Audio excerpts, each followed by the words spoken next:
Melfa and Captain Oblivious. And thank you for the good luck. Yeah, don't be tricked by this. This one was a loss.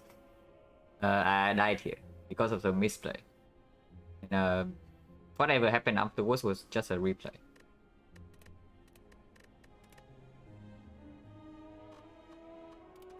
Yeah, with 3 left. Technically, this is like run 50. But I'm going to do like 3 more runs, one for each of these, to end this set of games. What's up, VM service?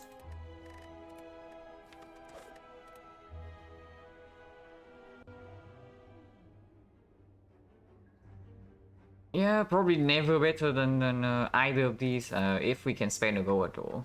And we can absolutely spend the gold. Oh yeah, it's never boss swap over the gold here. It's such an early shop. I mean, it's freaking 6 max for 250. Hey, Captain Oblivious, thank you very much for the sub. Thank you. Much appreciated. And yeah, this is basically probably one of the, if not the strongest, like Neo bonus in a vacuum. So it's never boss swap over this when we can spend the gold. Hey, I'm there. Yeah, we got a con chip. But I mean, we know what we are going to get. Like, it's just on the 3. On chip now, and then there's a run with the kite, and then another run with the astrolabe. It was just play defect, yeah. But I'm branching out to the new character, like the silent.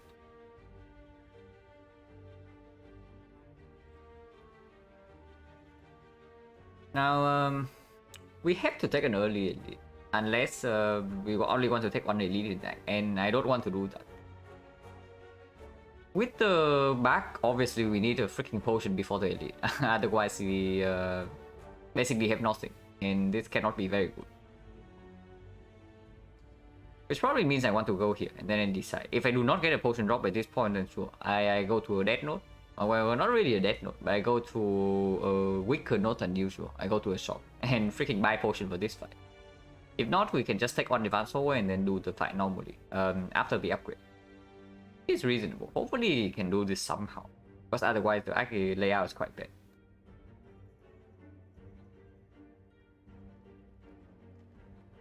Alternatively, we can commit to like here and passing for the shop after 2 fights, but this doesn't make a lot of sense. Because let's say these fights do not drop any potion, so potion chance is like 60% at this point. And then we go to the shop to buy a freaking potion. To make sure that we have a potion before the edit. So now suddenly we have a 60% and then 50%. So 30% of the time we actually have to throw away a potion that we spend money on and a floor. So that cannot possibly be good. Because the act layout in this, the map in this act is already bad enough.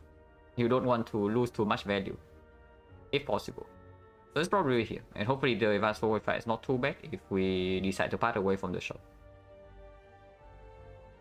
This node is probably crucial, and this part is like complete garbage, like triple question mark. Absolutely not. Also, the back doesn't do anything in the whole way fight, so expect him to take some damage. So they're both buffing turn 1.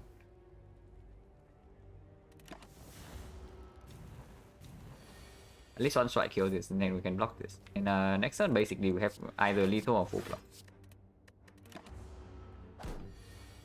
But they roll low HP at this. If both of them roll like 13, then it would have been bad. Hello, not a bot. Oh my god, the potion. The mega super potion to work with the sacred back. Like for us. Amazing. But okay, at least we get a real card. Man, this potion is actually like insanely bad because now the potion chance is lower than normal. Because we drop a freaking garbage potion with the sacred bar. So probably means we actually have to spend gold and 1 floor to buy a potion for the edit.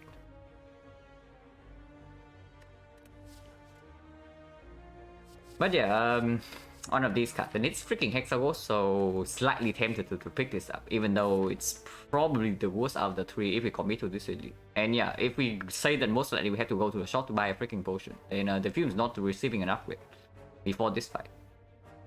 Unupgraded Fumes doesn't even do much against Lager Wounded. It's completely useless against the Knock, and even against Sentry it doesn't do much.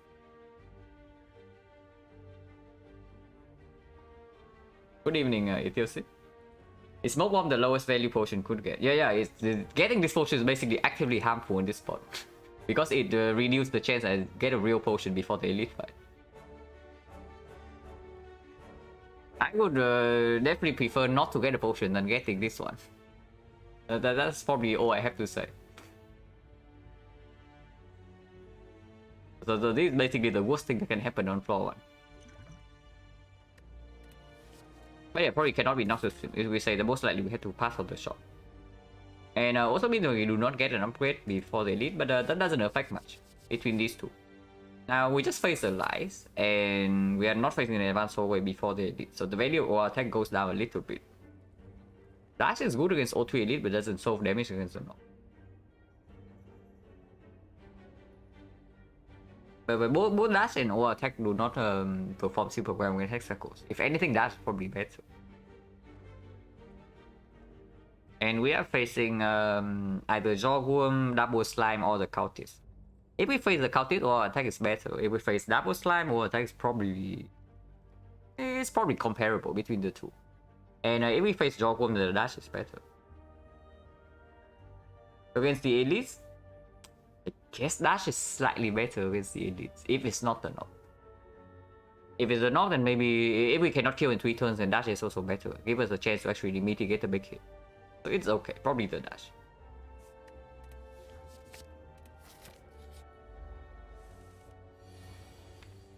I wish I have a raw attack right now.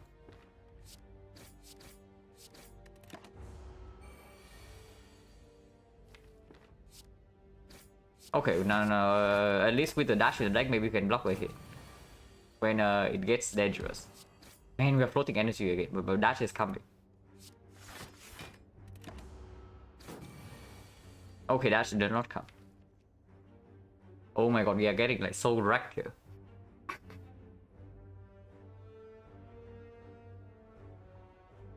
So we take one this turn, and next turn he does he will attack for like 21, and then we shuffle out like 2 strikes. Are you kidding me?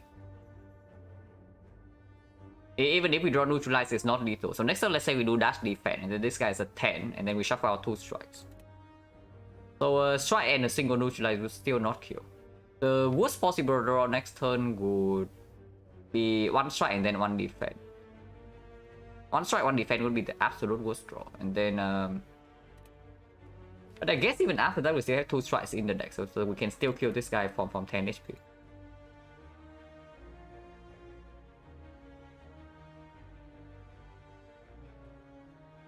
Yeah, defense strike is lethal next turn for sure, but we take 6. We really want to do that.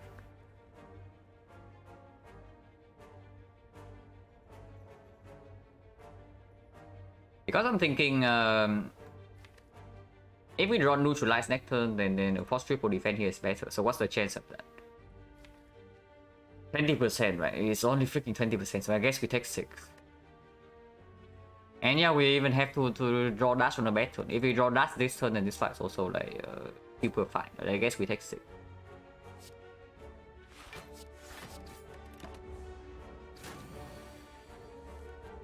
Oof. Yeah. So at least good thing that we decided to take 6.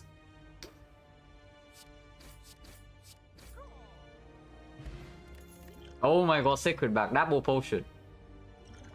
Our cards get like double upgraded now, amazing. And garbage cards. Okay, bad things happening. Potion chance right now is like 20%, and then we have a potion that doesn't work with Sacred Back, and completely use this one. So early elite fights are looking weirder by the minute. Yeah, hello James. And yeah, back in double smoke bomb. We drop smoke bomb on the floor on floor 1, and then this potion on floor 2. So bad things are happening here. None of these say kill the elite and or kill the hexagons. Is this actually when I pick a freaking blind bait? Just because hexagons is here and I need something to kill hexagons at some point. So most likely poison. So eventually the bane can be useful. And then I go to the shop, any poison I can maybe pick up to deal with like a bullet. And yeah, I guess for... Oh, no. We are tossing away smoke bomb to buy the potion here. So we don't even have smoke bomb security for this fight.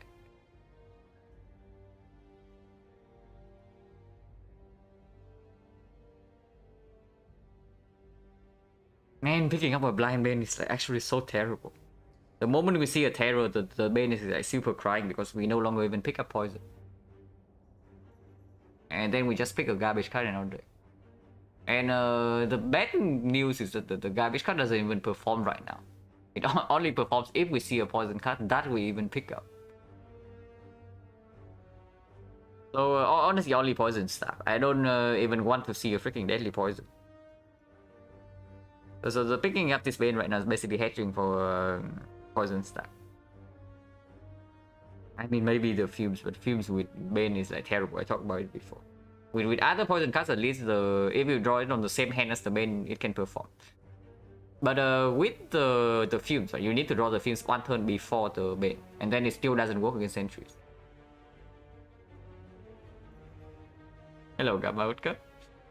And then yeah, we are definitely going. But potentially like going to the next one fairly soon. Because this starts like definitely not very good. Your path for shop go to fight and dodge elite. I don't even know because right now the situation is super weird. We probably still go here and then and yeah, we evaluate the situation again here. Because this is like super weird. Dodging the elite also doesn't lead anywhere, you know. Because this potion does not have this relic does not have the backload to carry the run, unless you say that you get White Beast or Alchemized. And it is freaking hexagon, so playing like way too safe in this act and getting no value out of it is also like a terrible thing to do. Yeah, this does feel horrible. I'm like very much inclined to agree.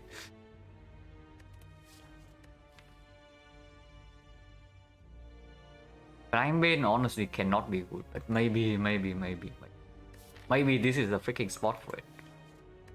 Okay, how bad is Clone Dagger? Like, if we pick up Clone Dagger and then we go here and remove a freaking defense. And Clone Dagger is also awful against Hexagons. It doesn't do anything. If the boss is not Hexagons, this would actually not be so complicated. I would just click the freaking skip button and then we move on. But it's Hexagons and we actually need damage to kill Hexagons at some point, you know.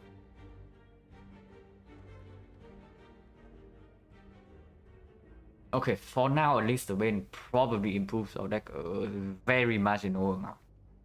Because yeah, it still deals 7 damage and strike deals 6. Woohoo, amazing. Man, that is so sad. If I even talk about like 7 is better than 6, that you probably know that we are reaching the bottom of the barrel.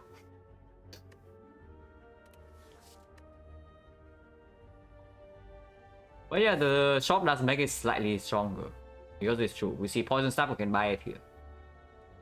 And maybe if we see poison stab on this floor, we can take it. And I guess deadly poison is slightly more pickable. And it's not like deadly poison is too bad against this guy. So it's going to be terrible if this is the knob or the sentries though. Who knows? It can also be Lagavulin, and then suddenly Deadly Poison plus the Bane is like doing work. Whatever, we pick the Bane here. Because the start is like so freaking terrible. We probably need to get strong quickly.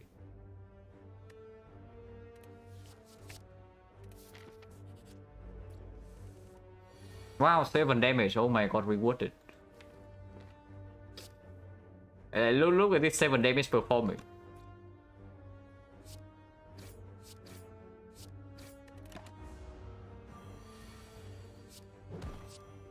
But I mean, whatever. Okay, 0 damage this fight at least. And 30% potion chance. Okay, Masterful Star I can take. Man, Masterful Star is also absolutely awful against Hexagons. Are you kidding me? It's not poison, it's good against the knob and it's good with the dash, but it's absolutely awful against Hexaghost. This guy's basically a curse in the Hexaghost fight. But it's still better than skip and it's definitely better than freaking backflip in this spot. So we pick the stab and hopefully that lets us kill this idiot.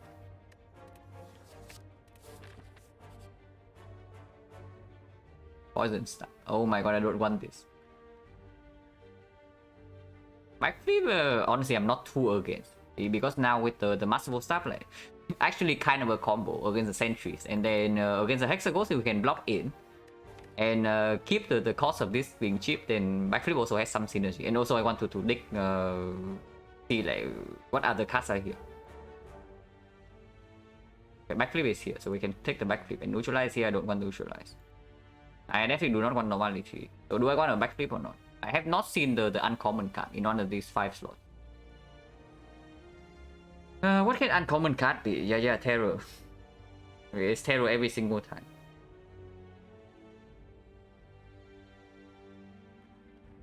Maybe we should just add the freaking backflip.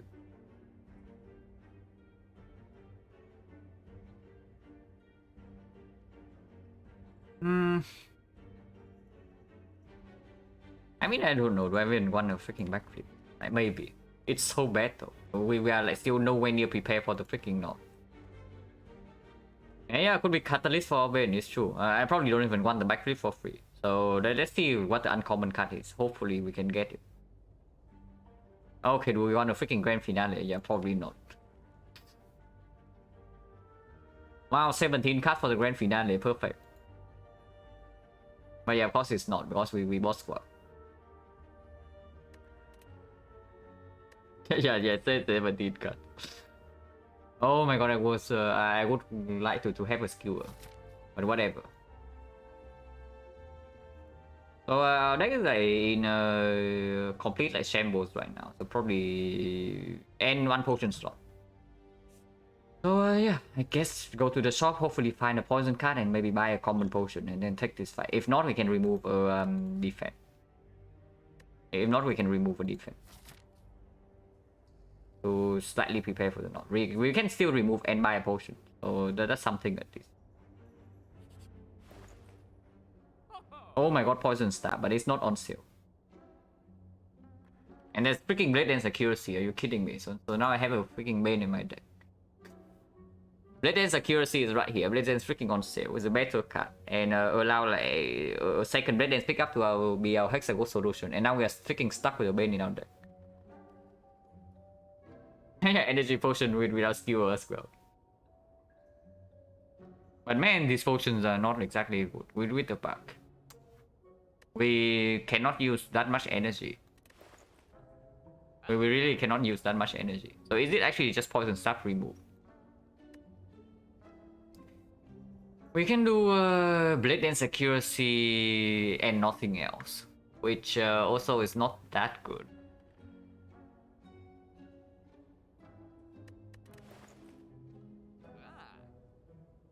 Maybe we don't even buy a freaking potion. These potions do not give us a real output. Honestly, it's probably just like poison stab remove in this shop. If we can do poison stab, Blade Dance remove, then maybe. And then if the potion is slightly better, I would actually do like poison stab, Blade Dance, and potion. But in this spot, probably not. Why not just Blade Dance remove? Because we have a freaking Bane in our deck. And the Act Boss is Hexaghost. So Blade Dance does not Blade Dance is not a real answer for that fight if you do not also buy the accuracy. That's the main problem. Is this regular streaming time? No. I only until my sleeping schedule is back to normal because it's like 3 AM right now. Of course, it's not the regular streaming time. I cannot be awake at 3 AM for every single day. But it's going to be somewhere around this time, probably for a few more days.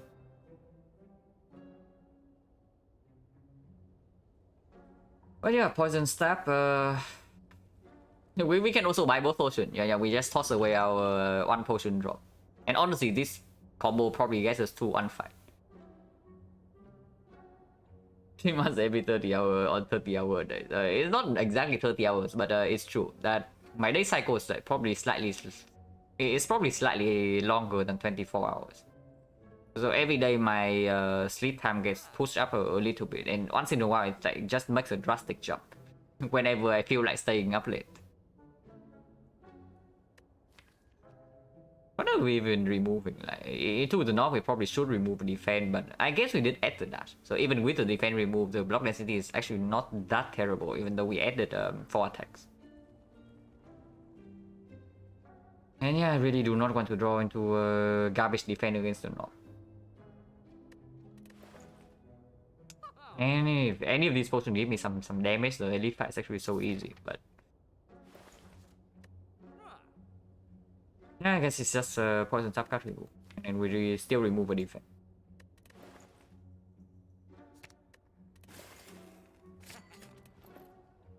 But we also need to maybe do something with the freaking Lagavulin. If we take only the blade dance and not the accuracy, the Lagavulin is also going to probably murder us. And the knob is still like very bad. Always the knob. And we have not drawn Poison Staff yet. This is actually a decent upgrade hand. It does give us 1 for 8, 11 damage immediately. Killing the art right now, which does only damage because this is bad. Yeah. I've been there before. I've definitely had a deck like that before, that use a potion to get through time eaters, so I know like how annoying that is.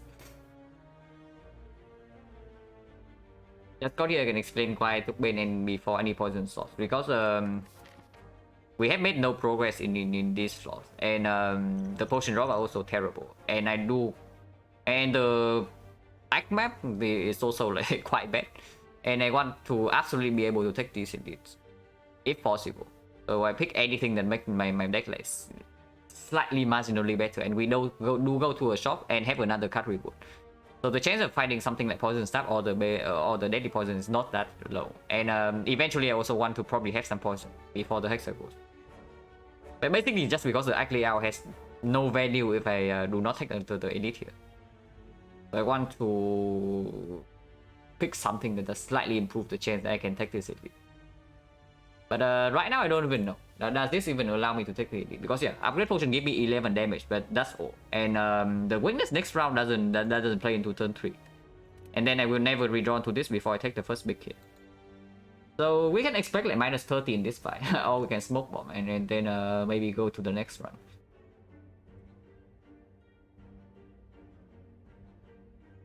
And yeah, Masterful Staff is going to cost 2.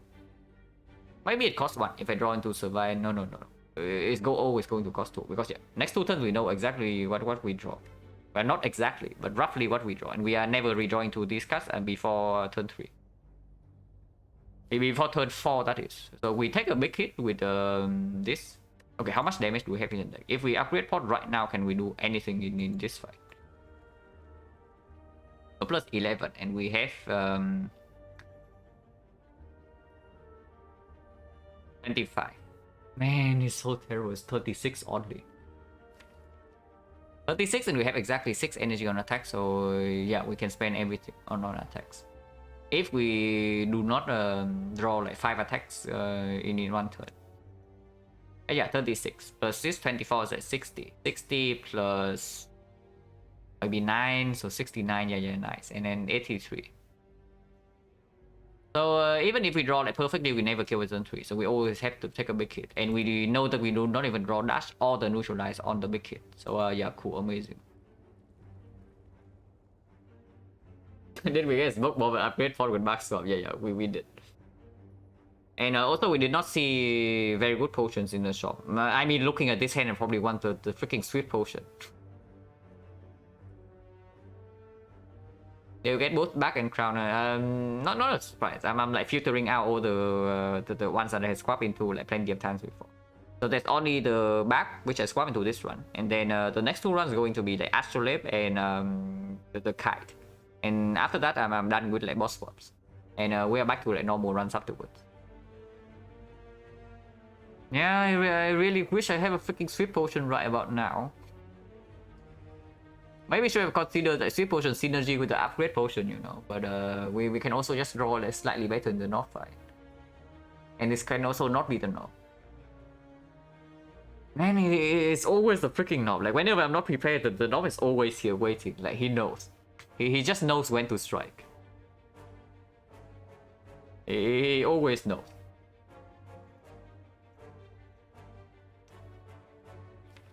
Upgrading here, the masterful stuff is not going to be useful in the next redraw. So can we ever... let's say we do not upgrade this hand. Can we ever get a kill in this deck? Upgrading poison staff gives 3 damage immediately, and then 1 damage the turn afterwards. So if we draw poison staff next turn, it's like 4 damage, and then if Bane works, it's going to be 6 damage. So right now this upgrade gives us 11. If we upgrade something like poison staff, Bane, and strike, let's say we get the dream draw next turn, and we upgrade poison staff, Bane, and strike, and how much damage is that? It's like 4 plus 6 plus 3, so it's 13. So we get like 2 more damage compared to this, which means this would be... How much damage would this be? It's going to be 15. So 15 plus 20 is like 35. 35 plus 9, 44. 44 plus 18 is 62. 62, 74, 84, 87. Okay, perfect hand we actually kill. If we draw into the perfect hand and then upgrade next turn, we can kill. If we... Blessing this turn against smoke bomb next turn, raw is super bad. Yeah, if I straight up die here, then sure I smoke bomb. But if not, I'm willing to take the big hit to win this fight. I'm willing to take 1 hit. Okay, but what if we upgrade this turn and still get a perfect draw? Because in that case, we save 2 HP. Because we know that the only way we get a kill is getting a perfect draw next turn anyway. So poison staff, Bane, strike, and then the turn after we draw 3 strikes. In that case, the upgrade potion kill next turn. But if we upgrade this turn, it's like plus 11, yeah? So 16 resource 20, 20 plus 13 is like 33, 33, 42. Wait. Do we have more damage than I thought? Hang on a second. 16, 20. 33 and 42. Wait, it is more damage than I thought. So 66, 80, and so upgrade this turn is just good. Okay, so we should upgrade this turn. For some reason, I probably was counting like 6 damage short for some reason. I don't know why. But we have a 42 in our hand right now with the upgrade potion. Plus 4, plus 1 is plus 5, plus 5, plus this is actually... Yeah, 11. I was probably just not counting the strike damage for whatever reason.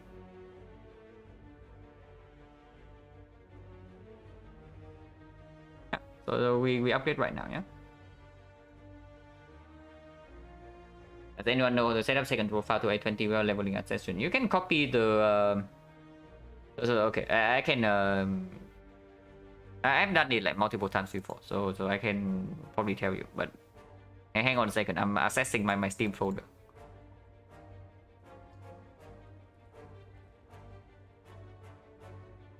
So, where is it? Okay, so, you go to your Steam folder, right? From Steam, you go to like Steam apps, to common, and then to the Slayer Spy folder. And in the Slayer Spy folder, you can go to the preference folder. And then in the preference folder, you see like a bunch of files with the name like Slay the Spy achievements, and then Slay the Spy beta cut preference, and whatnot. If you create a second profile, it's going to have like the number 1 and then underscore, and then the same file names. And then the third profile will have like number 2 and then underscore and then the file name. So you just copy all the files and then you slightly rename them. You add like 1 underscore before all the files. And that will give you a new profile with the same unlocks and then the same ascension.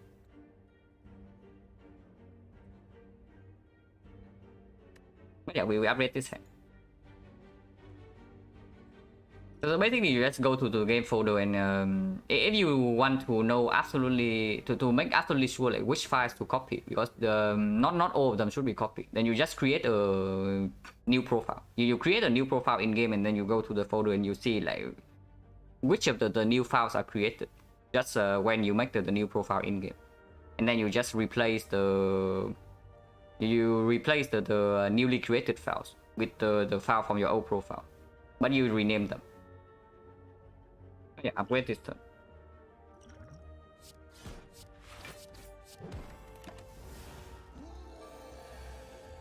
Oh my god, Bane amazing. Absolutely amazing cut. 7 damage.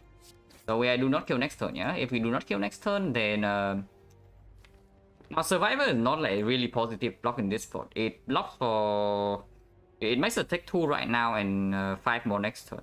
4 to 5 next turn. So it basically blocks for 1 or 2, but you also lose like 6 damage. And yeah, right now we are not even guaranteed to kill on turn 4. So I do not even want to block right now. I want to attack. And we just take this hit, so minus 30. And next time we draw defense, so there is no guarantee if we do not strike here. And defense right now only blocks for 1 anyway, so I don't care. Minus 30 in this fight.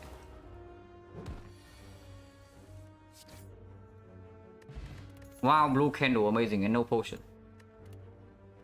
Exactly what we need.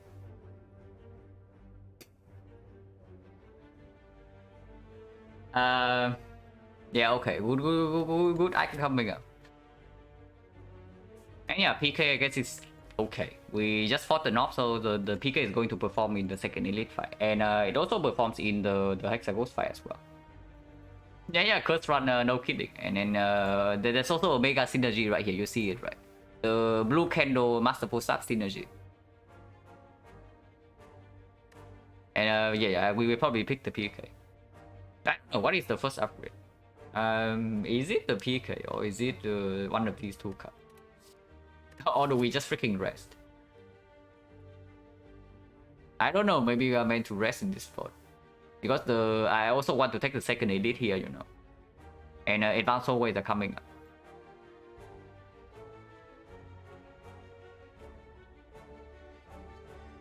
Tiny house, the best boss relic to score into now. No more tiny house, unfortunately. The next 2 runs are going to be Astrolabe and then the kite. Between those 2. And then we are done with boss swaps. Yeah, PK upgrade is nice and all, but dying to advanced always are also not very nice. And right now we have no potion. Yeah, technically we never die. Potion chance is like 40%. I really do not want to smoke bomb on these fights, because like let's say I have to smoke bomb here and suddenly this fight is meant to drop a potion, and suddenly this fight no longer drops a potion, and then I have an empty potion barrel with the back and no relic going into this elite. Yeah, absolutely not. And the PK upgrade is like nice, but maybe it doesn't play too much in the advanced way. I mean, I say that and I draw a PK dash like poison stab and I immediately regret the decision.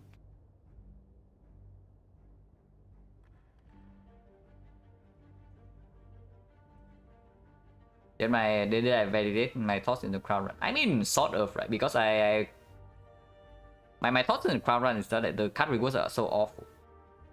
So you have to win with either relics or potions. And the way you win with relics is, of course, you need to take elites in Act 1, because otherwise you can never take elites in Act 2. With the busted crown, because in Act 1 you can still brute force with 4 energy. In Act 2 that no longer works when you don't have a deck. So but that is mean. It probably means you still slam your head into hallway fights in Act 1, because again, hallway fights in Act 1 you can still brute force with 4 energy. The moment you step into Act 2 that no longer works if your deck sucks. So even though hallway fights only give you 1 card reward, you probably go to hallway fights still to get like whatever card you can get, and then try to take like maximum elites, and then hopefully that is enough to give you a strong position in order to do Act 2. And that was exactly what happened in the crown run we got, right? We took maximum elites in Act 1 and got very good relics, and also like white beast with sacred back to have a potential scaling plan. Which was actually enough to get us through the whole way in Act 2. Taking 3 elites as well. Unfortunately, I misplayed the automaton fight, but that run was meant to be a win. And the basically the overall strategic decision in that run was probably spot on. It was not a difficult crown run. The relic bars are completely ridiculous, but macro wise, I think it was the right play. Yeah, still need to take fights in League, but not in Act 2, right? In Act 2, it's freaking impossible. In the moment you step into Act 2 with our deck, you have died. Unless you high roll like Apparition or something. Or a book. So the only time where the crown can brute force with the silent is Act 1. So of course it comes with a risk. And if you get some complete garbage Act 1, then you die always, but doesn't matter. But yeah, I think I want to rest. The absolute worst case is that I have to smoke one of these fights. And that is just losing. So we probably rest here and then use our HP. Yeah, I know resting before Hex was so sad, but we're at 23 right now.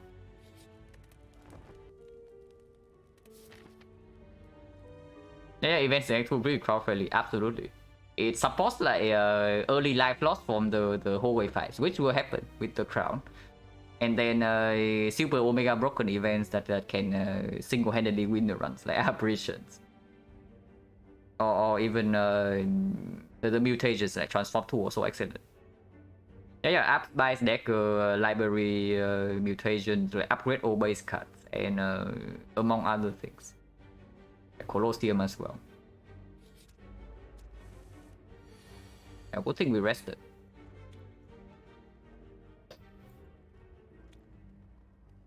Yeah, really happy that I rested right about now. Instead of upgrading this garbage PK. What's up, Frog? And maybe the bug's not staying with us for like very long. But we'll see. Hopefully we can last a little bit longer. Can I really... I mean... The Joggle is definitely the more dangerous one here, but this guy is guaranteed to attack next turn. And we will never have enough damage to kill Joggle next turn. But if we put all the damage here, we can kill this guy. Sacred Back with Match Potion in the game. Yeah, we dropped this on floor 1. And then on floor 2, we drop Blessing of the Force. So upgrade potion.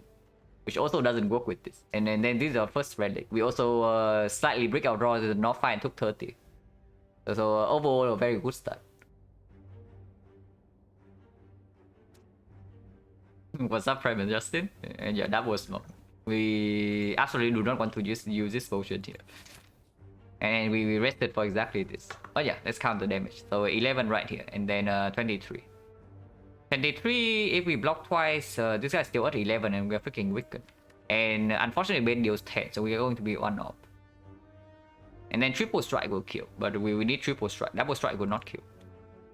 So maybe we are probably meant to take 7 here and do something like this. Man, that is also so bad. Because it's going to be alive at like 5 HP. And 5 HP is exactly bad. Because strike deals 4. So we still need 2 strikes. And then we way overkill with the bait. If we play the strike here. And also we lose 5 immediately.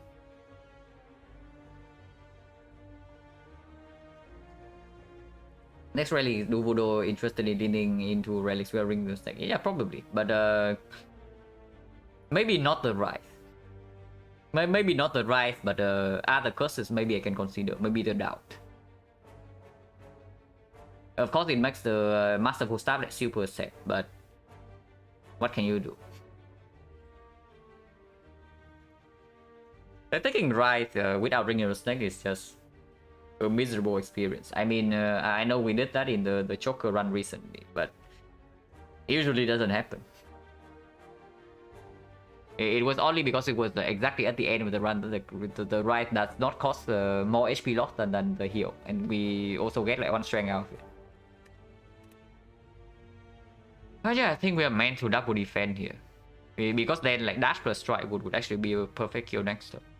Otherwise, triple strike and then we lose out on 1 defense, but that's exactly the same. Right? We lose on 1 defense next turn, and this guy might not even attack. We lose out on 1 defense next turn to play 1 defense this turn, so nothing changes. If we draw into dash, it's good. So double defense.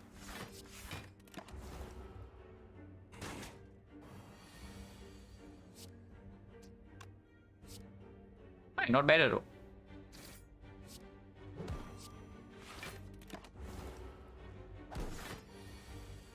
And he's still not buffing, so that's actually very good for us. Because now we have a PK turn. He is still not buffing. But do we have a kill? We have 30. Yeah, we have 39. One off. The story of the fire is one off. But he is not buffed yet, so probably we just lose 2 here and then everything's fine afterwards. I don't know, because this card costs 2 now. At least Bane can be played. And then of course we block here instead of dealing 24.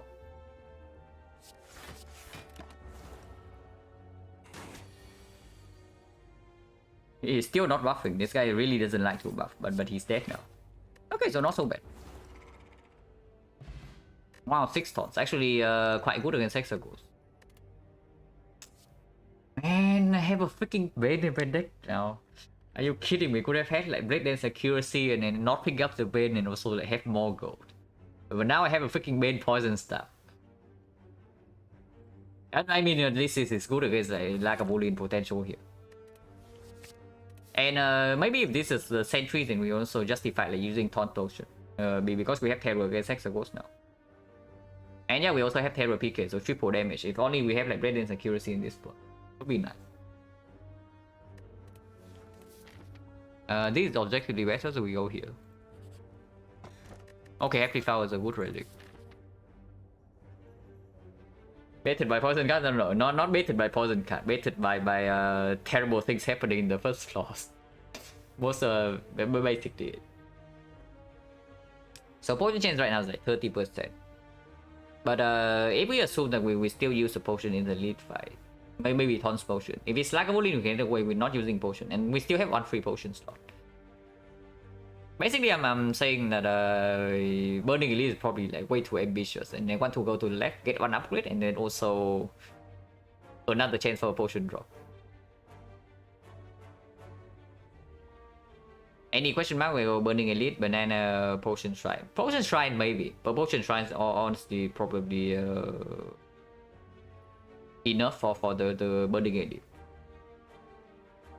But if we commit to the question mark, we also lose our 1 upgrade if we do not go to the Burning Elite.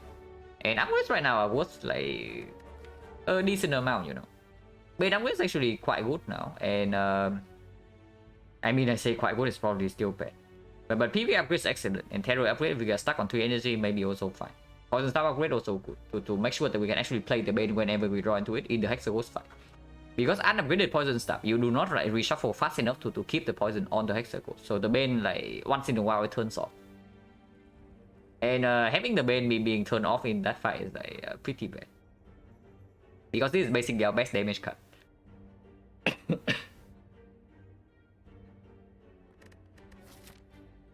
Can go to hallway after question mark, Scrabble.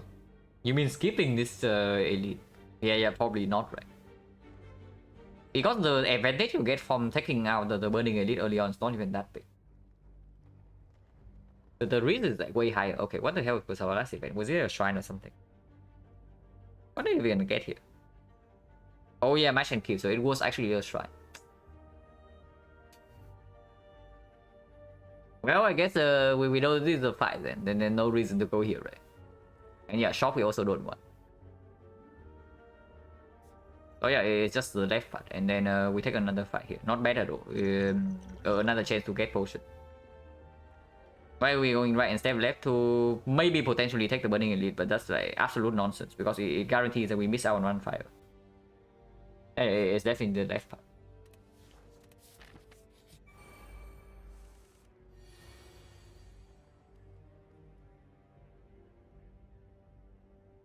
Now I really want to play Terror PK this turn, but that means we take 3 and Masterful Staff gets slightly more expensive.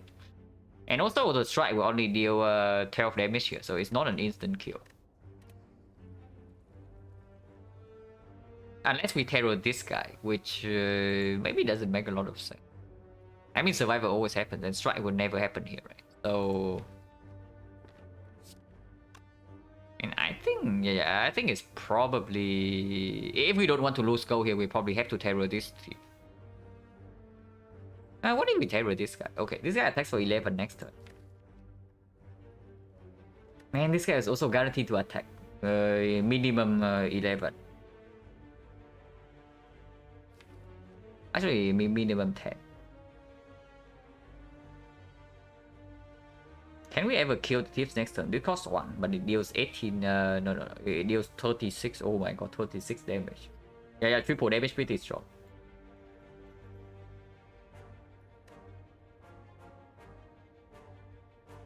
Why terror then strike? Because then the terror gets out of the deck. Because the... Basically, right, you cannot redraw the terror until like turn 4 or something. And that's only too late for the thieves. By that time, he already runs away and we have no time to get value out of this terror. So if I don't terror the thief right now and then I just terror this guy to one shot and then not redraw into this, and sometimes I can still kill this in time. Yeah, please start or Ben kill the louse. But honestly, I probably just wanted to hash for the case where I kill the thief next turn. It's probably survivor and then go divinity against the thief next turn. Hopefully we draw into like one of the good damage cards.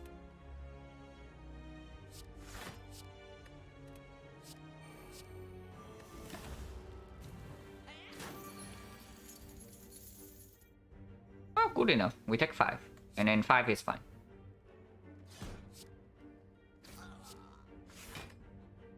Flowers like slightly messed up. Do I even want flower on 2? I probably still do. Stoning this guy is not that easy, but next turn he doesn't attack. Yeah, next turn he doesn't attack.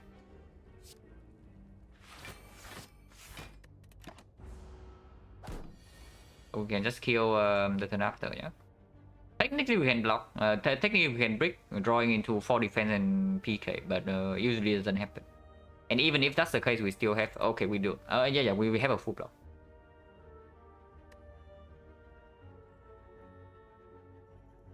Flower on 1 is best against both sentries and Lagavulin. I don't even know, because the... There are certain things you really want to play on turn 1. And okay, it's not like Flower on 2 is like bad against sentries, you know, because you can actually preserve the Masterful Staff being 0 cost. If you have 4 energy to spend, while still spending the attacks that you draw. Against Lagavulin, honestly, Flower setup doesn't matter too much. We have a Divinity against Lagavulin, so hopefully Lagavulin should be not too difficult fight.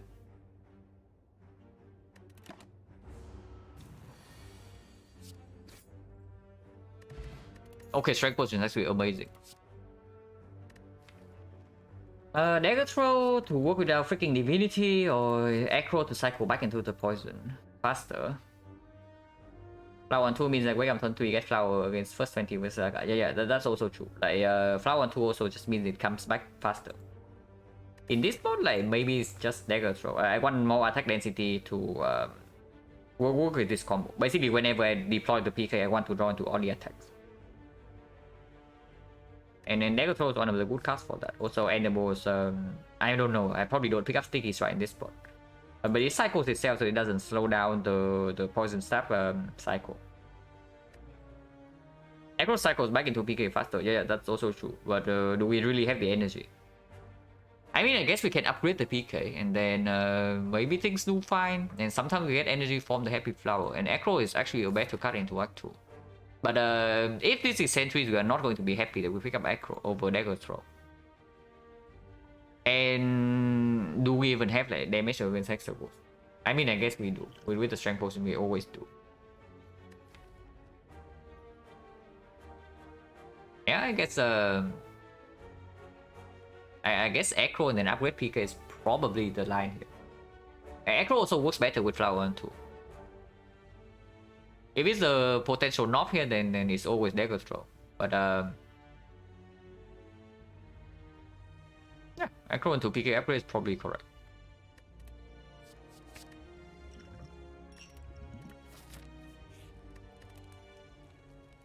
Also, Acro will work slightly better with this.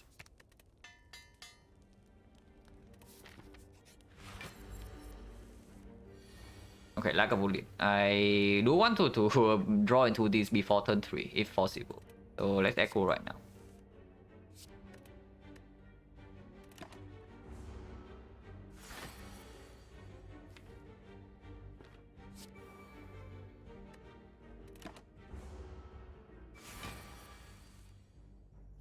Okay, pretty reasonable. So potion chains right now is 1, 2, 3, 4, 5, 6 fights, and we got 4 potions, right? Yeah, 6 sides, 4 potions, so it's 20% right now. Yeah, how about this open? This open is quite good. And then it's, of course it's always like therapy stuff bit, but I'm just thinking about this strength potion. Because honestly, the taunt potion with divinity is probably enough to deal with Hexagons. This potion deals how much damage? We take 6 and then now normally taunt potion deals at 39, right? So this is 78. And we have Terror PK, so this potion alone should be enough for Hexagons. I do not want to lose more HP here because I want to be able to upgrade this file, and our block is not good enough to go into the Hexagons fight with basically no HP. It doesn't work. This is like 21 and then 42. But of course next turn we don't have double damage, so we do not have a kill unless we reuse this. So 20%, this is a fight, so 20, 30, 40. The chance that we miss the potion in all these 3 fights will be 80, 70, 60. So it's 48 and then times 70, which is 33%, roughly 1/3. So 2/3 of the time we get a potion drop in one of these 3 fights. I mean, this can also be a shop, and then we just buy a potion if we need to. And we probably don't need to use any more potion other than the liquid bronze against Hexagons. So the Hexagons can also just drop a freaking potion. Also big number. Oh my god, big number. And yeah, Lagavulin get completely right. And not a surprise there. This is too much damage. We actually cannot increase the flower here because I use strength potion. If I did not use strength potion, actually this turn we can block, and then we will kill the turn after. But because I use strength potion, now the flowers mess up. Are you kidding me?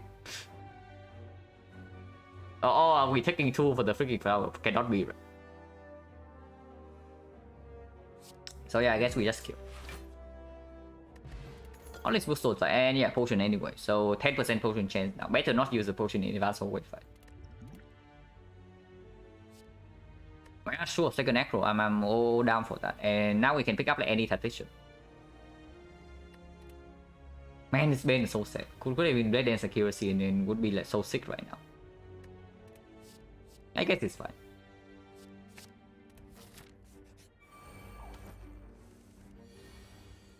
Oh, this masterful stuff performs if nothing else.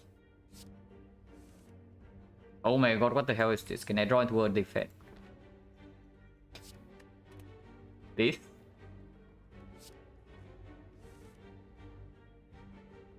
Well, almost. It certainly tried. It certainly tried.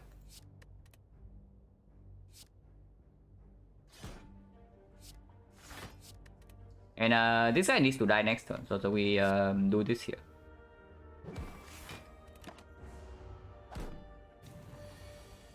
And yeah, Acro immediately performing. Unfortunately, we still have to take 2 damage here. Man, this really managed to like, squeeze out 2 damage in this fight against me. Are you kidding me? This draw order. So -2. The chance that we take -2 in this fight is like super low. But apparently it happens. We take damage.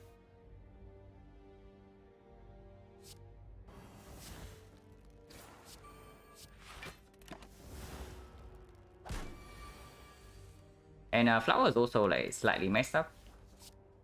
But whatever, right? Or are we PKing again and increase the flower a little bit? Because this can also be shop or chest.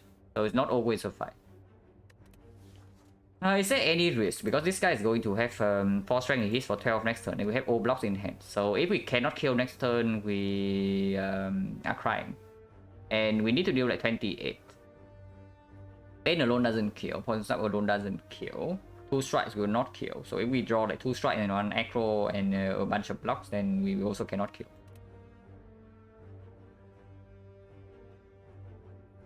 Maybe it was meant to not play PK last turn. Yeah, that was probably correct. Not playing PK was absolutely correct. Oh, hopefully this doesn't cost me anything.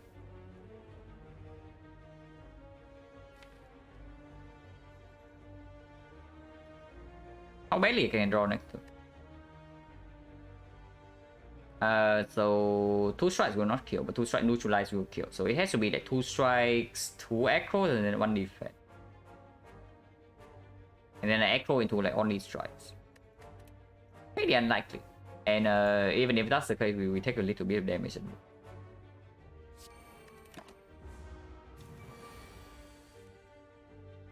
Yeah, like this we can kill or we can block again. Yeah, we block again and set cloud to 2. We will always have lethal next turn.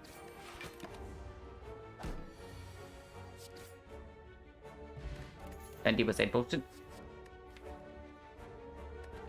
Is this too many? We are on like 3 energy, don't forget. We are on freaking 3 energy and not 5. Yeah, we were on 3 energy with like basically no removes. So even with a tactician, we don't like always line it up, even with 3 acros. And our only 0 cost attack is like Master Boost Up, which doesn't even cost 0. The 0 is fake. 3 acros the Aqua did Master Crowd, yeah. Acro deck. Yeah, the 3.3 energy. Yes, it's true. Technically, we have the Happy Flower. But yeah, if we pick up the 3rd Acro here and we brick on Energy Relic, and I say brick on Energy Relic, if we see something like Astro Level or Pbox that we probably want to pick over Garbage Energy, then the 3rd Acro, actually the 3rd Acro is not that bad in that case, because yeah, we probably also get a bunch of exhaust and then we were like basically 1 tactician away from being like super insanely strong. We can also skip this. If we say 2 acros in, but and yeah, I guess the 3rd acro doesn't really improve the cycle of the PK that much, because in the Hexaghost fight, we still need to spend energy on blocks. That's the main problem. Hexaghost is not a freaking slime. If this fight is a slime fight, then sure, we can pick up the 3rd acro, no problem in this spot. Because we just want to dig through our deck in order to draw attacks on the PK turn, but that's not the case against Hexaghost. And surely we'll get an acro later on if we want to pick a 3rd one. And yeah, not normally. And with the Smooth Stone now, honestly, backflip is also what I want to see. If I want to get more card draw. And then not only this, because this doesn't really convert to anything right now. We don't have like Sticky Strike, we don't have Eviscerate. We don't have Hovering Kite, Touch Bandage or Thing Shot. No, so no Synergy, no Relics. It's basically just card draw. And card draw is good. But it's probably not good enough to pick up like the 3rd copy in this slot. Yeah, Deadly Poison, probably not. No, I have freaking divinity, I don't care about the garbage bed.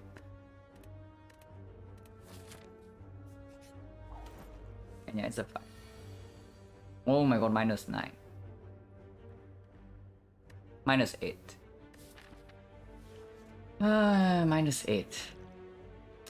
This potion gives 2 copies, so if we can keep this into Act 2, then it's absolutely better. But are we comfortable going into Hexaghost with 20 HP?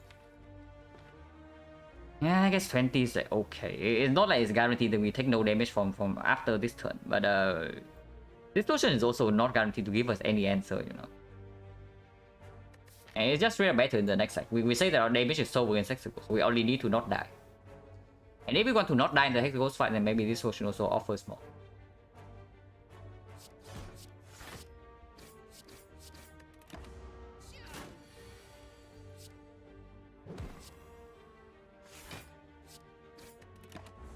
Yeah, always have lethal this turn and flowers like back to 2. Man, 20%. Are you kidding me? 20%. We got a 20% potion drop. So now Hexaghost doesn't even drop a freaking potion. Man, Flex potion is also insanely strong, by the way. So we just lost 8 HP and a potion. Because I probably pick up the flex spot over the colorless spot right here. Like plus 10 strength with divinity. Are you kidding me? We are like a mega watcher. It could also be Maybe should I pick up a third aggro? I mean, at least it's not eviscerate. I guess eviscerate is not that good. But sticky at least is like kind of free. So any turn where we have like 4 energy, we can actually aggro twice, and then we can still play any sticky we draw into. Is it good to go below 24? It's not really, because you basically lose 8 in order to gain 6. And you only gain 6 if you do not full block on turn 2. So you basically just lost HP. If you lose like 1 or 2 in order to block for, you know, in order to reduce the attack damage by 6, then sure, it's worth it. Especially if you know that you don't full block. But here we lose 8. And then sometimes we can full block with maybe neutralize dash. And yeah, now we just throw away a potion, so we just lost HP. How was Sticky Strike? I think Sticky Strike is like okay. It's probably the last attack that we pick up, and then we can upgrade Acro or Terror. I think we upgrade Terror to Breach or potential Energy Break. Rest before boss is freaking Hexer boss. You really don't want to rest in this spot if you can help it. And we are probably slightly behind right now. This relic is very bad, but these two are decent. And our deck is like not too bad, but we are behind on removes, and it's really not a fast deck. So whenever you bring a deck that is not fast into Act 2, you're always scared. So I want you to be able to like get a little bit more ahead here by upgrading. And resting before Hexaghost, you also lose like half of the value of your rest.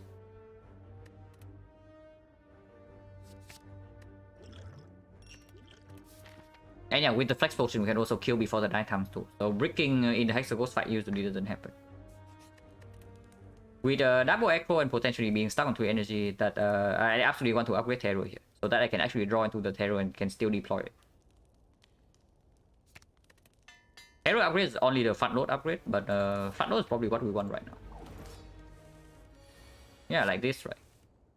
Oh my god, Divinity next turn.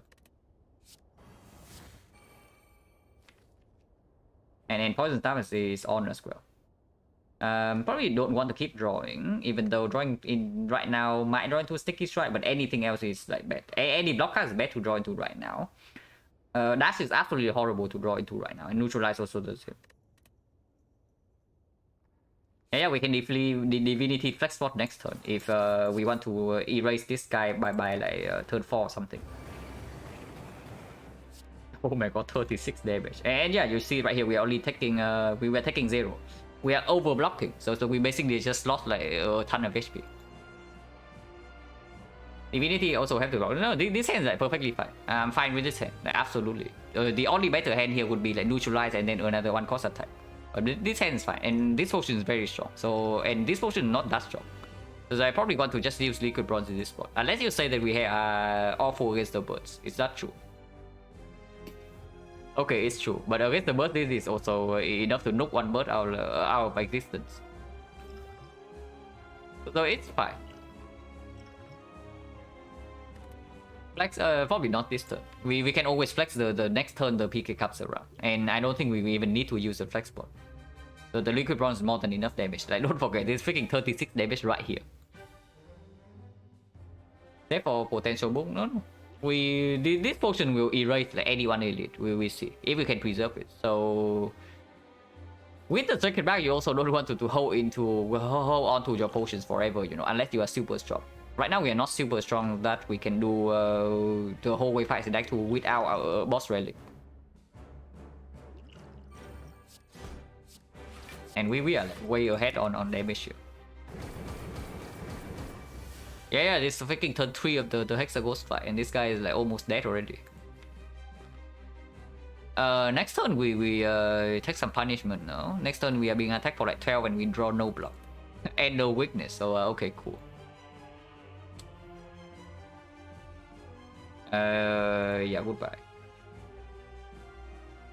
Yeah, big follows. But what about this turn? This turn I probably want to exhaust the curse, right? But I also don't want to take this 1 damage right here, because the next turn potentially I'm taking 12. And then if I am forced to take 12 next turn, then I absolutely don't want to take this garbage. Also, yeah, poison runs out, right? This is exactly what I talk about when I say like poison staff unupgraded does not end the boulder bait. Basically, this turn is just like survivor, the neutralize, and then double attack. If I want to squeeze in like 4 damage here, then can play the Ascender's Bane, but I don't think it's worth it.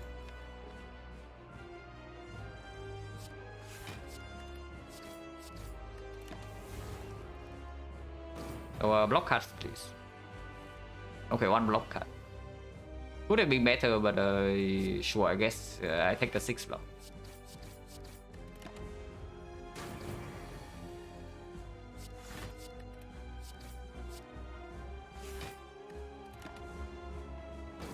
If we can kill this turn would be great, and we can. So flower on 2. And we are way ahead. This guy's not even at like 9 times 2 yet, so maybe we don't even need the freaking Taunt Potion. I guess using Taunt Potion is just good to make sure that we never die next turn, because here's the thing. We have 14 HP, and next turn this guy is attacking for 9 times 2. We have no weakness, and we only have 6 block. So we draw, and then we discard this burn. But if we draw into no block and then another burn, we are dying. And then that would not be good. So killing by this turn is also fine.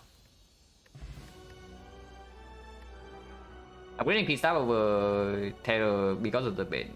Probably not after I pick up a Sticky. Because now I also can lean away from the Bane. I do not care about the Bane too much. Well, Sticky Strike was taking so far as I've been performing, but hopefully it can keep it up. Yeah, if you want the Bane to always trigger, there's this thing. Nightmare currently does not have a target, so unless you say we want like Divinity every turn, but this also decreases the attack density, and also we decrease our block density. Also, we might be stuck on 3 energy, then this guy's like absolute garbage. It also just slows down that. Yeah, Nightmare Master Footstep's okay, but only if you draw into that combo when Master Footstep still costs 0. Glass Knife maybe. Glass Knife is just another card that deals damage. I mean, it's really good damage, but not that good before it's upgraded. And I don't even know. Like, do I really want to take another attack and then upgrade it? Honestly, if I take another attack, maybe it's just a second Sticky Strike. It's just as good as this, and does not force me to spend an upgrade. We are also like super behind remove, so I don't really want to add like more garbage attacks to my deck.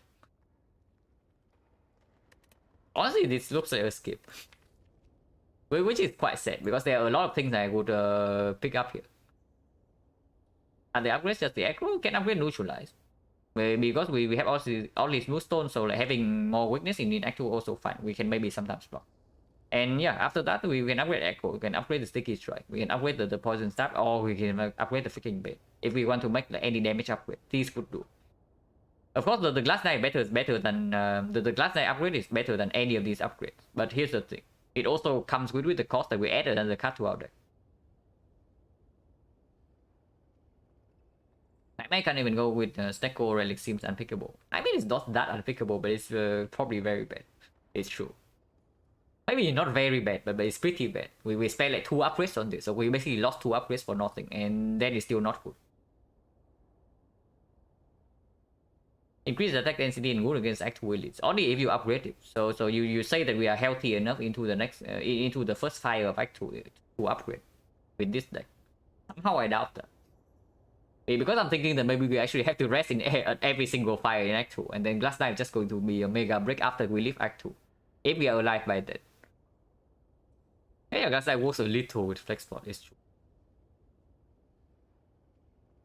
But I don't like it though. I really do not want to pick up Glass Knife in this spot when I already added like so many garbage to my deck. Because here's the thing, right? With double Acro and Sticky Strike, I actually just want to add more Disgust Energy. Like maybe Tactician, maybe another Acro if I see the Force Energy. If I don't see the Force Energy, then of course the Tactician also very good. And I need the Tactician to line up in that case. So adding another attack like makes the chance of that lower, and also makes me redrawn to this thing like lower as well, slightly. Increase the upgrade depth, add the garbage attack in the deck, which makes my draw later on. Decrease the PK density, and also makes the Disgust Energy lines up less often. So I probably have no reason to pick up Disgust Knife right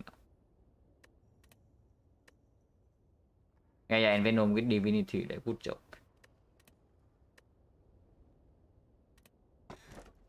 Wow, energy. Man, we are saying that we are like getting mega wrecked by the birds, and then now we are even getting more wrecked by the bird. But yeah, Thought Potion would not save us against the 36 incoming, by the way. Because when the Thought Potions kill, we only have taken like 24 damage. So it doesn't even save that much. But I mean, we are forced into Phylostone, so and hopefully we don't run into the freaking bird. House? No. Energy plays very well with this deck. And House in this spot. I mean, House technically gives us a freaking potion to work with Sacred Bow, but only for one fight. Crown for 4 aggro. I mean, might be true. And we'll pick Tiny House over Phylostone. If you're a Watcher, then sometimes. If you're a Watcher and you are not infinite, sometimes you do that. But very rarely. And in this spot, we definitely pick the energy. Man, we are getting like so incredibly wrecked against the birds. Hopefully birds do not come today.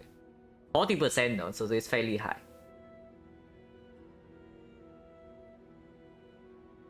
Crown equals death later, Tiny House equals death sooner, Philo equals maybe death most likely possibly not. Yeah. That's probably the correct evaluation.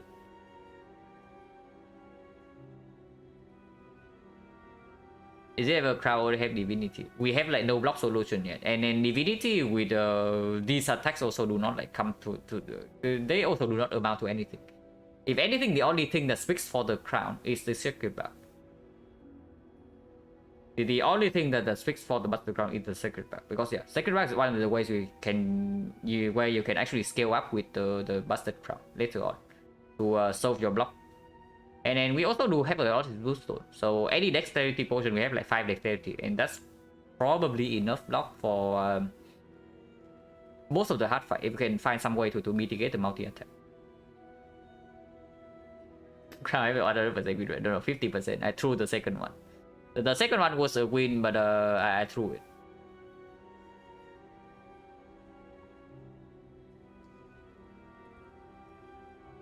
Man, Firestones is so incredibly sad here. It also makes this relic worse.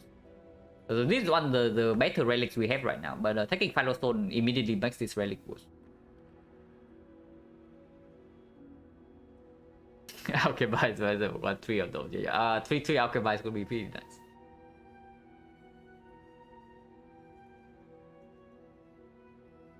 This deck does not survive burst with the Phylostone, unfortunately. That's the main problem. It only survives the burst if the burst decides to play very nice to us, and we also need to draw well. So if we pick the Buster Crown, if we pick up the Phylostone here, there's a 40% chance that we get like completely right.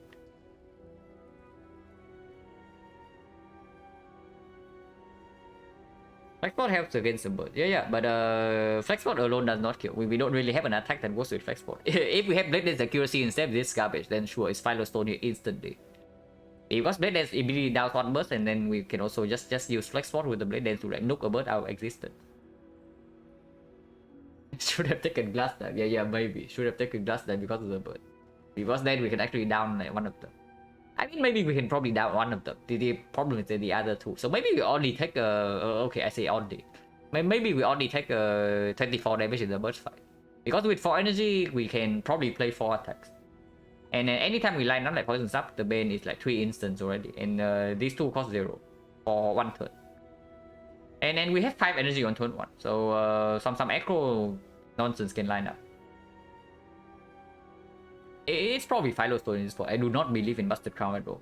Especially when we do not even have a real potion. And then no way to actually generate potions. So we're just hoping to get a random potion.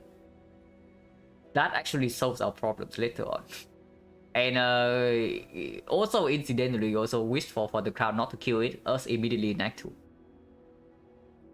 Yeah, we can also just get a regen potion. So if anything, it's like maybe Tiny House. But Tiny House in this spot, I don't believe in it. And don't worry about it. Bursts are unreal. Bursts are not real. Oh, okay, we can go to a shop before the second fight. So that's very good. We do that. The only bad thing about this is that it locks us into a very early elite. But afterwards, we can choose to take a second run or not. Or just to go to like double fire.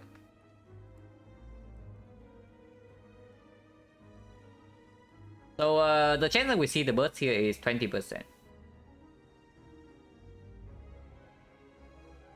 Yeah. Dodge the crowd to automaton. Automaton is also probably, I don't know. I think collector is probably still worse with the Philostone. So I guess automaton is like right in the middle. The champ is the one least affected by the Philostone. The collector is probably the worst one. Automaton does multi-hit and he does have minions, but we are not vulnerable, and the minions also die like after the minions die once, they do not come back. Now on the other hand, we can go here. We increase the chance of seeing the birds by we double the chance to see the birds, and then we go to the shop here and then go to upgrade before the first edit, which is also a potential 3 elite path and 2 fires in between. So if we can successfully take this shop, it's actually probably the better path. Probably the better path. This path is like slightly more risky because the first elite is before the fire. But afterwards, if we can take this safely and we go here and we get an upgrade, and we take the second one, and then we also have a third one waiting at the end. So that is a good act path. Also like late question marks. Hey Red Bandit, thank you very much for the red. Oh, you had a good stream. We just got out of Act 1 with like a pretty garbage situation, but well, honestly right now if we don't see the burst instantly, then maybe the run is fine. And also we have 5 strikes, so buys here definitely possible. So even any life loss here, if we see the buys here, everything's fine.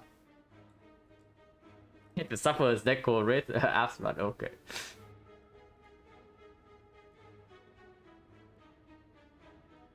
Yeah, that's probably like quite an easy win, but it just takes forever to play, right? Because sometimes you just cannot slap the apps, and then you wait, and then you redraw to the apps, and then you play.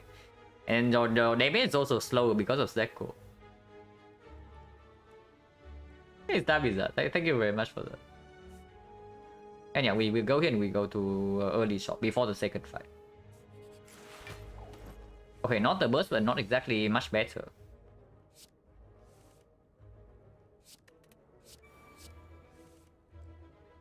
Not so bad. We take 4 damage, and then we enable the bane for next turn. And next turn we have like next turn we have Wrath, maybe Divinity.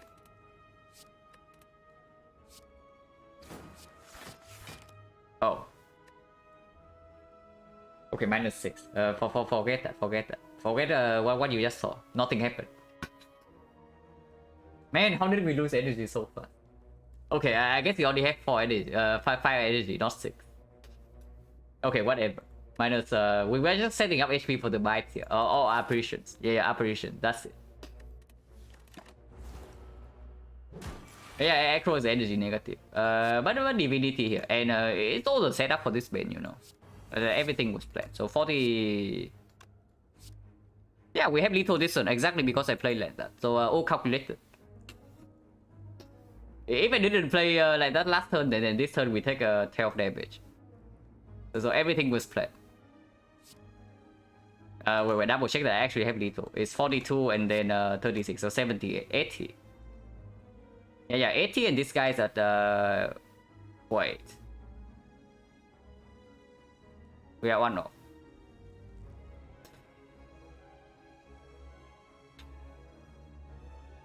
Are you kidding me? Yeah, he has poison. We only counted that. It's like +2. Because of the damage here is 78 plus 2 is like 2 damage from poison is 80, and then he has 81. So any of these would do. So do we flex potion for 12 HP? Because this flex potion just looks on elite out of existence.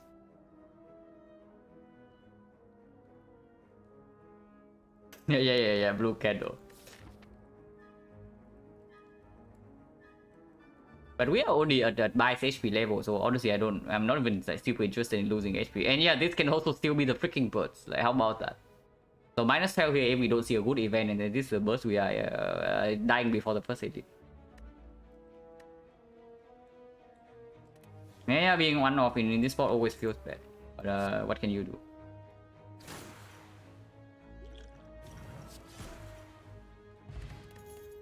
No potion. Well, it ends with Divinity. Probably good. Dodge and roll with the smooth stone slightly better than usual. Yeah, this can also be the burst, like 10%. 10% notify, and then 25% is the burst. So 2.5% that this node is the burst.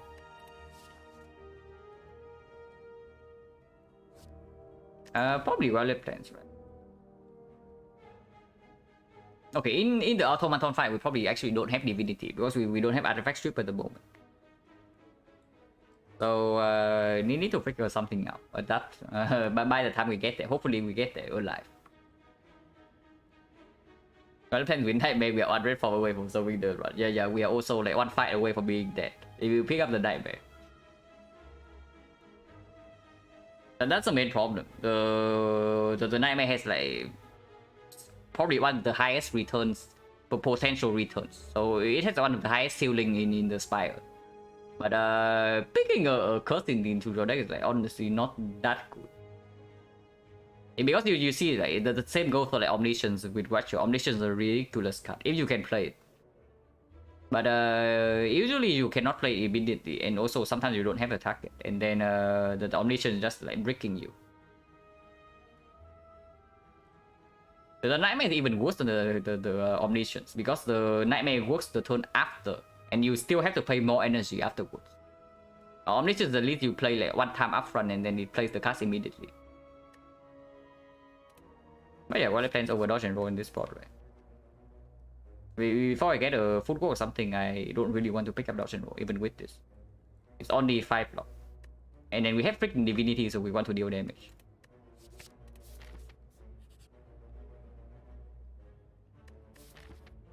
Minus 21. Yeah, apparition here. Man, we have dash. We have sticky strike. Oh my god, Necronomicon so good. Yeah, Necronomicon, and then we have freaking Divinity Necronomicon. You kidding me? But minus 21 and first elite is before the fire, so we have to finish one more fight and then do it with 22 HP. But we get to buy some potions right now. And then after we take the book, we can just avoid this elite and go here and rest twice. And yeah, Waffle in shop as well. Whenever Necro. When you want it. I mean, this is not so bad. Nuri is honestly probably the worst one for us right now, because this deck does not want to play slow. Now, Nuri is a very good book, but this part is probably the worst one, so at least it's not Nuri. This deck does not want to play slow, especially with the freaking Philo Stone. Oh my god, Waffle. There's the Blade Dance, Piercing Wheel, Shuriken. We are definitely not buying Shuriken, by the way. But Blade Dance, I think I buy. Maybe not. Yeah, probably not. Like, why the hell do I want Blade Dance if I don't have the freaking Shuriken? Doesn't make sense. If anything, I buy the dash. It's not a block card. Yeah, here's a potion that we can buy. There's also amazing stuff right here, like double potion with the sacred bar. If only kunai. No, even kunai we don't take. If we can afford both the relic then and the blade dance, then maybe. But yeah, here's a freaking double potion to survive these two fights. Are you kidding me? Are we freaking paying for a smoke bomb? Are we actually paying for a smoke bomb? So this is the third smoke bomb we have seen in this run. The first one in Act 1 and then 2 more here. Man, what the hell is this shop? Are you kidding me? Get money for Red and Shuriken, we buy it. I probably don't buy it for Piercing Girl in this spot. Yeah, because Piercing Girl is way too good. Oh, wait. I know why I instinctively thought of the Blade Dance first. I know why. Because the Blade Dance kills the birds. That's exactly why. And yeah, we're on freaking 22 HP, so like who knows, maybe we actually have to smoke bomb. But potion chain is only 50 or also 50%, so I don't really want to smoke bomb this fight, you know, if I can help it. And then smoke bombing elite fight, yeah, cool, amazing. I think I buy dash, and then I think I buy piercing build. I think those two always happen. And then probably remove a strike, and then we can think about this. Or Snake Oil, like draw 10 cards, and then I mean, Snake Oil with second dash is probably not that bad. And we have Sticky Strike as well. Yeah, that's probably fine. But the Snake Oil.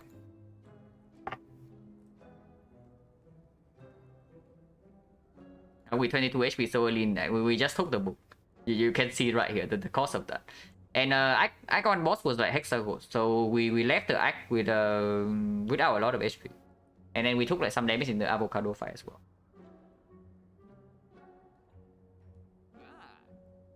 Yeah, this is clear. I always do that. So if we take the dash and XecnaR right now, we cannot take card remove. And I think I do want the dash. I think I do want the dash with the 5 energy sometimes, and then all the smooth stone as well. And then dash also works better with this potion if I pick it up. 5 strike. Okay, 5 strike is like super bad, but buys here every single time, right? Oh, apparition. Okay, apparition's even better. Card remove has to be better than XecnaR. It has to be, really. Because card remove does not save you when your hand is like complete garbage, you know. It's not like removing one strike suddenly means that we never break. And then you also see the problem is that we have 22 HP right now, and we break in one turn of in either of these fights, we are immediately dead. This does not even have to be the burst, you know. The tips hit us for like 24 turn 1. The tips hit us for like 24 turn 1. And XecnaR is not that bad if we buy the second dash. It's decent with the dash and the sticky strike, and we can play it after the PK, for example. Like after the PK turn, we use the XecnaR to like draw 10 cards, and then if we draw 10 cards, surely we will draw into something that's with some attacks that we can play, and then it's like pretty decent.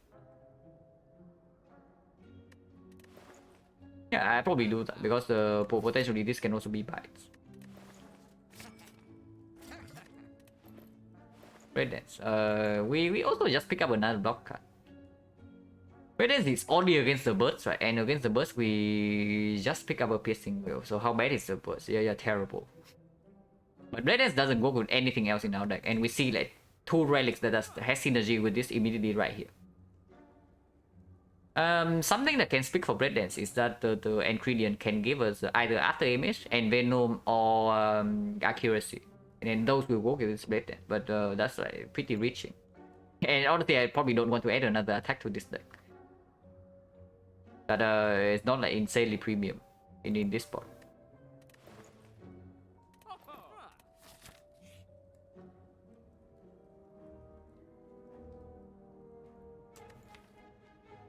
And he could have asked for the bait. So now we have like a complete garbage bane in our deck. I mean, we tossed the bane to him instead of we tossed the poison staff instead of freaking XecnaR.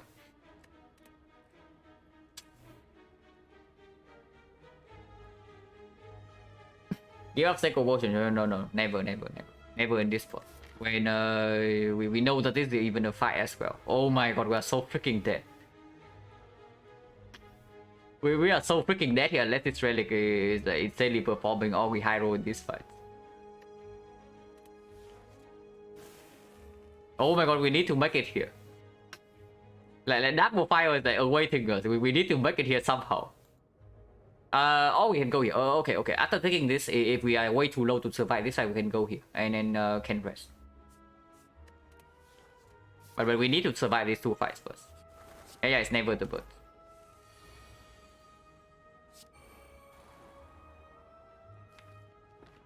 Okay, bad things are happening. And a deep fight coming up after this, by the way. So having the potion also not very good. Yeah, we knocked down one bird. It's true. We do knock down one bird. Ingredient is trying. Yeah, Ingredient is actually doing work here. You are laughing at this Noxus field, but you realize like we have a freaking bane in our deck without poison now. So the Noxus field can actually help us knock down a bird next turn because of the bane. And then you will not be laughing at the fumes anymore. No Toss Potion, yeah, no Toss Potion. And yeah, I guess we knock this down, and then next turn I hope maybe we can draw into Piercing Wave somehow. And this also deals like 2 instants of damage. Because the laughing ingredients trying very hard, yeah. If we do this, take one. Which one do we down? I guess lower HP one? Yeah, probably lower HP one.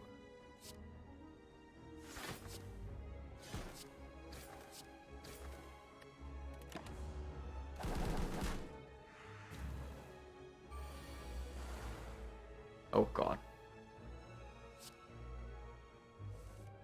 Okay, no piercing will. No piercing will yet. We can just XecnaR right now.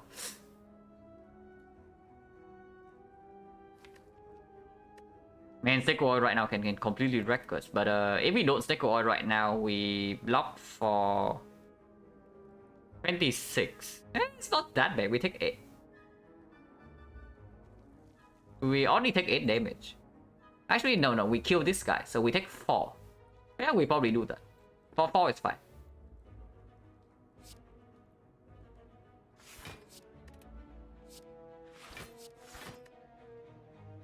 And yeah, can kill this guy exactly because we knock down the one with low HP, and not this one. If we knock down this one, we could not kill him right now.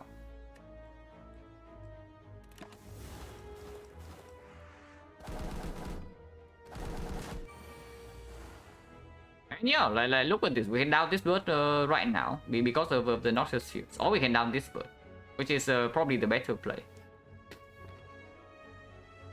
Otherwise, next turn he attacks us and we have like no answer.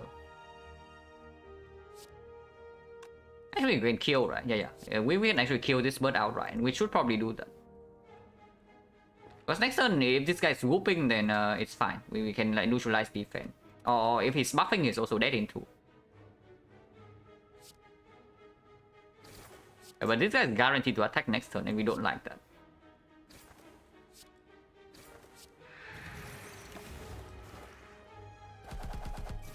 Yeah, he's buffing, so fight is like completely fine. Unfortunately, Flower is messed up, but we cannot let this guy live longer. Yeah, this fight went well.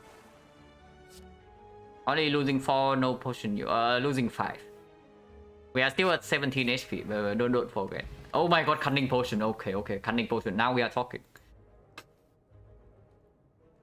36 damage.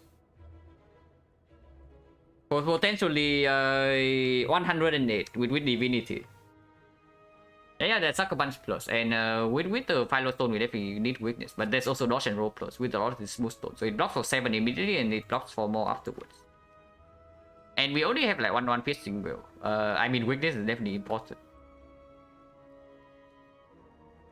Yeah, Green Dodge and Roll is probably good with the book. It can give us like footwork or something, and it's also like better. But it's true that we do need like artifact strip against automaton at some point. Because otherwise, if we cannot deploy terror and then we cannot like also deploy weakness into automaton, then we probably dying in the fight. But automaton is like a super long way away. Let's not worry about automaton instead of this garbage fight, whatever it is. So book of stabbing. What do we want more? Dodge and roll or the other thing? Slavers. Man, slavers are so freaking rough. We can die on turn 1. Maybe not. If we have this, so hopefully we don't die on turn 1. Yeah, with the defect run, fell asleep. Yeah. We go to the defect run. Like basically lost no HP in Act 4. So the deck was very strong. Yeah, Sucker Punch work with the Divinity is true. It's upgraded and it does start a weak chain. Like Sucker Punch Plus is definitely like, way better than minus. Like one more weakness is probably enough weak for this kind of deck with like double acro. And hopefully we get removed at some point. So it's not better though. It's definitely not better though. It's correct. Is it better than this? Now, I guess with the Philostone weakness, it's probably more valuable than front load block. Even though the front load block is quite big. Like 7 block and then 7 block again next turn. So it's like 14 block in one card. Like very strong. But if we see the... I mean, if we see Slavers, then probably the dodge and roll is slightly better. If we see Book of Stabbing, then Sucker Punch is better. If we see Gremlin Leader, then it's debatable, but maybe Sucker Punch is still better. And yeah, 14 block 1 energy, not bad. Absolutely, not better though. But Sucker Punch is probably nice. It's true, with Divinity, like an attack that actually blocks in our deck is like very valuable, which is why I also bought this dash. Yeah, Sucker Punch have to kill small gremlins and leader. Absolutely true. Because we also do not have any AoE damage, so we have to kill them one by one if we don't outright nuke the leader.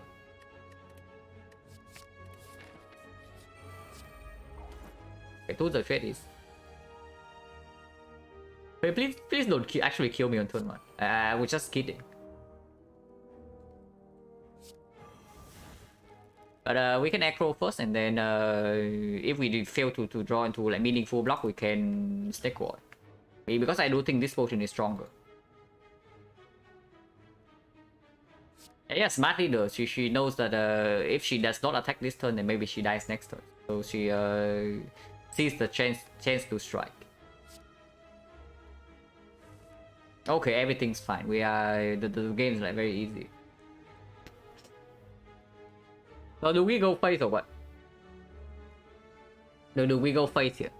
Because the leader is never attacking next turn. And then Terror is only down. So, and then we have to the trade. Never play strike. I think I discarded the curse here. Actually, no. Yeah, we probably never play strike. This is, we have to spend energy on this, and then we still have to block a little bit. So it's probably dash. So it's probably never strike. So it's just piercing wheel, sticky strike, piercing wheel, and dash. But now we only have to think about like whether we are going face or not. If we draw into PK next turn, absolutely we can. If not, it still deals 54 damage. So this 18 plus 15. 18, 15 is 33. 33 for 54 is 87. 87, and then she's only at 68. 68 we have 2 the trade, and then PK. Man, this bane is like so worthless, but we can probably go face. The only problem with going face is that we also need to block 17 damage next turn somehow. Yeah, go face. So how do you block next turn? Yeah, exactly. So we are kind of hoping to draw into like PK next turn, and then we spend energy on block, and then we nuke her in 1 turn. But basically, the moment we draw, if we draw into PK next turn, she's dead always, because this potion then deals 108 damage. But if this potion deals 108 damage, then we don't need to deal this damage, right? Might as well just kill this. At least kill the sticky. Actually, if we kill the sticky, then we play no, we still need to block a little bit. She still deals 3 damage. And Masterful Staff needs to freaking cost 0. Instead of costing 3 because we tank this 3 damage. Man, the HP value also doesn't line up that well. We lose like a lot of damage here just to kill the sticky. We have another dash coming now, so maybe we can block 70. Maybe we can kill the sticky next turn. If we say that the draw is bad enough. He always buffs next turn.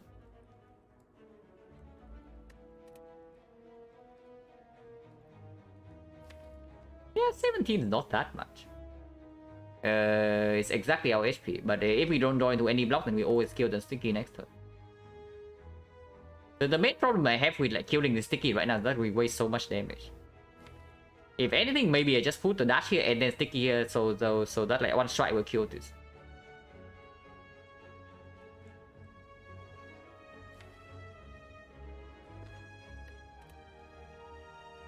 I probably like that like way more. Not wasting damage in this fight.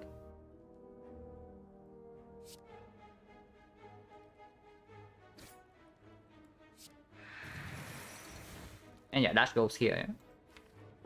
We lose out around 15 damage, but we breach for a case where we don't draw PK next turn and we kill this. And then turn 3 she might not attack.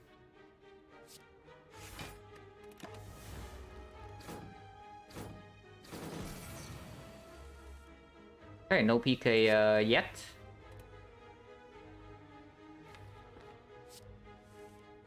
Okay, actually no PK. And okay, Sacrifice needs to go here. This draw is very bad, but maybe you can kill both of them. So I guess we kill the Gremlins now because we do not have lethal next turn ever. So we want her not to attack if possible. Which means that it's Masterful Staff, and then Strike goes here. We want to Sucker Punch the leader, so it's Masterful Staff. And then dash, and then no. We cannot sucker punch the leader. Ooh, not being able to sucker punch the leader is bad because next turn if she attacks again is for 39 and then we cannot block it with this. If it's 13 weakens to like 27, no 27 we're still exactly dead. Yeah, 27 we're still exactly dead. This only block for 12 and no 27 we live on 2. We live on 2. Okay.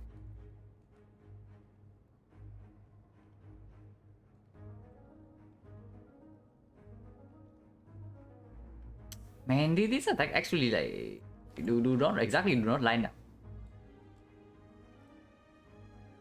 Actually no, we can do it like this. Masterful Staff, Bane, and then strike here will kill. So these 3 cards on here, and then we strike this guy, and then we sucker punch the leader. Okay. That's the line. Yeah, Nude Masterful Staff, Bane will kill this guy, and then we have 2 energy, so we strike here and kill, and then we sucker punch the leader. We will have weakness next turn.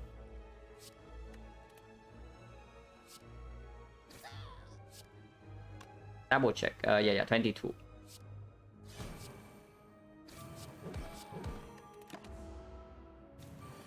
She doesn't even attack anyway. Okay, at least we draw into PK. If we break on the PK, this turn would be very sad. But we draw into PK, and next turn we know that we have like, at least 1 strike. Well, plans always happens, and we always strike once here. The question is whether we keep the strike here in our hand or not, or deal 9 damage right now, because the using the strike right now and holding your defense is also fine, because we don't shuffle in this defense, and strike is not what we want to play next turn anyway, if we can help it. And we get like 9 damage up front. I mean, next turn this deals at 108, so we all save lethal. If we have to do that. So I probably want to strike here and hold the defense. Yeah, always have lethal if I use potion. Because like, if I hold a strike here, next turn we have like only 4 energy, and then 2 strikes will not cut it. So 2 strikes only is only 36 anyway. We actually need to draw into the good attacks in order to kill next turn.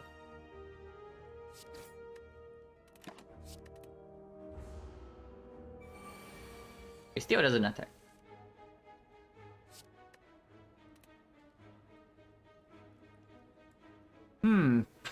So not attacking this turn.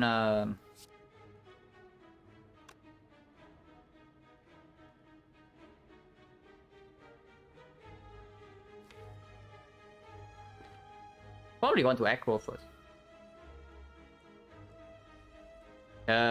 Wasting damage on these is like absolutely awful, so I don't want to do that. But I probably want to aggro first and then see the situation. Because if I draw into like PK right now and enough damage to kill these, then we can delay like 1 turn for the flower.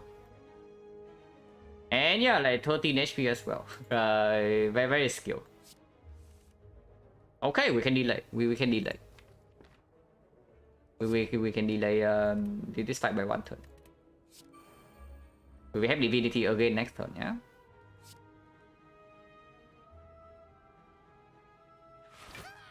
And this is enough block already, so we can just spend the rest on the leader.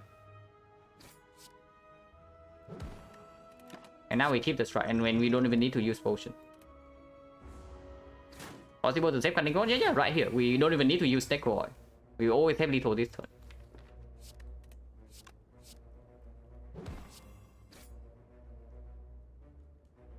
Man, now you draw a potion and I toss away Necro. Okay, maybe good thing is not that.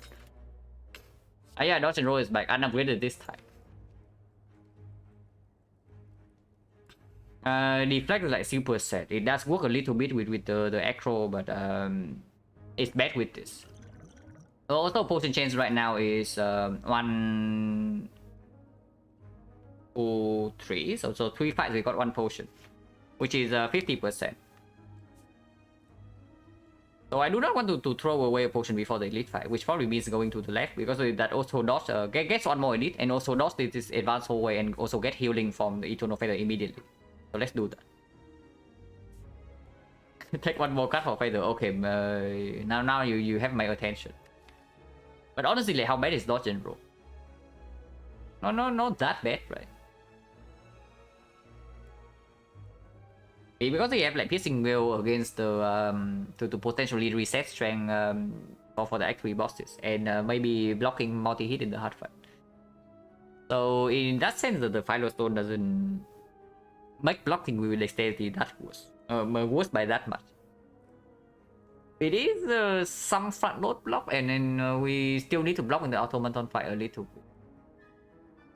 It's not like we can get away with straight up nuking automaton, because we cannot deploy terror in that fight easily. Deadly poison, the main has a threat. Yeah, probably not. Deadly poison with divinity is like, I mean, okay. The thing with deadly poison is that it actually strips artifact. Yeah, cannot be, right? Cannot be. I refuse to believe it. And if I have to pick deadly poison to strip artifact to deploy terror in this spot, then I'm probably just prefer to die in this run. Yeah, no, this main man deck with no poison card. I can use deadly poison to make this main stronger. I mean, it's true. But yeah, if I had to pick main to strip artifact to deploy terror in this spot, then I would rather just die in this run. 10 days coming based only. I mean, I can also just get a Pbox after this and then remove the bed. So it is not lonely anymore.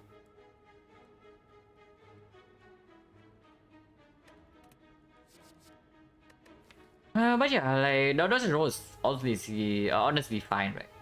It's already decent enough with this, and then of course it's not upgraded, so we are slightly sad.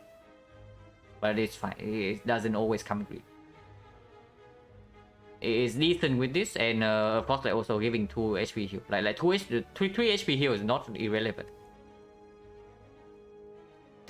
So Dodge and Lolly is skip. But skip Dodge and Roll. We did not skip. We picked Sucker Punch Plus over it. And Sucker Punch Plus did decently in the Gremlin Leader fight, at least giving us some peace of mind. Because guaranteed weakness on the leader actually made sure that we never die on the turn she could have attacked. But yeah, Dodge and Roll minus is okay. And yeah, we go here immediately. So do we upgrade or do we rest? And yeah, with the rest of the act being like this, I probably want to rest. No more fire afterwards to work with the feather and advance away here, because the red wheat is like right here. So yeah, advance away, maybe double question mark into burning elite, or maybe another advance away into like another elite. So the rest of this is like very harsh. It's not like we have like super strong upgrades anymore. This upgrade is like okay. But then what else do we do with upgrades? And yeah, we have a premium Bane activator in our deck already. In our relic bar already. Upgrade relic plans. If you say that we never die in this spot, then sure we can upgrade relic plans. That's probably our upgrade. But somehow I think that we have like a pretty decent chance to die in this part. If things go wrong at least. If things go correctly and we draw Divinity. So if we draw Piercing Will turn 1 and Divinity turn 2 every single fight, then sure we win every fight in 2 turns. Likely going to Burning Elite. If I go to Burning Elite, it's only because I want more question mark and then not the advance whole way. But we'll see. It depends a lot on the potion situation.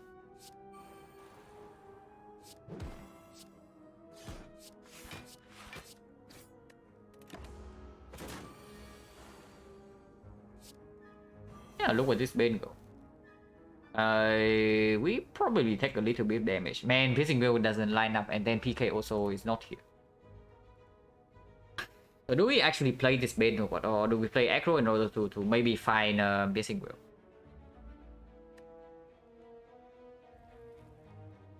Because taking this damage here, the fight is like nowhere near over. Next turn we take, we will face 25 damage, and then Piercing Will doesn't line up. We also have no more buff cards.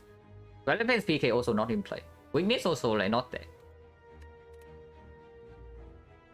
Honestly, I don't even care about the damage here this turn. I play Echo, and if I draw into nothing, I play Defend Dash. And this is fine. And now we don't need to play Dash. And Weakness definitely blocks more than other cards, so we do that. Then we can dodge and roll defense. Take 7.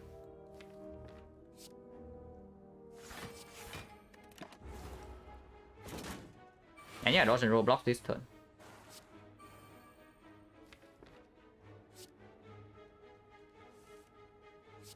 Man drawing into all strikes right now. So next turn the divinity turn, but we have no attacks. Yeah, cool, amazing. And we take 7 again, so maybe we need to nuke next turn with this. This potion is so freaking strong though, but I guess if our draw is like this, we probably have to do that. Wasting divinity in this fight is not acceptable. Next turn I know we still have full block with the piercing will and the survivor, but that doesn't cut it.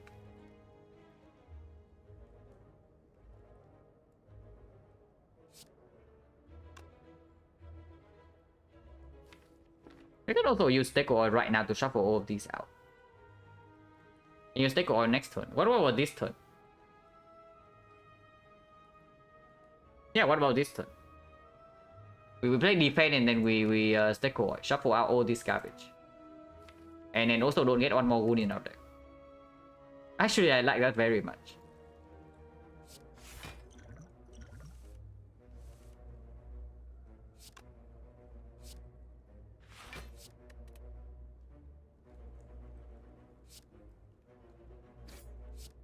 And yeah, while well, then we can keep dash around, or we can keep echo. I think we keep dash over echo just because it costs 0.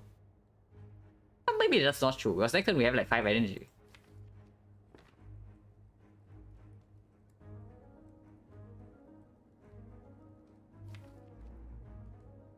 And yeah, the attack density in the deck is actually not very high, but that's probably 6 more for the dash. This deals 30 next turn.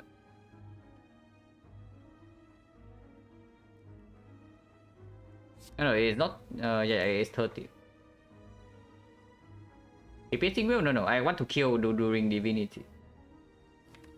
But I mean, keeping piercing will is like okay, but it's only okay if I draw into this next turn. If I do not draw into PK next turn, then keeping will is never correct in this spot. Why not hold will? Because we do not have a guaranteed kill in 2 turns. That's the main problem. If you say that we always kill this guy in 2 turns before he hits us for 8 times 6, then sure, I'm all down for like I'm all down to hold the piercing will.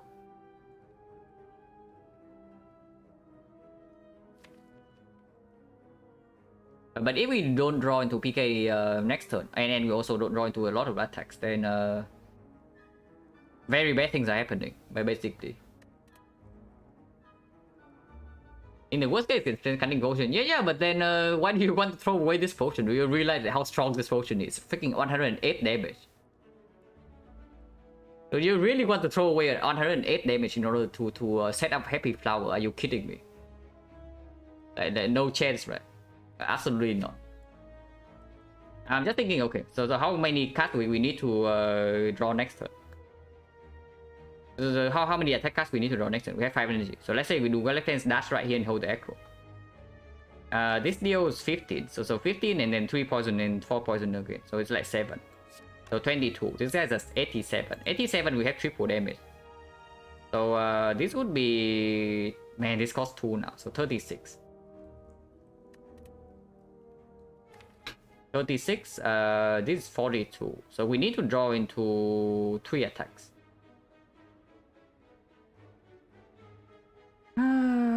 Don't want to throw it away on the low roll case. That's the problem, right? But I mean, maybe it's fine. Maybe it's fine because we also need to draw like too many cards next turn. We need to hit too many cards in order to kill. So even with the aggro, I'm not like extremely confident just because this costs 2.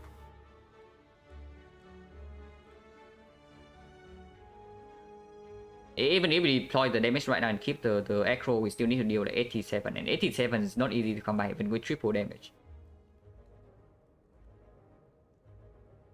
And yeah, the will does buy us 1 more turn, so I can see that. That's probably fine. It probably give us a higher chance of preserving this potion compared to like holding this.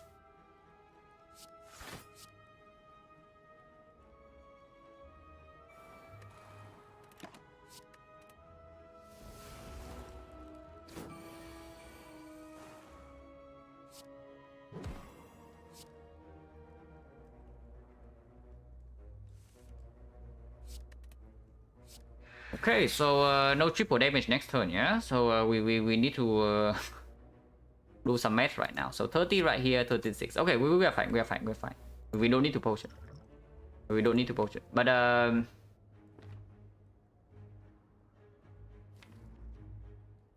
it's fine, it's fine.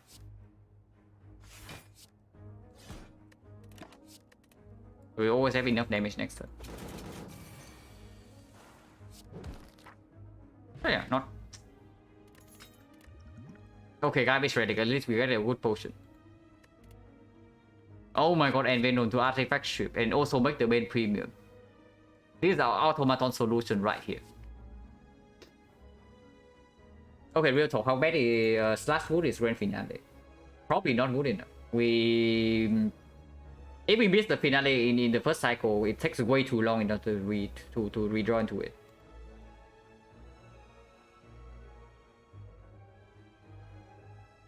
Man, and Venom unupgraded is like so freaking garbage, and we don't get an upgrade until here. And we don't even want to upgrade it, you know. We want to upgrade the wallet plans, and then we can just get the Venom for free with this. Like, how about that? Don't think I ever seen big Venom don't have Snake Skull. We picked the Venom like just yesterday with the Bastard Crown because we have like sadistic nature, so that's kind of like Snake Skull. But yeah, without any synergy that makes the Venom itself better, like, it's not worth picking. The card is like garbage. Sometimes I do pick it for the artifact strip in the hard fight though. If I say that my only way to block multi-hit is the piercing wheel and I have no other artifact strip, then I pick up a fairly late Venom.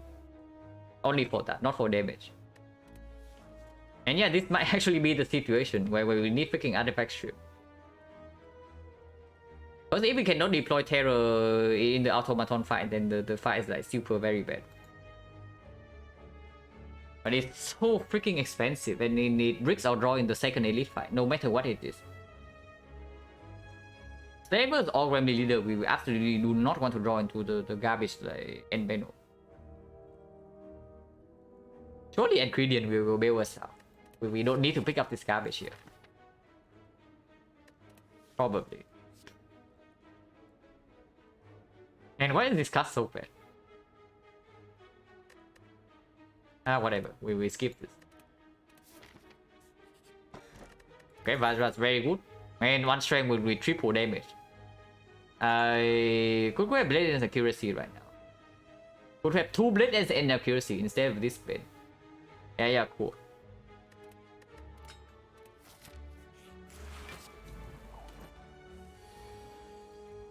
Okay, and ingredients like delivering. But real talk, what about Cunning Potion? Cunning Potion right here deals 66 damage. Not this turn, right? So I guess this turn we are taking damage no matter what. It doesn't matter what we do here, we take damage this turn. And yeah, damage this turn into another advanced or into another elite. Hopefully we don't die along the way. We can also attack potion and hoping to get something like dash. Only dash, right? Because this guy's already weakened, so even weakness will not play. So if we are only hoping for dash, I mean card draw maybe can do something, but we only spend all our energy here. So I guess we are just accepting this here. Weakens to 16 and then 7, so 20. We take 11. Ah, perfect HP for apparition. This cannot be apparition, but this can be apparition. So we are just setting up right here.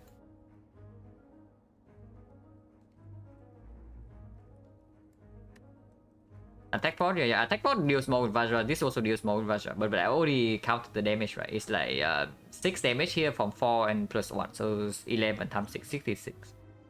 If we use both potions, sure we kill this guy, but probably don't want to do that before the elite. We only use one potion though. I think I'm using to spend one of these potions, but not both. So I guess we're just taking 11 this turn.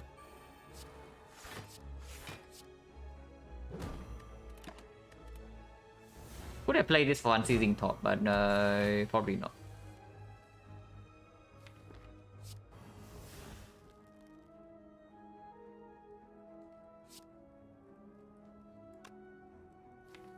And now this turn though, this turn we had Unceasing Thought.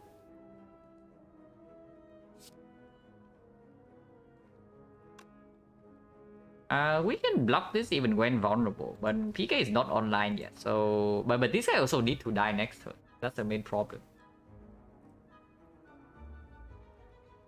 Maybe we should just freaking kill this guy. Right now.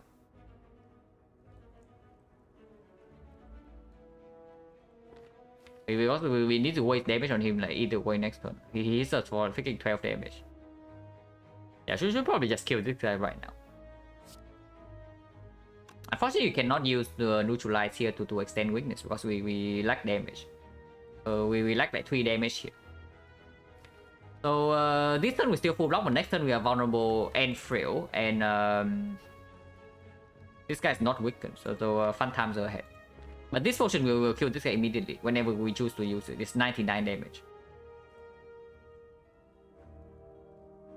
So if this guy decides to 22 us against next turn, it becomes 33.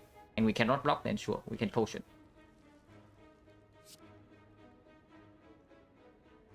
What if we can kill this next turn? Can we kill this next turn and then block in here? Because we also have 3 blocks. So we only need to block for 9 if we can kill this. 32 and 6. So 38. 38 is minus 24, go to 48. 48 plus 11 is like 59. Yeah, it never happens without potion, right? But I guess shield potion is stronger than attack. I guess shield potion is stronger than an attack potion. So with the attack potion, we can maybe kill this next turn. Probably can do that. Probably can do that.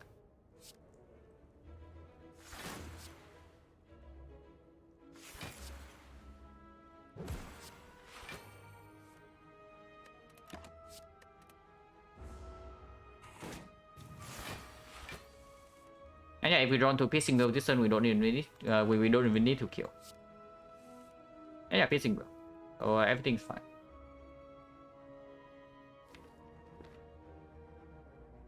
Well, this goes to what? It's currently doing 8 times 2. So it goes to 2 times 2 and 1 times 2. 1 times 2 and then 6, so we need to block for 8.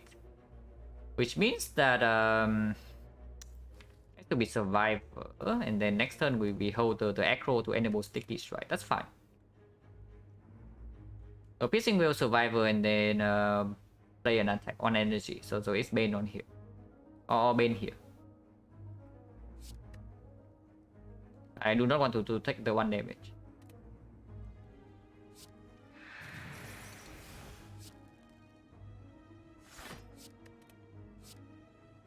And here, like, strip 1 plated, but that's probably not worth it. Next turn, we have divinity on this guy. So probably want to... No, this also doesn't line up. Because this deal, I guess it deals 24, so putting a little bit of damage here is fine. No, it's not 24, it's 26. So these are like 14 each on here. So Bane alone here also doesn't line up. So if we want to kill both of them next turn, we actually the most efficient line is actually like Bane this guy. And so do we have enough damage? Because we know what happens next turn. We know that we draw into this and then 3 strikes. So we play 3 strikes on this guy, which deals 63. So that's actually enough. And then we sticky strike this guy. Okay. So they both die next turn if we do this.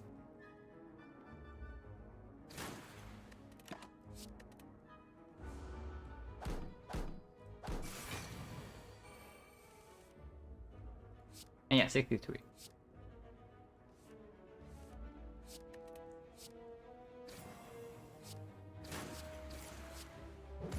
Preserve.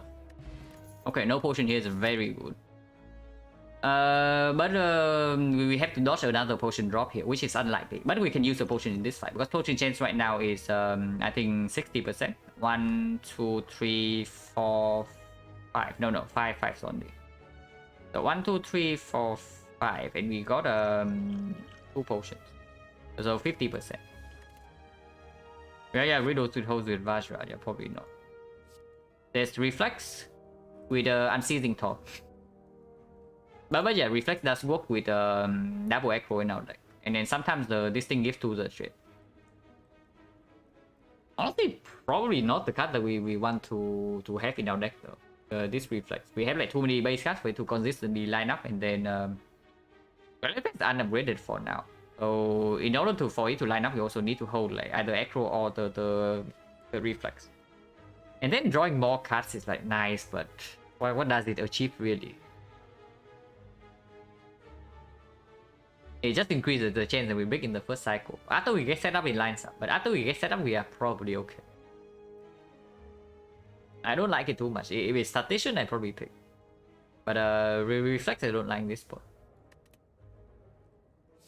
How about Deflect with Unceasing Top? Yeah, probably not. I mean, Deflect with Cut Raw does work a little bit, and we do have the Smooth Stone. So it's not that bad. Could be worse. Also, could be way better.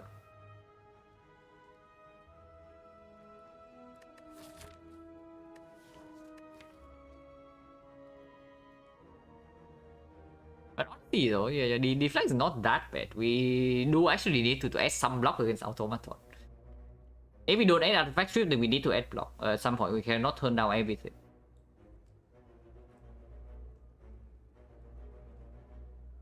Because either we kill before the Hyper Beam or we block the Hyper Beam. There are only two choices.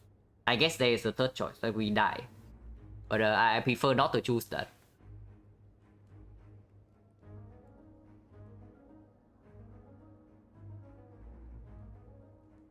It's like okay, it's quite bad. But sometimes it's okay. If like before footwork, feel like sticky strike before this guy. We have like half a footwork right here. So it's slightly better than it usually is. And we do have card drop. And sometimes it goes off with Unceasing Top. So it's not that bad.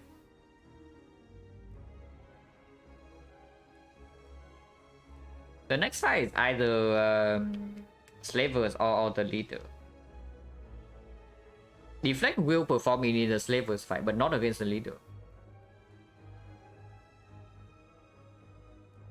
It's okay, it's not that good. Not bad. It's probably okay. Also in this fight. Yeah, infinite bits.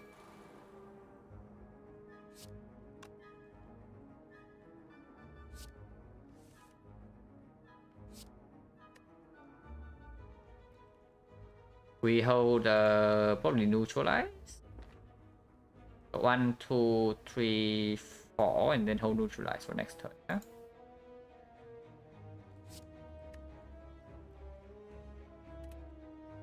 Hopefully we can nuke this guy at some point. We can hold a defend instead. Because if we hold defend and we draw into Sucker Punch, it's way better. But if we don't draw into Sucker Punch and neutralize blocks for more, sometimes we can enable Unceasing Top because we do have like some zero cost. But we can also just aggro this turn. Maybe I should have done that before. I probably should have just aggro and then play the neutralize. That's the correct line. Because I also want to reach these cards like, as soon as possible. Before this guy, we cannot block this guy for long, but basically. So that's probably just straight up correct. And now, yeah, punish because Sneaky Strike is here. So super mega punish because of the garbage play. But I guess now we can hold the dash. No more this guy in the deck, right? Except the survivor. So we just lost the 10 damage for nothing.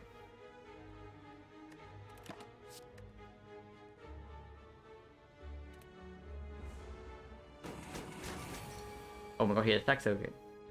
At least we draw into Sucker Punch. So we take 4 this turn, or we can potion. Potion chance right now is 50%.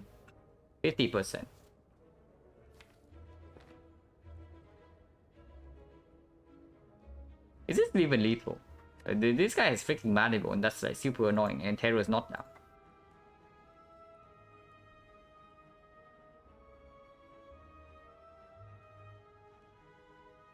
How much are we taking with Sucker Punch defend dash?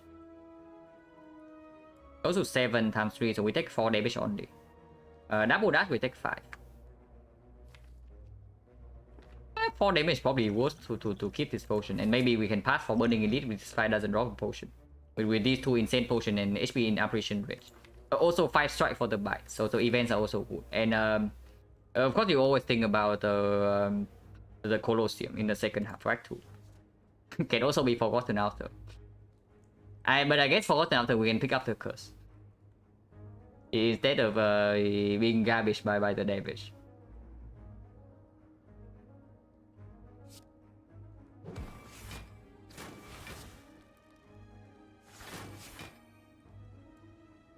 Actually, we only take one. Oh yeah, 9. Yeah, 9 weakens to 6. Like for whatever reason, I've made this mistake like multiple times before. I just think like 9 weakens to 7, but 9 weakens to 6. But of course, we enable potion for 1 HP. And next time this guy does not attack, so holding dash doesn't matter that much. But there is still more damage than the strike. Wow, terror bottom deck. Not what we want to see.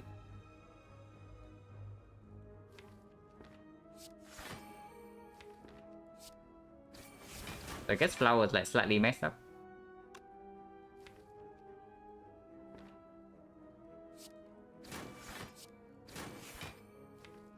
And next turn we have like 2 energy worth of blocks, so no reason to hold deflect. Even with the dash we can play all the cards. And then dash just skip lethal next turn if we cannot block the siege, which we probably cannot. Yeah, we cannot block the hit, so we just kill him.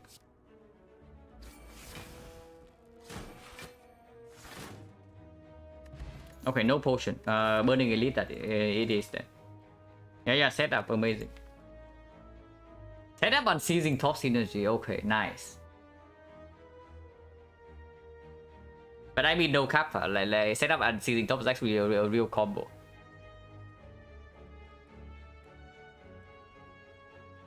Man, that is so bad. It's a real combo, but it's a freaking terrible combo. Unless you have like Frozen Eye or something. But I mean, we do have this, right? So the Ascender's Bane also doesn't block or draw.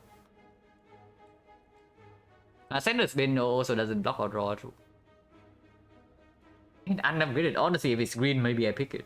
If the setup is green, I pick it. But not green, I just freaking lose energy playing it. Like, what the hell does it do? But basically, it's just a card that says like draw one.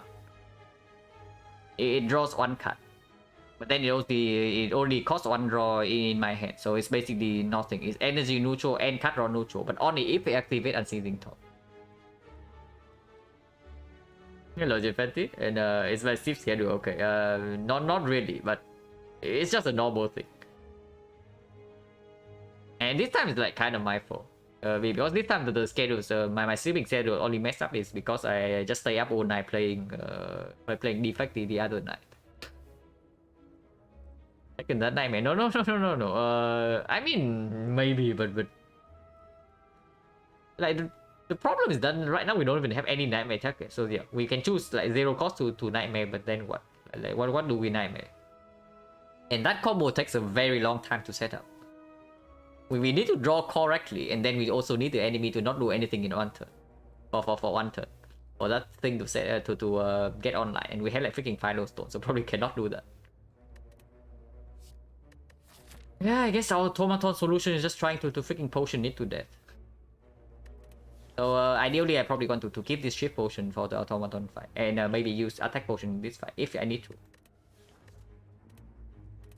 But yeah, question mark. My potion chance being 60% now means that I probably do not want to go here. And again, like another advance forward. Yeah, this is nice. And unironically, I probably remove Bane before the strike. Because Pbox can come up to this side, and the bites can be here. And yeah, Bane without poison. I am not picking up any poison from this point onwards. So Bane without poison is basically a strike with +1 damage. Yeah, cool. Sometimes it plays a little bit with the random Noxus fumes and Venom from the ingredient. Yeah, ingredients by poison sword. Honestly, no kidding. There are 11 powers, right? And 2 of the powers apply poison. So actually, the chance that Bane plays in some fights is actually not that low. It's like 2 out of 11. So 19%. Pbox only reason not to remove strike over Bane. There's only bite. There's also bites potential here. We have like 5 strikes right now and low HP, so we definitely pick up the bites.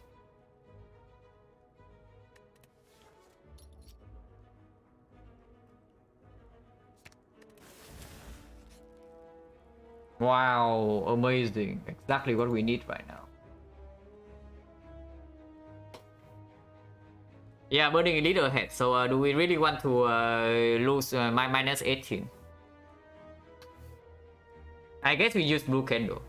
I guess this is when the blue candle gets to shine. Because otherwise we just die against Slaver turn 1. I mean, even if we take this curse, we can still die to Slaver turn 1. But with the unceasing top and the blue candle, maybe sometimes we can do something.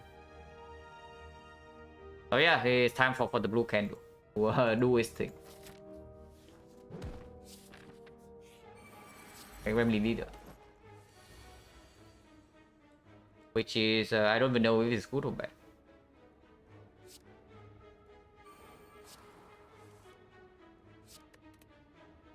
We cannot kill Fred Gremlin right now without all 3 attacks. And then Sucker Punch does not go here, Dodge and Roll is not played.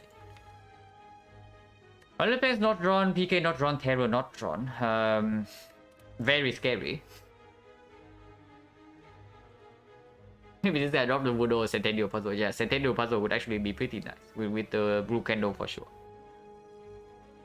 Do Voodoo is ideal. Do Voodoo is like ideal. But maybe this guy can also just kill us. Like, how about that?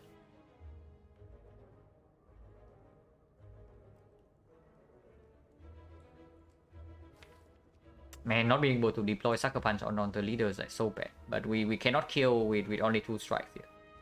So unless you tell me that we want to attack potion this turn, I don't see another way. Instead of just like triple attack here. I guess we do have Pissing Wheel in the deck. How much does she attack for next turn? It's like 39, right? No. Her base is 6, and so now it's 7, so it goes to 12, so it's 36. Yeah, 36. We don't die even if she attacks next turn. So nothing can possibly go wrong. The only bad thing that can happen is that, okay, I guess if she's not attacking next turn, then she's resummoning. So either way, we are like kind of screwed unless we finish this fight quickly. But if we have to finish the fight quickly, then potioning here also makes no sense. Because we want to wait for divinity before potion. So triple attack here, and we will see what she decides to do next turn. Man, double attack would being able to kill here would also be so good. I can then play dodge and roll.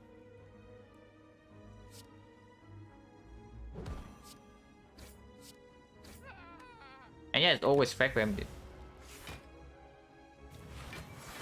Okay, she attacks for 36. I say we never die. Is that true? Oh my god, are you kidding me? Please don't be serious. But yeah, Acro needs to do something here.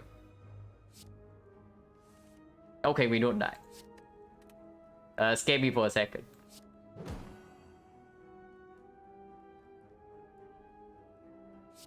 And yeah, Deflect doing work right now.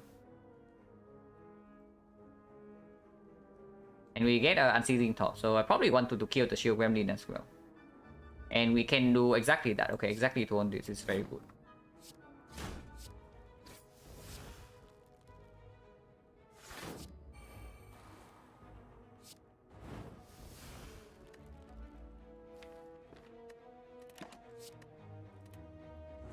Yeah, take 11. Man! Come on, don't do this. Are you serious? Well, that's bad. Because now we have to actually wait for 2 turns before we can even do anything. But at least we can probably hold Pissing Wheel. And then if she attacks next turn, we don't die. And 2 turns from now we have Divinity, and then we can potion to kill her. But this is very annoying, I have to say. And even if I have not, even if I didn't hold the strike, we still cannot unseizing top here into one of these. So holding strike was fine. But yeah, we will also Pissing Wheel in this part.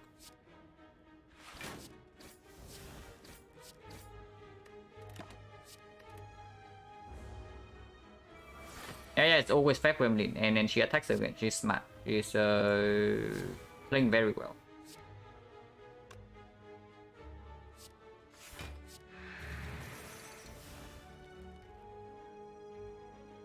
Man, we are weakened next turn too. It's always Fake Gremlin. Sucker Punch right here blocks for 6, but it basically kills our chance to kill the Fake Gremlin with Unceasing Top. If we do double attack here and we defend and we draw into a strike, we actually kill the Fake Gremlin with Unceasing Top, and then we take 7 damage. And we attack pot now before the Fake Gremlin? Probably not. Attack pot is still more damage next turn. Like, don't forget these 2 copies. But I guess it's true. We can hold one of them. But it's not going to cost 0 next turn. That's the main problem. I think I'm willing to take 7 here for a chance to kill this right now.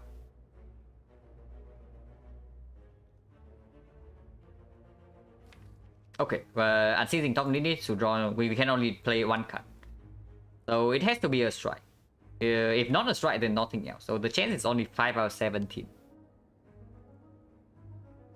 5 out of 17, like not exactly very inspiring. I guess Neutralize also kill. Yeah, Neutralize also kill. So that's 6 out of 17. But basically like almost 1 out of 3.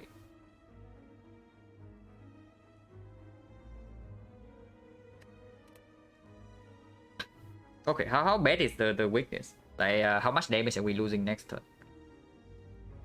We lose 25%. So what's the expected amount of damage we have? This is 15, and then we draw into maybe these. Maybe we draw into like 3 strikes plus the sneaky. So it's like 15 plus 54, so 69. Yeah, nice. 69, 100. So we lose like 30 damage from weakness next turn, roughly. But we gain the attack potion.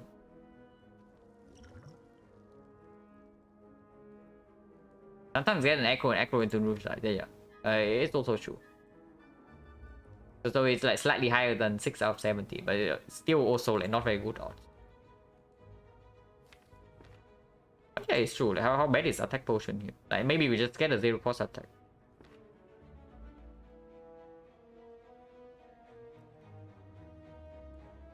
To 17, fascinating, very clear, especially with Pbox. We admit added boss score still be correct with putting your option. Yeah, I think it's absolutely correct sometimes. And 32-17 is with like some throws. I have like obviously thrown some runs, especially even the crown run. The crown run was like very clearly a win.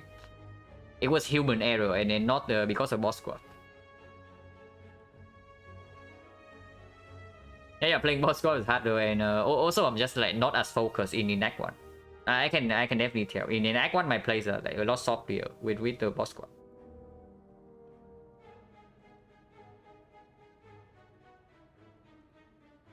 Draw defense is only 1 damage worth. Yeah, if we draw defense is like okay, but we lose some damage on this is the main thing. Because if we go all out on here, right? Because you see, it's not like it comes with no cost. Because if we ignore the Fake Gremlin right now, we are basically killing. We are trying to kill her next turn.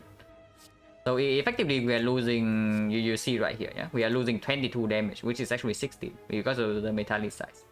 If we do not attack the leader right now. And yeah, 616 damage, and next turn we have Divinity. It has to be correct. I just go all in here, use the Unceasing Town, and if I draw into an attack, I just hit the leader. And next turn we should kill. If we don't kill, we get her to very low, and she never attacks next turn. But that should be fine. That should be fine.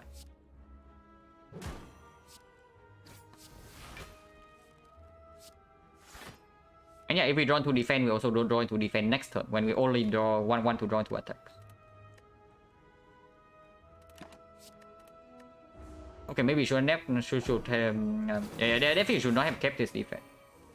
But probably not going to be mega punished. But yeah, attack potion right now. Can try to fish for the sticky or the neutralize, but otherwise we are just losing damage. Okay, she's dead.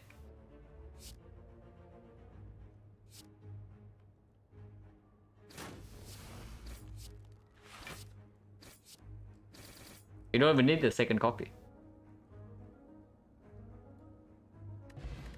Honestly, it's nice. Yeah, artifact strip. Or is it the freaking noxious field? It's probably the cloud, right? Artifact strip and then also like AoE weakness. We need already good, and we freaking need artifact strip for this terror. If we cannot deploy terror on the automaton, the fight is going like extremely poorly. When I came for what happened to my friend Ben? Yeah, we saw the cleric. And there was another question mark afterwards, so I did not want to remove a strike in case it's like bites here. And a potential Pbox after the boss. And then I think you can probably tell from our HP level and the DK now deck it was not bites. Don't need, yeah, we also don't need to upgrade the car at all. I don't even know, are we resting or are we upgrading well plans? Like one of the two. Yeah, we traded Ben for DK.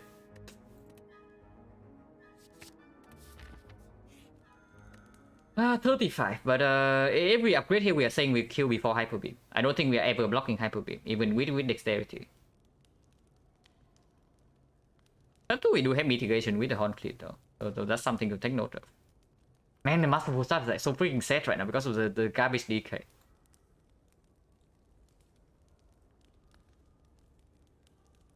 Did we see any good event in this side? We went to a lot of question marks, so what did we see? We saw Renwit here. We saw the book here. Okay, book was good.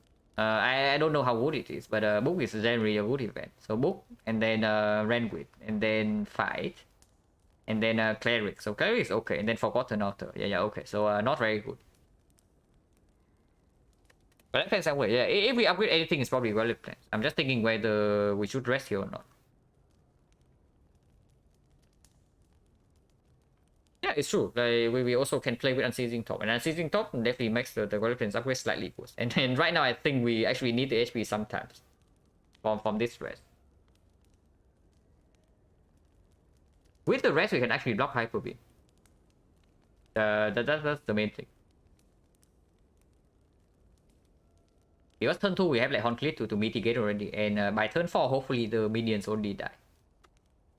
After we deploy Terror on the automaton, the fights are going to be over very quickly because this deals 108 damage. Yeah, if Terror cannot be applied early enough, then even Divinity Shiftport will not kill before Hyper Beam. We need to block Hyper Beam, most likely. And Divinity can also be stolen, you know.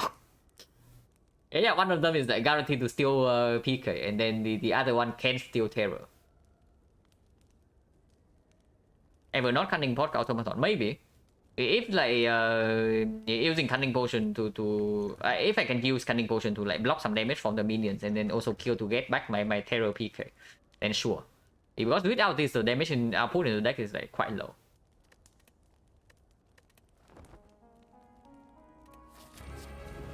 Oh my god, AoE damage solved. And Artifact Shield on turn 1 is very good.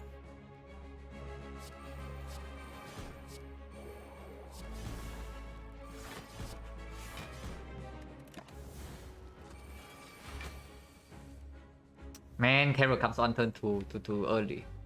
We only need to ship one more layer, but right now it doesn't line up. But we can do Unceasing Top things. What if we just like Cunning Potion right now in order for our cards to not be stolen? They are stealing Wallet Plans, Masterful Staff, Dash, and yeah. Well, Wallet Plans, Masterful Staff, or Dash. Maybe we should just do Unceasing Thought. We get to see one more card. And missing the dash right now is not that important. If I draw into any artifact tree, it's good. Well, defense is a good draw. Strike is a decent draw. Dodge and roll is an okay. Okay, maybe strike is not decent because if I draw into strike, I also don't want to play it. But then I don't draw into strike next turn, so that's also good. So the only bad draw right now would probably be okay, 1, 2, 3, 4, 5. These 5. Everything else is okay. What if we just potion right now for 72 damage to kill the minions? Because otherwise the minions are not dying until we redraw the PK. And having minions alive also means that we actually have to spend energy on blocks sometimes. And if they steal well defense, we have to kill them.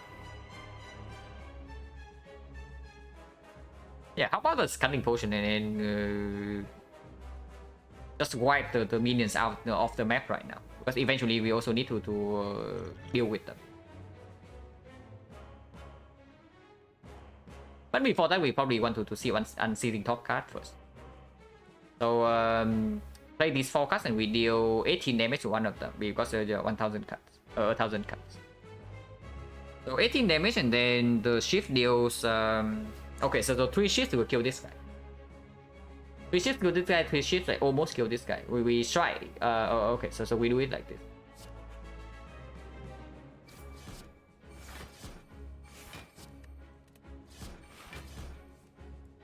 Yeah, Echo is the card I do not want to see in this spot, because now we cannot draw. Drawing into Sticky right now is dead. Drawing into Neutralize is good. Master of Staff is good, but everything else is bad. So we stop our turn here, and I think I want to commit Cunning Potion immediately to accelerate the fight.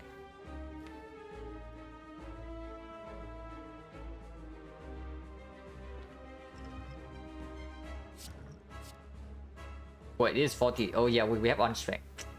So probably wasted. No, I did not waste damage. Yeah, it's still fine. It's still fine. Maybe because this guy has more HP anyway, and we are not killing this guy in time.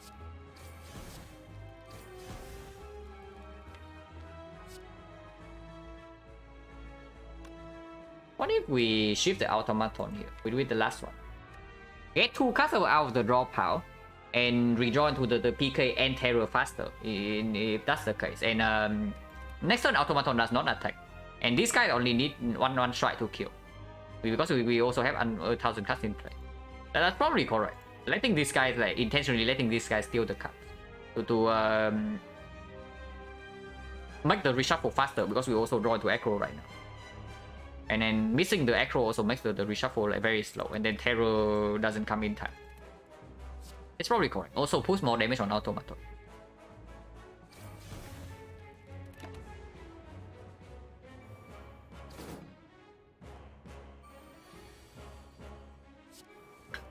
Okay, well, the plan being here is like very good.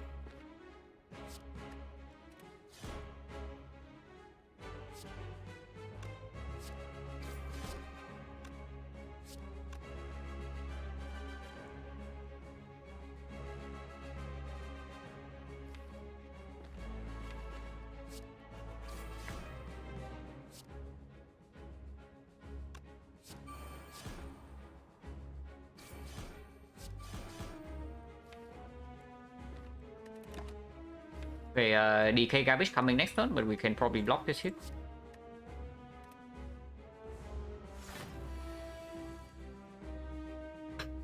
And yeah, we can definitely block this hit.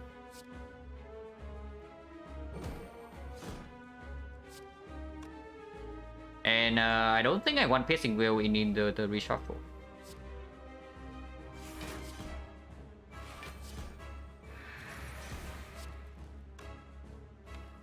So I want to play Sucker Punch right now, probably right. Make Unceasing Top go off, and then draw into this strike. Of course, and eventually we need to exhaust this anyway. Like holding this in our hand in order to make sure that we have weakness on the Hyper Beam turn also probably doesn't make a lot of sense, because we have 2 weakness cards we can draw into, and with 53 HP we can survive the Hyper Beam even without weakness. Most important thing right now is probably redrawing into Terror.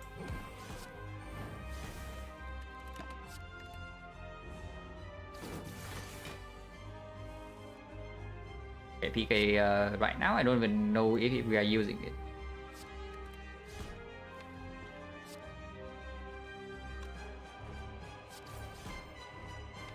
Yeah, next turn is like Hyper Beam, so we kind of need to block.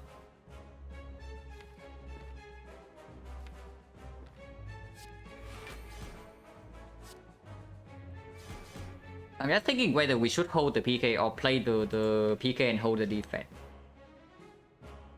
Probably holding PK and then blocking this next turn normally is probably the better line, because the block density in the deck is also very high. So we don't actually need to hold this defense, to convert our energy into block. But I want to hold this in hand in order to attack on the off turn.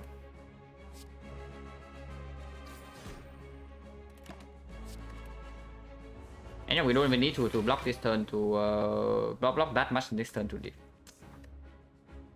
And I say that the block density is very high, apparently it's not that high. We brick on aggro, we brick on weakness, we brick on deflect, and we brick on terror. That's pretty bad. We can still hold the PK. But we don't get to attack on the off turn. Unless we play the PK right now and say that next turn we draw into terror. But the attack density in the deck is also not that high. So divinity also doesn't do that much. Next turn. So we take a 36. Man, 36 so much.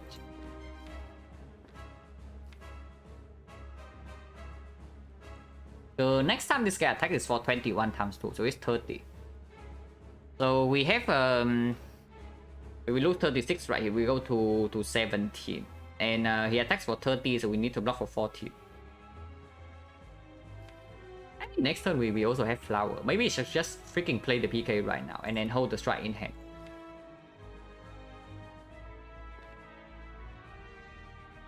Yeah, should probably play the PK right now and hold the strike in hand.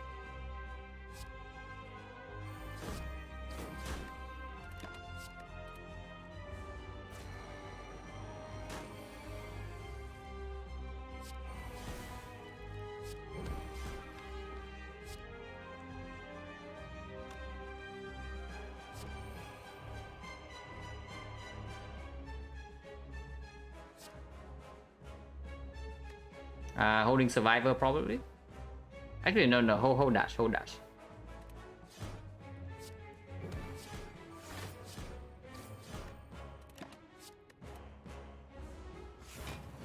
yes, only 30 dash with one more block card with full block. I mean you cannot be serious. You cannot tell me that I die to this hit with this. Oh my god, I was like scared for a second. Apparently we are like almost dead, but not quite. And next time we don't need blocks, so dodge rolls just strictly worse than the defense. So it's just defend dash here. And we take 14, we go to 3.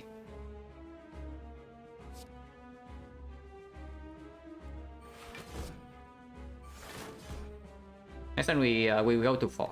And next time we have double damage, so definitely holding an attack.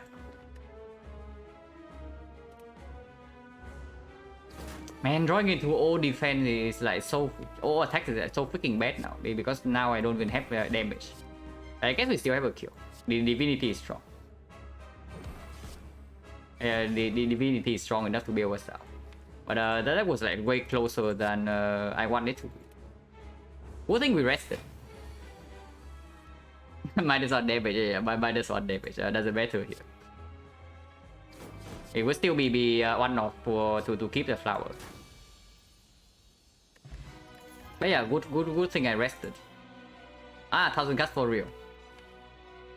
Man, we skipped the rare in Act 1 and now you're telling me we skip a rare again in Act 2.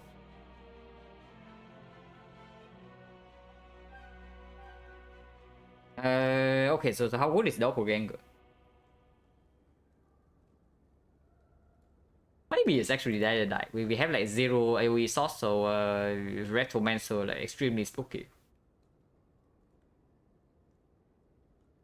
Doppelganger sometimes set up a huge divinity turn, but the other time it just breaks our unceasing top draws. But basically Doppel is like good if it lines up correctly, but then we are just relying on draw order. Oh yeah, it's probably die into Retromancer. And yeah, die with divinity is not so bad, and it does exhaust. So it's better than the last night that we skipped in that one. Also goes with this for 1 fight, so it probably solves 1 AoE fight at this.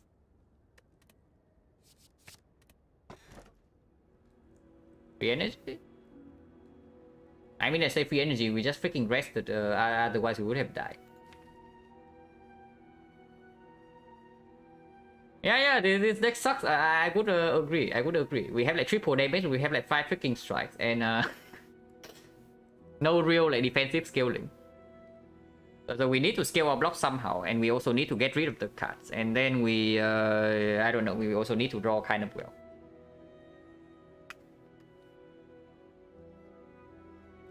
Yeah, so because with blue candle, we say that the Duvudo is coming. It's probably Reaper still. We have like Feather heal. It's a lot of healing, and we have pre-pattern actually.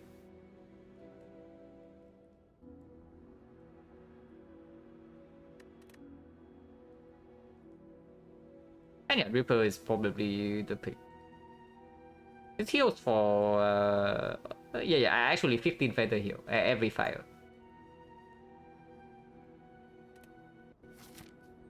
Don't ruin that guy.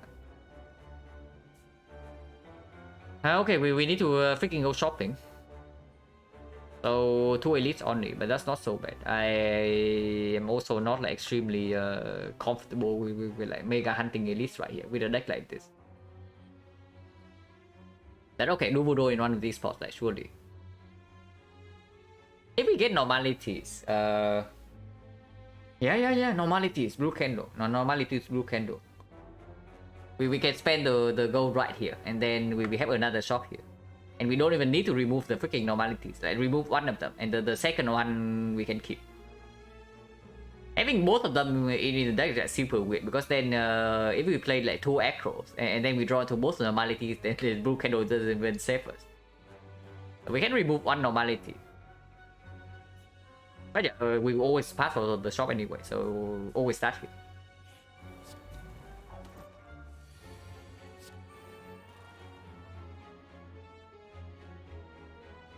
Yeah, I one hand. Apparently we're just taking damage on the first turn, so awesome. This is not lethal, this is 25. Unless we say that you say that we potion for 5. Yeah, never.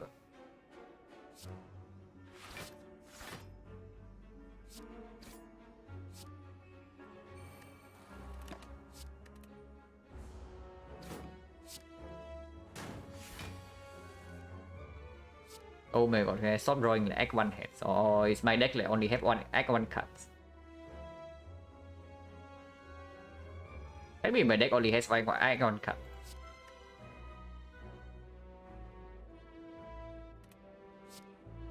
How the hell am I killing the Spiker, by the way?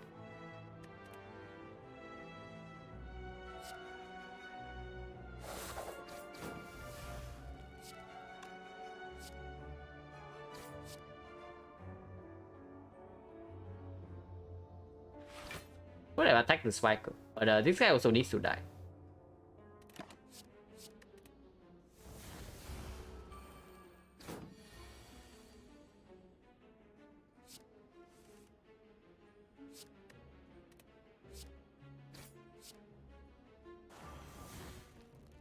Okay, stick in an attack here. Should probably do that.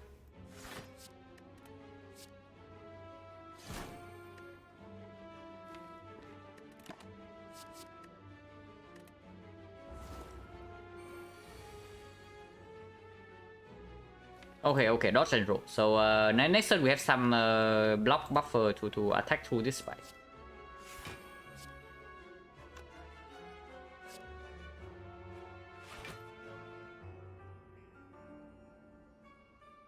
You can sneak in an attack here, but I want deflect in my hand next turn. Yeah, I want deflect in my hand next turn. I guess this can be exhausted now, and I don't want to lose HP from this.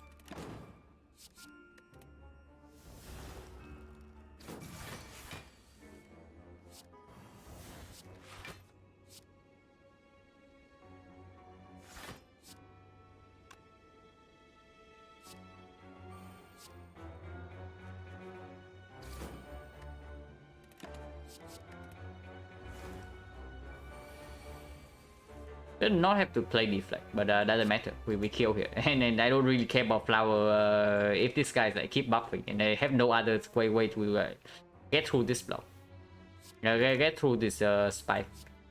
So I just kill right now.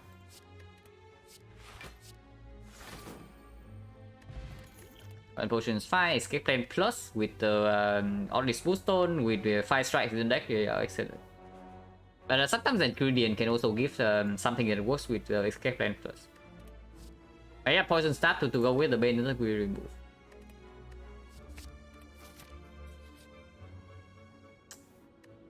So shrine event. I guess we go here and roll for another event here. Shrine is worse than decay, right? It has to be. Survivor dash was just always safe. I guess that's correct, and we do have work 2 well lifted. That's probably just wrong. But yeah, strike is just straight up worse than DK.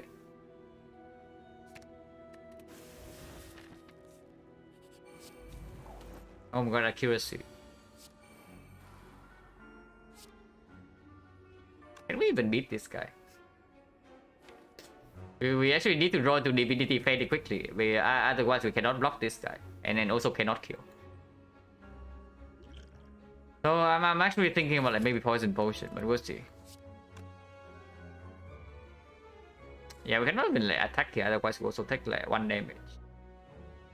I mean, 1 is none. One is none. We do have some sustain. I mean, this is always play. And I never flex on this spot, so this is always play.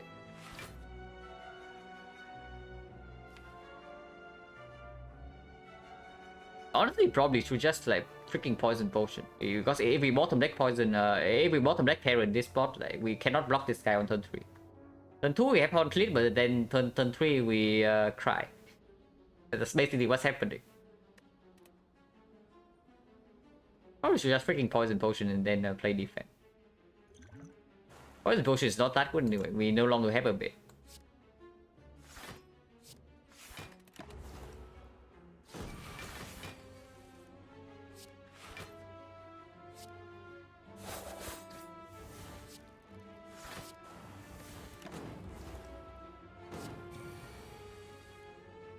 And yeah, we barely have a kill here. We can still try to block. Okay, we cannot block. The flower is like permanently messed up. But at least poison potion did a little bit. Okay, backflip. Backflip we can take. We have 5 energy and we have all its smooth stone. Our maneuver was also maybe okay sometimes with unseating top, and probably not. My god, we were just running into like shrine event after shrine event after shrine event. So every freaking event is a shrine. This is one of those runs where we never get to actually see a normal event. Do we buy potions here? I guess we run into the elite immediately. So potion with the back, like not so bad. And yeah, I think I wanted to see O3 in case we see something like Ghost Energy that we can store for our late game solution. Maybe a next spot. Losing a little bit of purchasing power in the shop is like slightly sad. But it's only 20 gold different. And potion with the back is so freaking important. Okay, Ghost Energy acquired. So if somehow we can keep this until Act 4, we may be okay. I mean, I don't know. We still have to solve like so many freaking problems, but at least this is a start.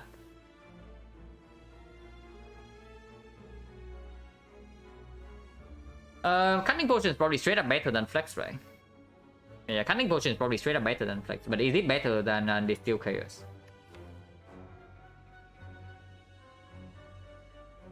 Distill Chaos kind of sucks, because our deck also sucks. Yeah, that's a pretty sad part. Distill Chaos probably sucks.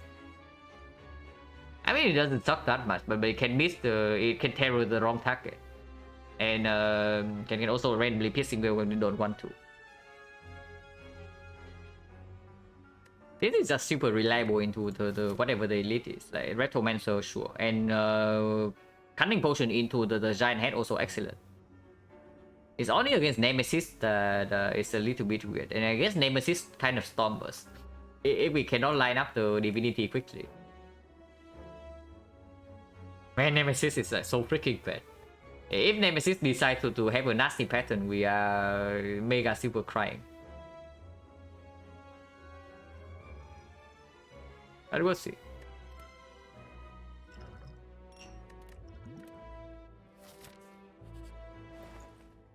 Oh my god, Potion Belt. Oh yeah, not really. Yeah, Omamori came way too late.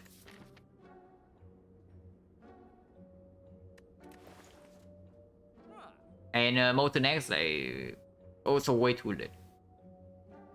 What are we even doing in this shot? I just see like backflip remove and then that's about it.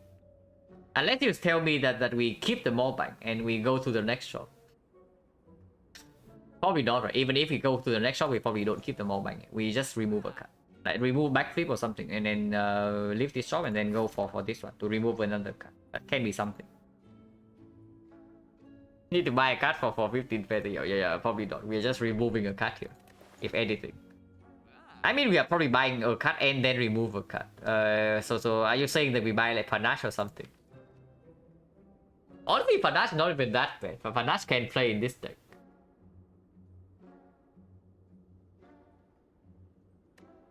Yeah, we can actually remove one and then buy two. For 3 HP heal per fire. Yeah, probably not.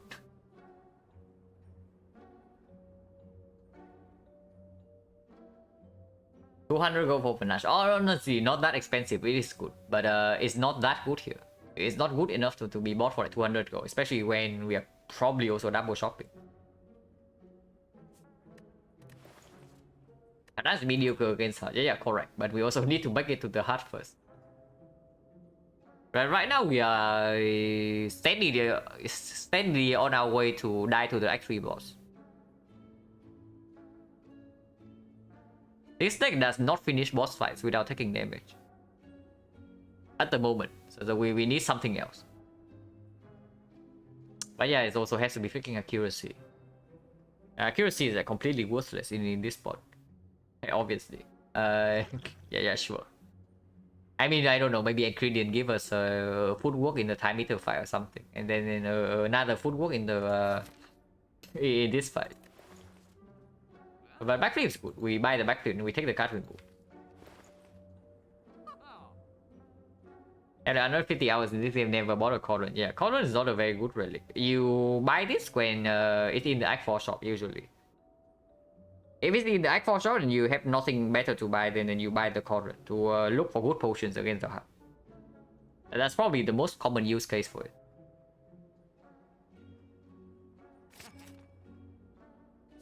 And yeah, still strike remove over the DK. And nothing else to spend on in this shop, right? We just leave.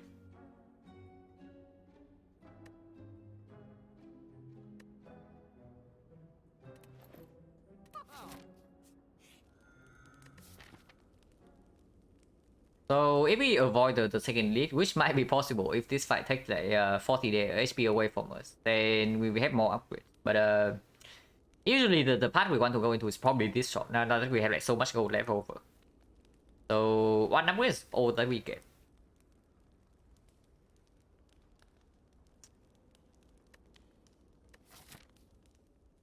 Is it well lit plans? Also, this is not a real event. It's a freaking shrine beforehand. So fight here. Oh, a shop. Shop would be good. Chest would be good. Fight here is whatever. But basically, we don't see another event in this sec. So no hero potential here regarding events. When do we remove stuff? Yeah, I'm also thinking of it. Maybe in Act 4. Because in Act 4 it's going to be like super mega dead. I mean, it's not like the strike is good, but sometimes the strike can get our hand to use Unceasing Thought. The Masterful stuff is going to cost 1 million in the hard fight. And it already costs 1 whenever we draw into DK. It's an event that removes 6 cards. Yeah. There is. Very easy. I can show you right now. We press this button and then we get the event that removes cards.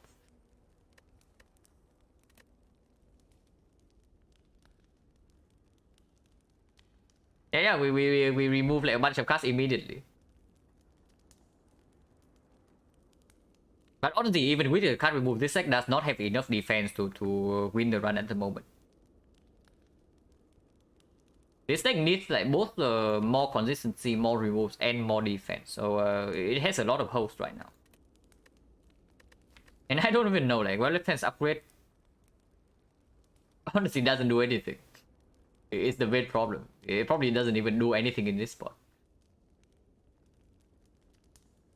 What if we just freaking recall here? Well, what if we just recall here and say maybe sometime we get like Peace Pipe in one of in this fight? And then, or maybe shovel. And then we go here and we lean in towards that. Relevance upgrade is good, but it's not doing anything in this spot. It doesn't solve our problems.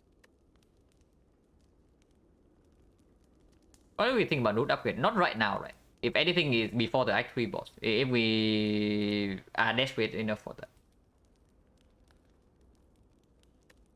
So honestly, I think honestly recalling here might be correct. Because the upgrade priority also changes like drastically depending on what we might see in this floor. And right now we better see something, because if we don't see anything, the run is like kind of dead. So we cannot count on like seeing nothing. Just does have a little bit giant head, yeah. But with giant head we have this with divinity, so I'm not like too worried. I mean, maybe I should be, because the first deck cycle was not that fast. But now if we have like 2 backflips with 5 energy, maybe it's a little bit faster. I would even is red form in this situation. Food was more important. Yeah, food was probably more important. But if we have a red form and we can survive actually somehow while preserving this potion, then we are in probably a decent shape. But that's a big if.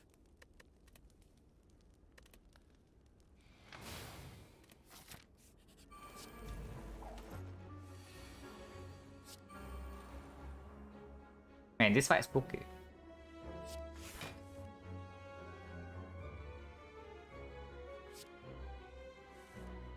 This fight is really spooky.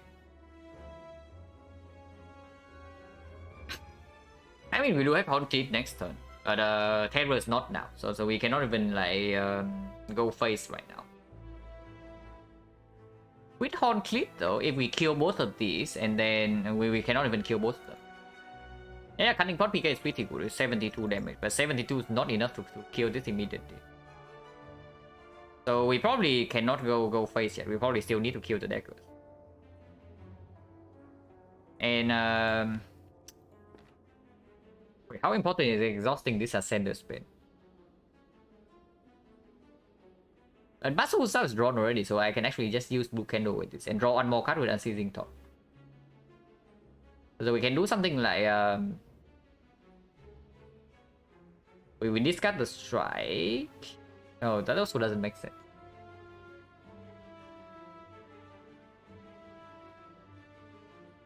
Can we not sucker punch the Retromancer then? Because I kind of want to do that, but apparently we cannot.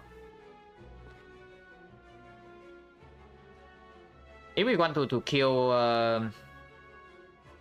one dagger this turn, I guess we just keep the sucker punch around there. But then it means that we need to discard Sender's Blade. Because of the line could be like Masterful Staff Strike, Masterful Staff Double Strike on a dagger. And then we play PK, the Deflect, Quellet Plat.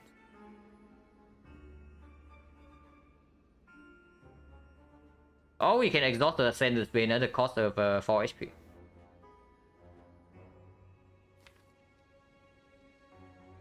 Man, this deck is actually so reliant on drawing into terror quickly. That's crazy. Yeah, I guess discarding this is fine. It's not so bad.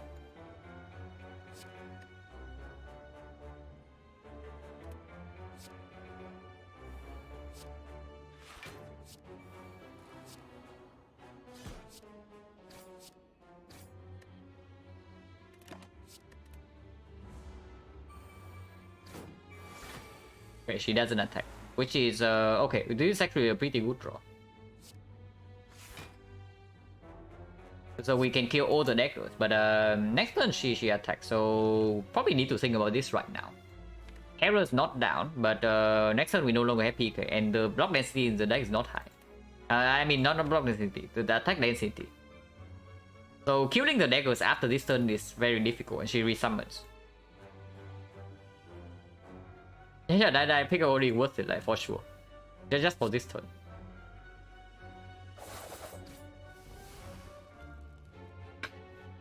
And we go in. Like 48 here with 72 is 110. 110 and then it's still too slow.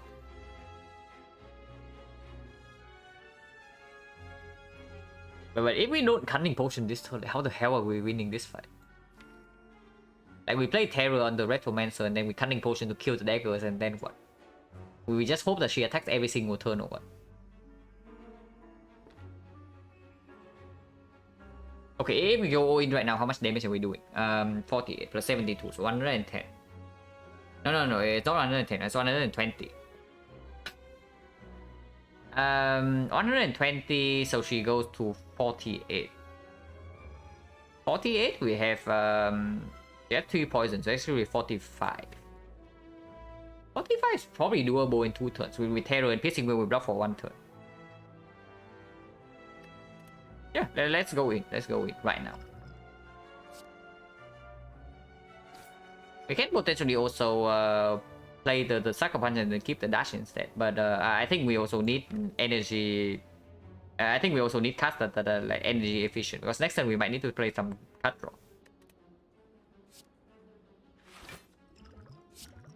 Actually, yeah, I forgot on strength again. So it's not even. It's good. It's definitely good with this turn. Again, I forgot on strength with the Vajra with the 3 potion. So it's actually 84 damage. So that's definitely correct then. And we hold Sucker Punch and maybe we kill next turn. If she attacks next turn, this can block.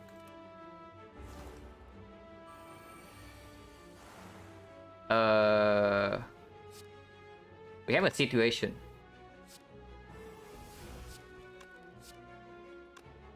It is not enough damage.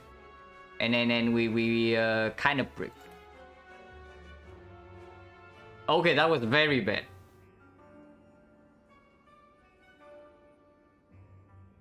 Man, this DK is like costing us so much, but it's not enough. Yeah, it's not enough. This is only 25. 25 plus 4 is 29. 29 plus this we are 4. So we have 1 draw. Unseizing Top needs to draw 1 card. And the only card that kills is neutralized. Otherwise, maybe we can block. But I guess that's online.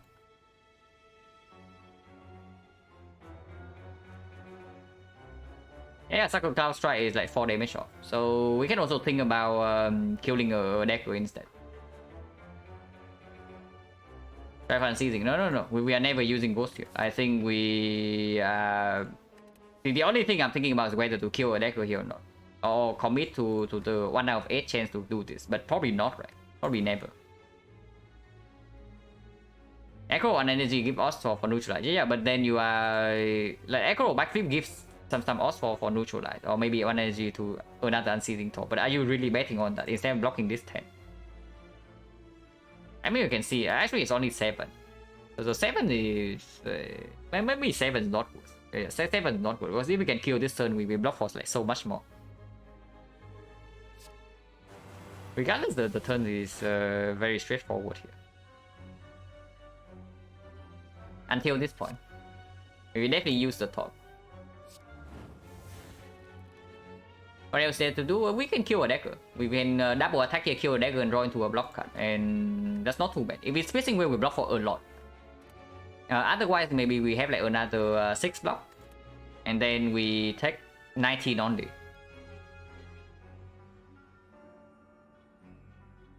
Yeah, pretty easy execute the value, man. It's like probably 1 out of 4 to draw to neutralize. And if we draw into Piercing Will, it's also worth it to go into Retromancer. So, yeah, maybe we say like 3 out of 8. So 37% that we save. How much is this? I mean, it's also weird because we don't know exactly how much we save. We can also draw into a block card. But the other chance is like 7. So if we save more than 28 here, which we probably do, it probably is just correct to do this. It's probably just correct.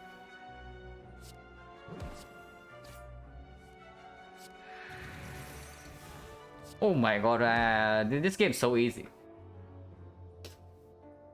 This game is actually so easy. And yeah, Unseizing Top like mega delivery.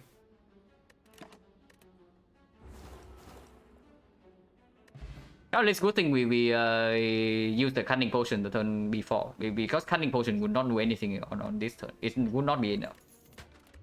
Oracle is pretty useless. Yeah, and Venom is back.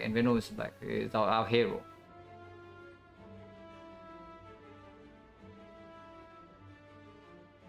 But okay, real talk, is it ever envenoming? We have energy now. We have 5 energy, and it does strip artifact from the Dome Wrecker. And yeah, stripping artifact in this fight is extremely important. Otherwise, we actually just die here. Without artifact strip, we straight up just die in this fight right now. Without a lot more in our deck.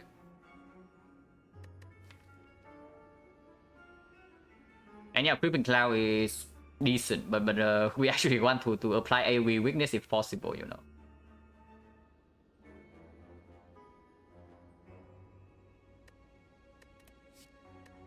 Man, it's so bad. And then if we want to upgrade it, then we also need to pass away from this elite. Upgrade is like slightly less important with 5 energy base, but it's not like we are screaming in energy even with 5. That's the crazy part.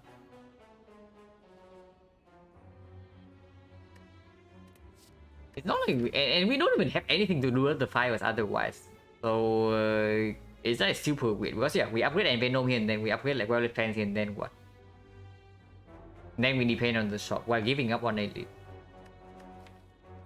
But elite is also not that good because yeah, this elite drop a rare card, so the rare card chance here is like basically quite low. The rare card chance here is quite low, and then if this fight doesn't drop a rare card, then it's only 1 relic. Yeah, a little bit more gold for this shop, but we also are down on the upgrades, and sometimes we also lose life here.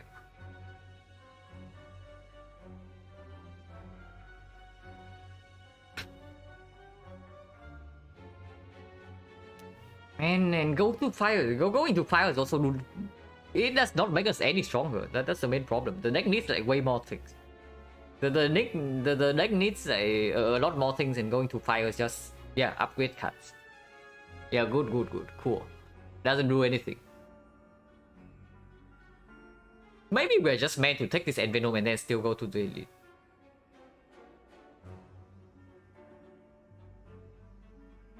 Yeah, probably.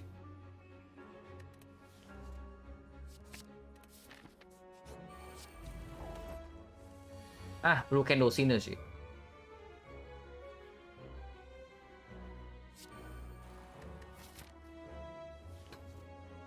But this fight is very troublesome.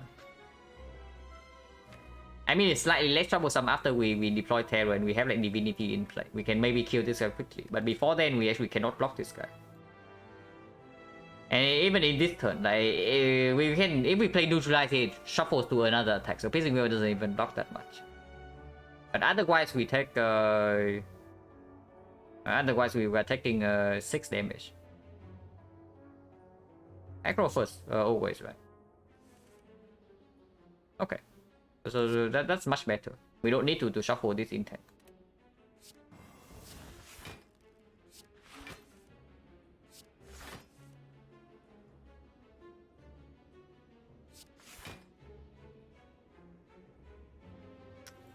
I don't want to draw into like Violet Plains or the PK right now, but drawing into so many attacks also means that the PK doesn't do much.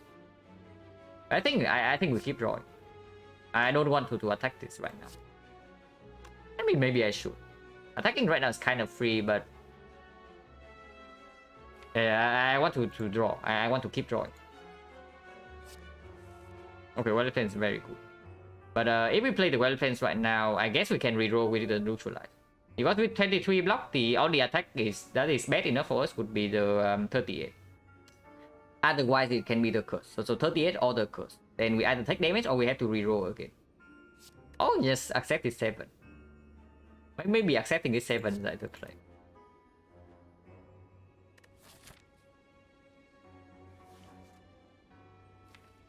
Because if this draws the... I mean, Parasite is not that bad. It's really bad. Okay, fine, whatever. It's actually very bad. But I want to play Violet Plains right now.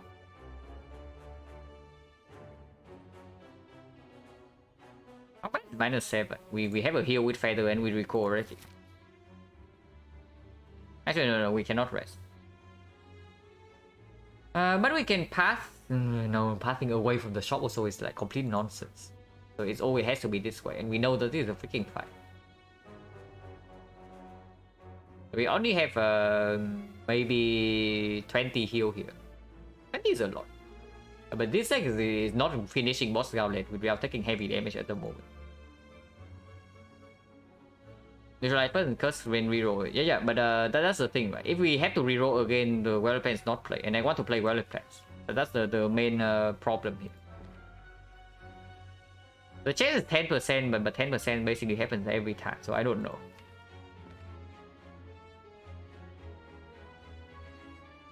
It's not 10%, it's slightly higher than 10%. Because 10% is the percentage of the very first attack. When we reroll, it cannot be this one, so it's like slightly higher than 10. It's probably somewhere around like 30.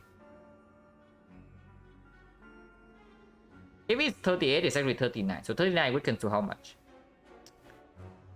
39 weakens down to 29. So we take 6. So we take 1 less. So yeah, neutralize is only bad if it becomes a curse. Every other the time is positive. Debuff is slightly bad, but maybe debuff we can deal with.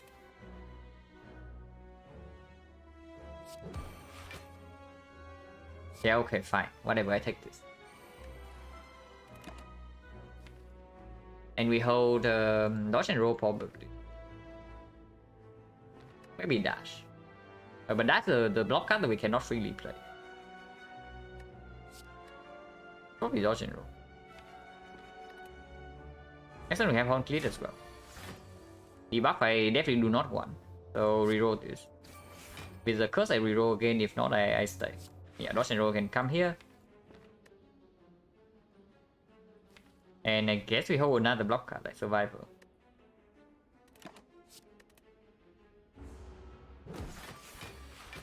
Yeah, 10 times 3. PK not this turn. They're definitely not deploying PK this turn.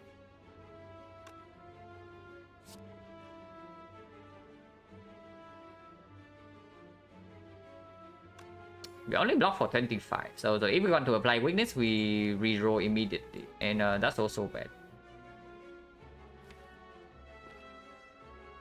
What about Swift Potion? Yeah, honestly, like real talk, like how about Swift Potion this turn?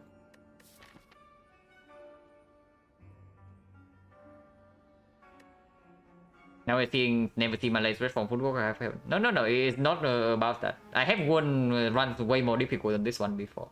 This one just feels bad to play because it feels like we're getting choked out. But it's not like we have no chance to win. I mean, after I have one run with like Pbox after Act 1, they gave me 4 curses, and then I have like basically no deck in Act 4. Then anything can happen. Do not lose hope.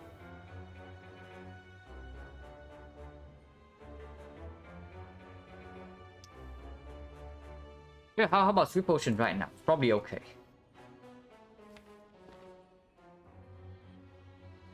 Shuffle out the DK. I also don't want to lose this garbage HP. And get to apply weakness without attacking. Of course we don't deploy Envenom, but that doesn't matter in this fight. Or you stay with the hardest win during this challenge. This challenge is probably the Choker run. The 5-hour Choker run that we pick up like deflect in Act 3.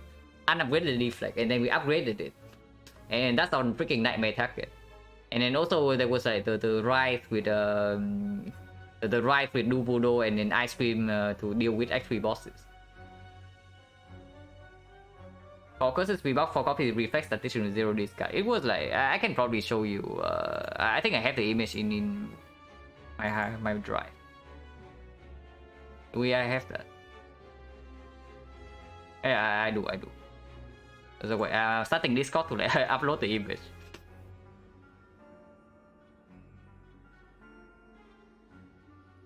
So give me a second. I can show you the Pbox right now.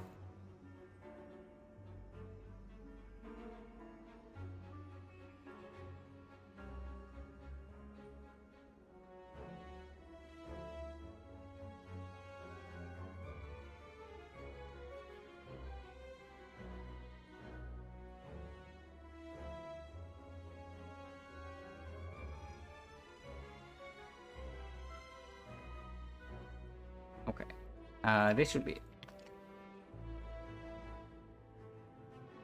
Yeah, I want Pbox into this complete garbage.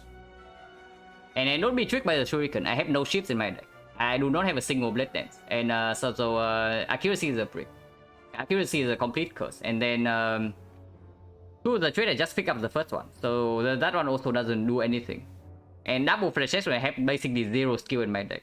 The only skills I have in my deck at that time was PK and the Survivor. And also there's a freaking garbage heal hook. And the other two are also like extremely bad. Like the poison stuff and bad. And yes, this run won. This run won in Act 4. Of course, Act 2 was like a mega struggle. I also need to smoke bomb right before the boss. I use smoke bomb on basically the very last floor right before the champ. And yeah, this run still won. So anything can happen if you live long enough.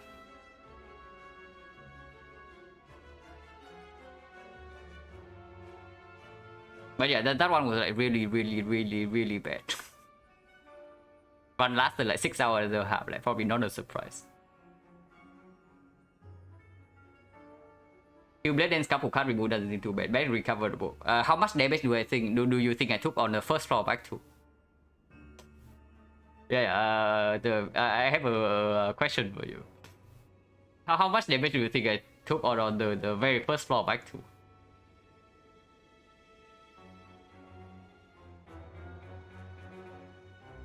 Yeah, basically after 2 fights I was down to like 20 HP. And not very unexpected. First fight took like 20 HP and a potion. I used colorless potion in the fight and still took 20 damage with a very good draw order in fact. And then the whole act was like complete garbage. I did not see a blade then. And very limited resource. At least I had some gold, but I also need to like smoke bomb the snake fight right at the end because it would have killed me. Tori carried that. No, Tori did not do much until the hard fight where he did a little bit.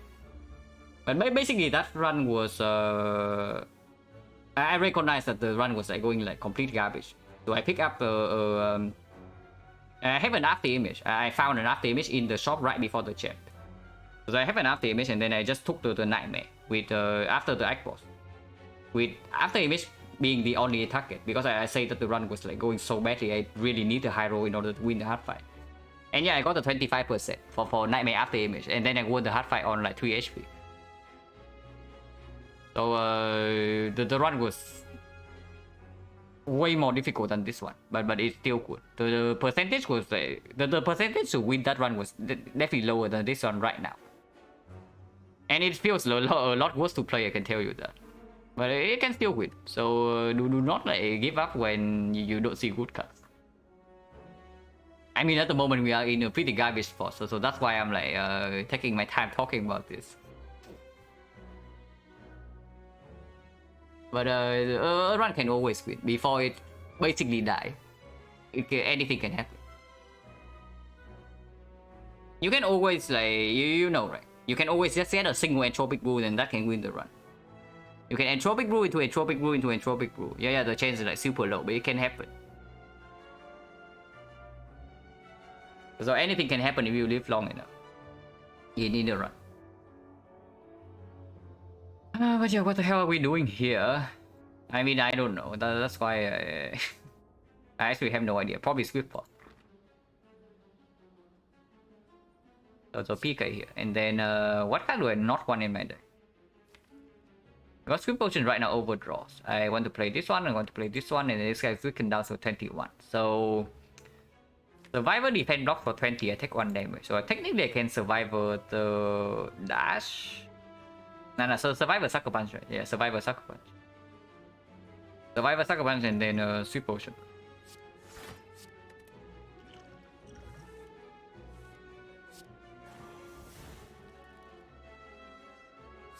And then this doesn't get through the block. So it doesn't reroll the intent.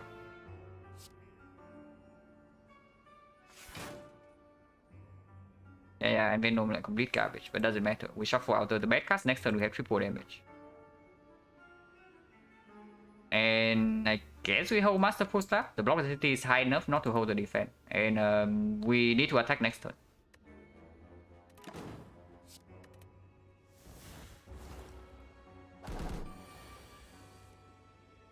Okay, I guess we can attack like one turn after this then. Also fine. Yeah, unacceptable. Man debuff. We are weakened next turn. Unless we try to reroll again. Weakened is not even the most important part. The most important part is that we are freaking vulnerable. So if we cannot afford to cannot manage to kill next turn, then we also cannot manage to block. Do I want to... Maybe I should have Acro first to fish for the sticky. But I was thinking maybe I want to Sucker Punch. Yeah, Sucker Punch into dodge and roll in case this is the curse. And it has to be the debuff. The debuff is so freaking bad, but at least we have 5 block next turn. Maybe it's fine. And I don't want to draw. Because I definitely want to keep Sucker Punch in hand to weaken next turn when we are being like vulnerable, and I have triple damage.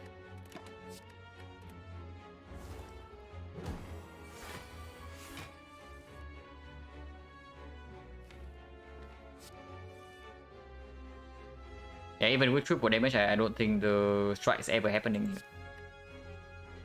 Actually, no. Defense never happening because we are just double backflipping and maybe piercing well. But if we had to reroll, then maybe strike does happen sometimes.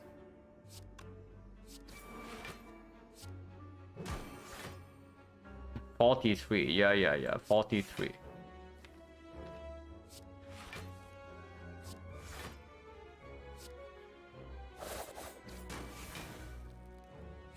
Okay, this is fine. And flowers messed up, but we get out of this fight. Maybe we can block again next turn. We'll see. With us being vulnerable, I really doubt it, especially because it's this freaking attack. Should we just kill? Could we? Maybe we could. Yeah, we probably could. So mess up flower for nothing. Doesn't matter. Okay, hopefully it doesn't matter.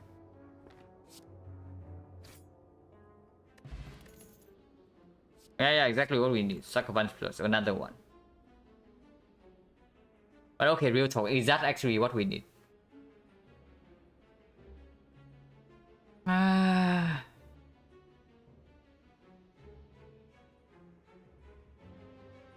it's so bad. If I pick up another weakness source, I want it to be either Malaise or leg sweep in this spot. But all I get off is like another Sucker Punch plus.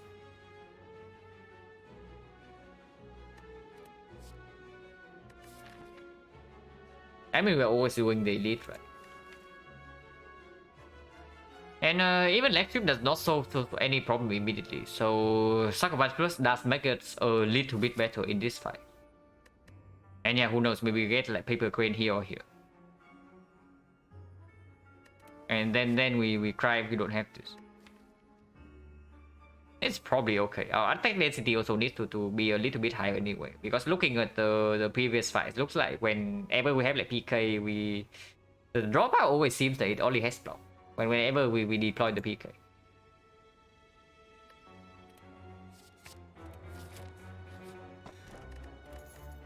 Okay, gold is good. And yeah, we are always doing edit. Nemesis and then Giant Head. I mean, and burn on turn 1. Okay, and we draw all blocks. We draw all blocks and it's freaking burn on turn 1. So bad things happening. At least we have our treat next turn, but we need to finish this fight quickly. Oh my god, we draw into more blocks. Okay.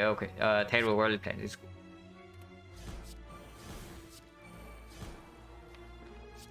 This time I don't forget the 1 damage. I want to hold the dash.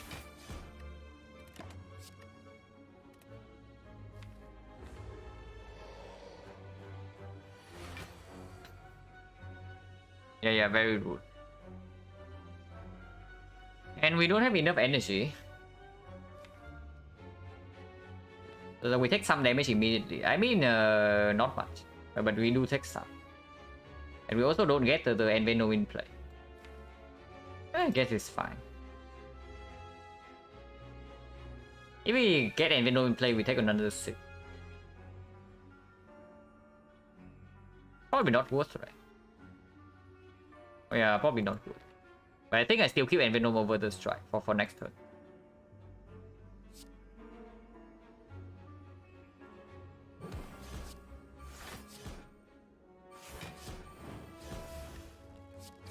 Because then I can just play strike this turn for like 2 more damage. And next turn I have like 6 energy.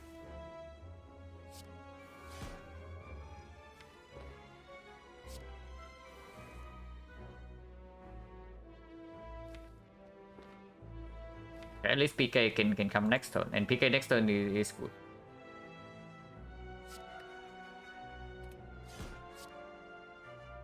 One actually still need to block.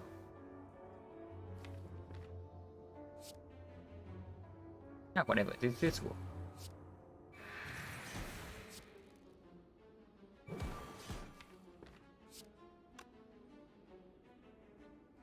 Don't think I want to attack it. I want to exhaust the Ascendant's Vein, and I also want to hold Creeping Cloud in hand.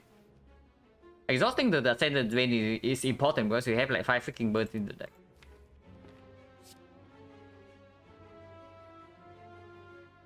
Also don't want to take this 3, right? Maybe I should just take 3. And I play the Creeping Cloud right now and then take 3. Because next turn can be 45, and then this is not enough block to deal with 45. Actually, no, we are not taking 3. Orichalcum. Yeah, Orichalcum, right. Yeah, Orichalcum. So of course, we never do anything stupid here.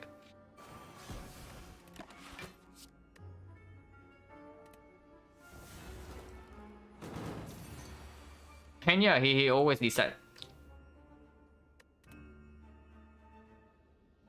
Okay, unseizing top. It's not that bad. We can read the PK right now.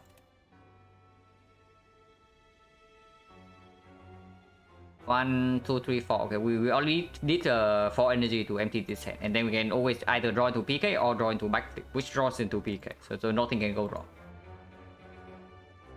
And I think I want to have Die in the deck for triple damage next turn.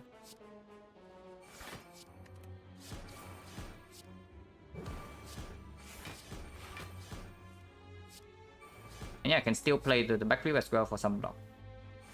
And then seeing more cards.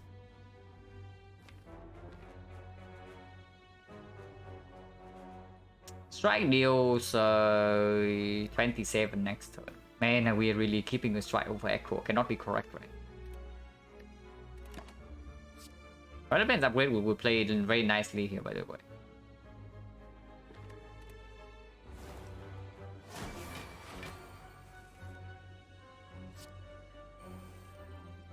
Yeah, die in the deck for this.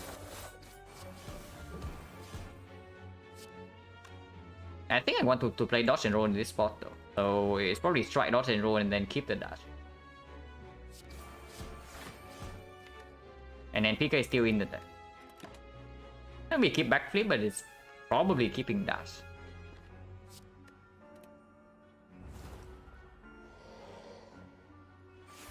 Okay, no 45, this turn is good.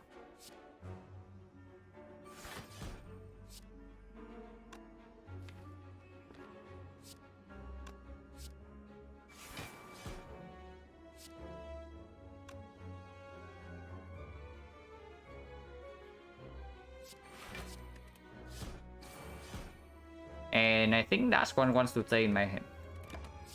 Instead of like doing a seizing top. Good morning, Nivandu.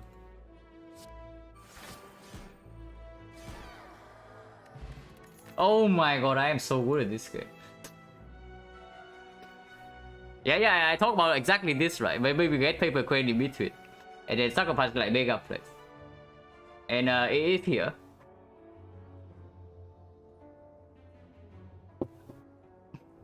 Okay, so we actually like maybe have a chance to survive boss gauntlet. And now I have to choose. Piercing Wheel plus versus Nightmare. We still have no Nightmare target, right? So maybe it's just freaking Piercing Wheel plus. Yeah, we still have like 0 Nightmare target. Unless you tell me that we Nightmare the deflect to do like unseizing top things. Actually, Nightmare Escape Plan plus is like okay. Maybe. Yeah, Nightmare Escape Plan plus is not that bad. But I mean it's freaking expensive, but we also have energy sometimes. We some on our 3 turns we have like 6 energy. Yeah, Nightmare and Venom. We have not played this card even once yet, but now that we have Paper Crane, this card is hopefully delivering in the Doruna deck card fight. Hopefully. I mean, even if this is the bottom deck, if I draw into this early to flip artifact, like one of these two, it's good enough. But the basically the main purpose of this is to bridge for the case where I bottom deck this card. Nightmare PK for Watcher, yeah. We can have like permanent divinity. That's also fine. Also, next one is very good. So this potion probably wins for one boss fight for us. So if we can preserve this for Act 4 with the Ghost in the Jar, we actually have a very decent shot. And yeah, now that we have Paper Crane, maybe we actually can get through the boss gauntlet without potion use. Very optimistic, but maybe. But honestly, I think second Piercing Wheel is just stronger than the Nightmare in this spot. Right now, we are also not faring like super well against Time Eater, even with the Paper Crane. If we only have like one Piercing Wheel in the deck. Awaken one as well, right? Because we play the Well Plans. I mean, maybe Awaken one as well. But second wheel is just straight up good. We also have Philo Stone against the Heart, so like having more wheels cannot be that bad. And yeah, it's green.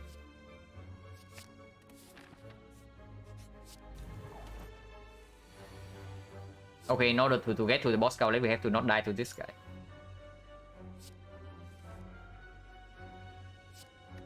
And drawing Masterful Staff is good, we can exhaust the DK then.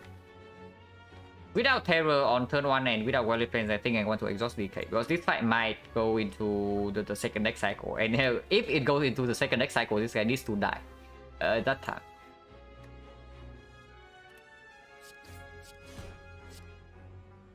Can do Unseizing Top, but probably not. Because we have no energy and I absolutely do not want to miss Valley Plains.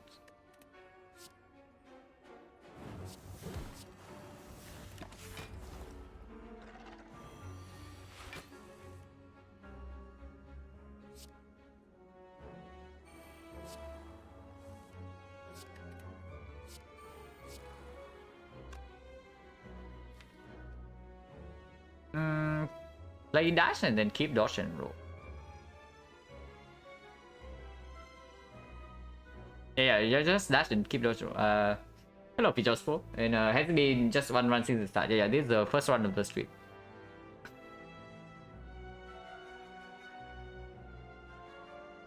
Yeah, it's probably just dash, right? Slightly more poison also, not too bad. And keep the dodge and roll probably. Or maybe just not keep anything. I'll probably keep dodge and roll.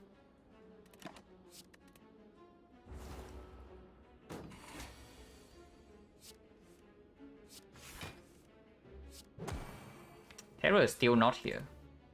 But I guess PK can be played. PK can be played because I kind of want to hold like maybe Piercing Wheel.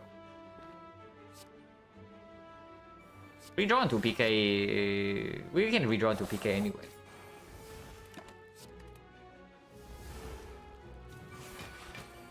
It times 2.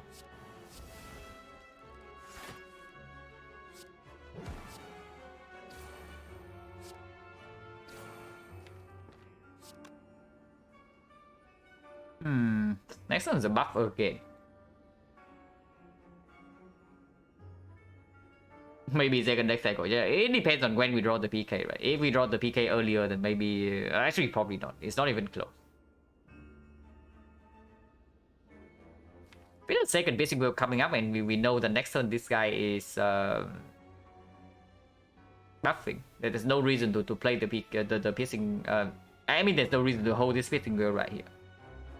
I probably want to hold a Strike instead, which probably means that using survival on this, and then next turn we know that we have the will. So even if this guy multi-attacks again like 2 turns from now, we still have a block.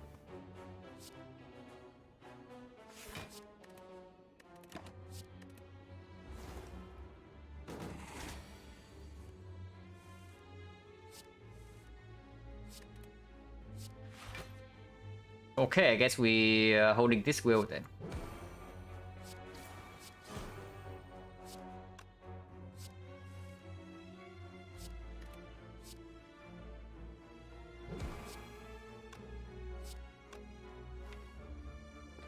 No, okay, we have a lot of blocks in the deck, so probably not necessary to do this.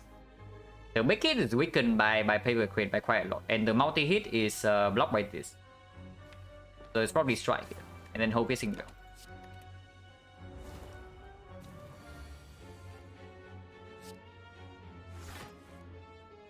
I mean, this is still a lot of damage.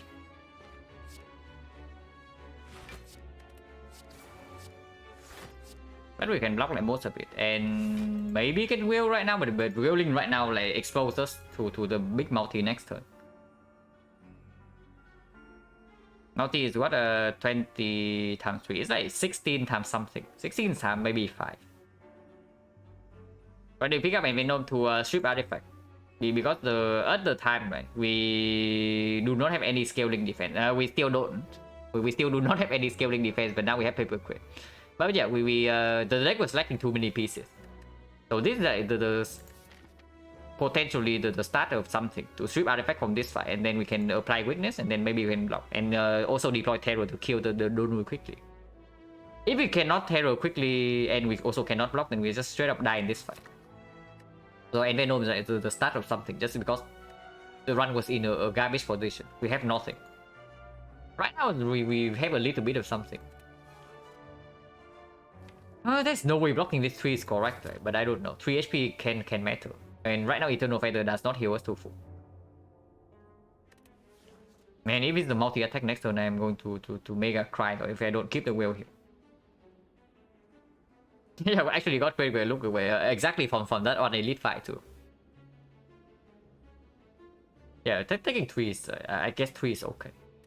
Otherwise we're taking a billion next turn if we don't have this, and then he decides to multi. Yeah.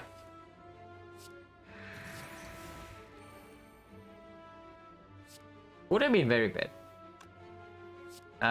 Next turn have double damage, so I one dash in the reshuffle.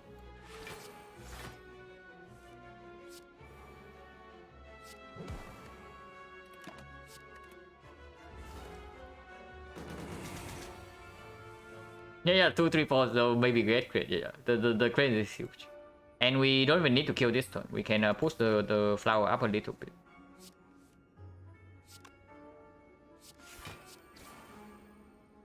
I mean, this guy always dies next turn to the poison. So flower on 1 is like, I guess okay.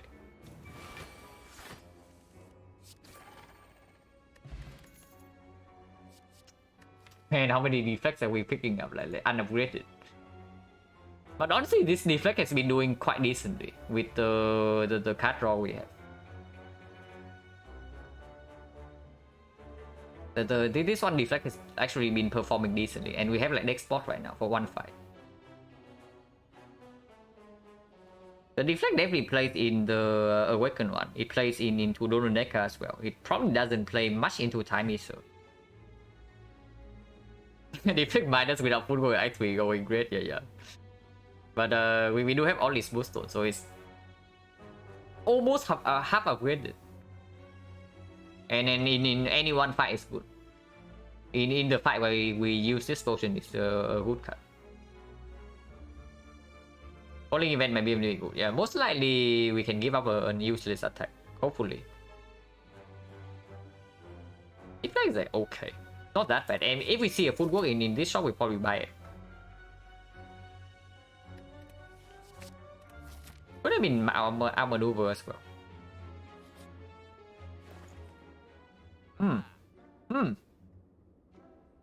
Yeah, Potion Bell and Tropic Brew. Okay. We take those. We take those for sure. I mean, I don't know about the Entropic Brew, but we definitely take this Potion Bell. I mean, I really want to remove. So now we don't even part for the shop. Like, absolutely not this. We are spending gold here. We can take card remove Entropic Brew, and that is quite strong. Otherwise, like another piercing wheel is weird. But Entropic Brew, I mean Entropic Brew is like 3 random potions. We probably keep Ghost until the hard, but then we can use this in the boss gauntlet if things go poorly, and then this will give us like 3 random potions. It had to be, yeah, it's way better value than this. There's nothing to copy. Yeah, there's nothing to copy. There's actually nothing to copy. Our deck is maybe PK. Honestly, copying PK is like quite good. But with the bug and the bell, with the bug and potion bell, it has to be freaking Entropic Brew. Yeah, I add 3 Biro with nothing to Biro. That's the state of our deck right now. And yeah, Entropic Brew remove. It's probably clear. We will remove another strike. Maybe it's time for the masterful stuff to go. Yeah, 2 PK's breeze into divinity every turn. Absolutely, it improves our damage output by quite a lot. The mirror is definitely improving our damage by quite a lot, but it's competing against some mega stuff right here.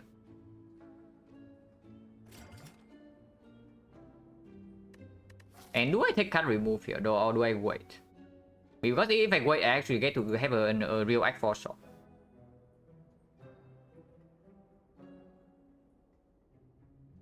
Yeah, I have a real X4 shop and then I can buy potion. If I take a card remove here, I have nothing to do in the X4 shop. Of course, the downside is that I'm weaker for this boss gauntlet. And yeah, I'm only strong when I'm using potion. I still do not have a football. Like no scaling defense whatsoever.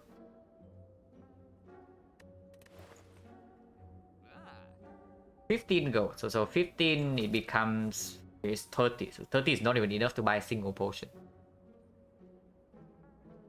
Okay, how greedy are we? If we are extremely greedy, we do not buy anything else. And then we leave for the X4 shop. Because of course we can still remove in the X4 shop. So the only difference right now is that the remove might help us sleep in this boss gauntlet. HP loss in the boss gauntlet doesn't matter because we heal to full with the feather in X4. How confident are we in the boss gauntlet? Honestly, not very much, but maybe things can work out. We can also we might also be forced to use like this potion and also this potion in the boss gauntlet, and then having go to spend X4 is actually huge to buy more potions. Yeah, probably. Like, we probably do not take the card remove here.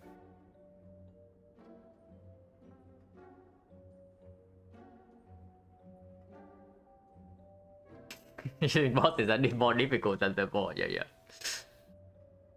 Honestly, Awakened one might be pretty easy. I think Awakened one might be fairly manageable. I mean, I say that and then we cannot kill the cultist early on. But after we kill the double cultist, the fight should be fairly easy to control. We have Paper Crane and we can reset strength. And yeah, we did this potion wins one fight. And then this Entropy will should definitely win another fight for us. So if anything, we can go into the boss gauntlet with just these 2 potions and then have a full X4 shop. That has to be good. Remove is like good, but it doesn't matter that much. It only matters in the... Okay, it matters in Dorun Decker, and it probably matters in the Time Eater. But against Awakened one, I don't think we care too much about the remove. It's probably fine, and we don't need a 3rd piercing wheel. I mean, I say that every single time I have passed over a piercing wheel or 3rd piercing wheel, we in the deck with low damage, I have regretted it. But I probably don't buy it, right? Because buying the piercing wheel here also shuts down the card remove in X4. And maybe I just see another one here. Who knows?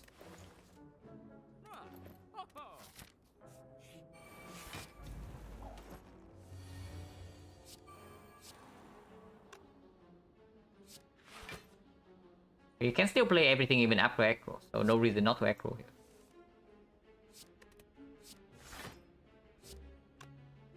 And I kind of want to kill this guy. Next turn we have Cleat, but without Artifact Shield, okay, this guy can be painful. Oh my god, are we taking damage to the freaking Spirit Guardian? The baseball in Act 3. Right, do not tell me, but we might. Which probably actually just means that I probably should strip artifact here, so that I can apply weakness to this like fairly soon. And then maybe sometime I can also terror and kill it. I don't need to kill this immediately this turn, because next turn I have Horncleave to block. So this guy being alive and I need to commit 1 energy to kill this doesn't matter. Because I block this next turn with the Horncleave.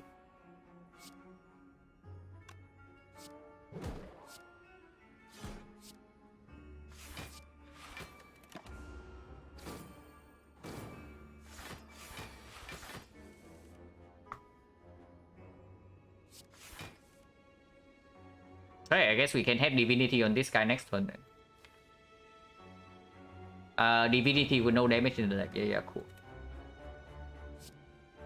But we do that. We strip like 2 layers of artifacts with this, and then we terror this guy. This guy needs to die, so strike goes here and Caltrops kills.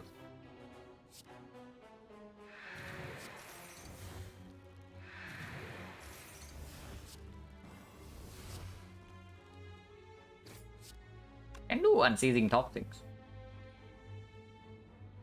I don't know. Season top seems like slightly win this board.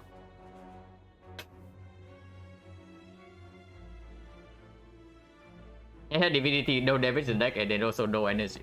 That's true. Yeah, because this card we actually want to draw next turn. Like weakness on when this guy is attacking for like 24 is very important. So drawing into this turn is like bad. Drawing into Wildlands this turn is good because we can still play it. But these two would be bad. This would be bad. This is way better next turn. This would be bad, and this is good. I don't care about this. So if we draw into this right now, or this will be good. But everything else is bad, right? There's no reason to do the top thing. Probably positive energy left, really. Like what do you want to do with this 1 energy? Because like our cards right now either cost 2 or it's not something we want to draw into. The only good draw right now is like Wildlands. Talking to Die. No, Die is better next turn. We have like triple damage. So Die is definitely better next turn. I don't think so. I don't think we do anything here.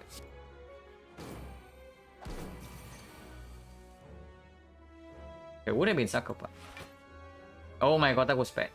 Because now Orichalcum is going to cry. Okay, Orichalcum not super crying, but we also cannot do the top.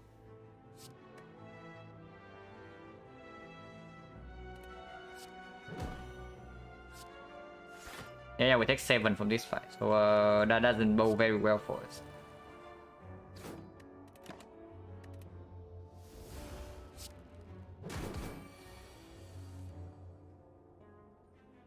But we can kill this right now.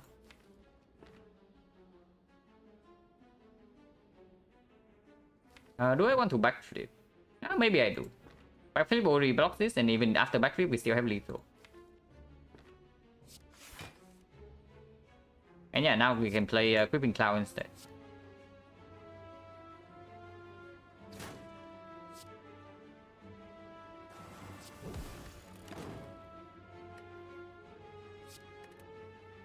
Something for the negative meeting for Swing Guardians for 47, yeah.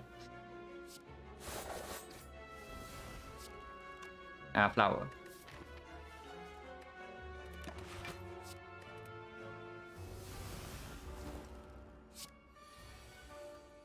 So flower on 2, right? Yeah.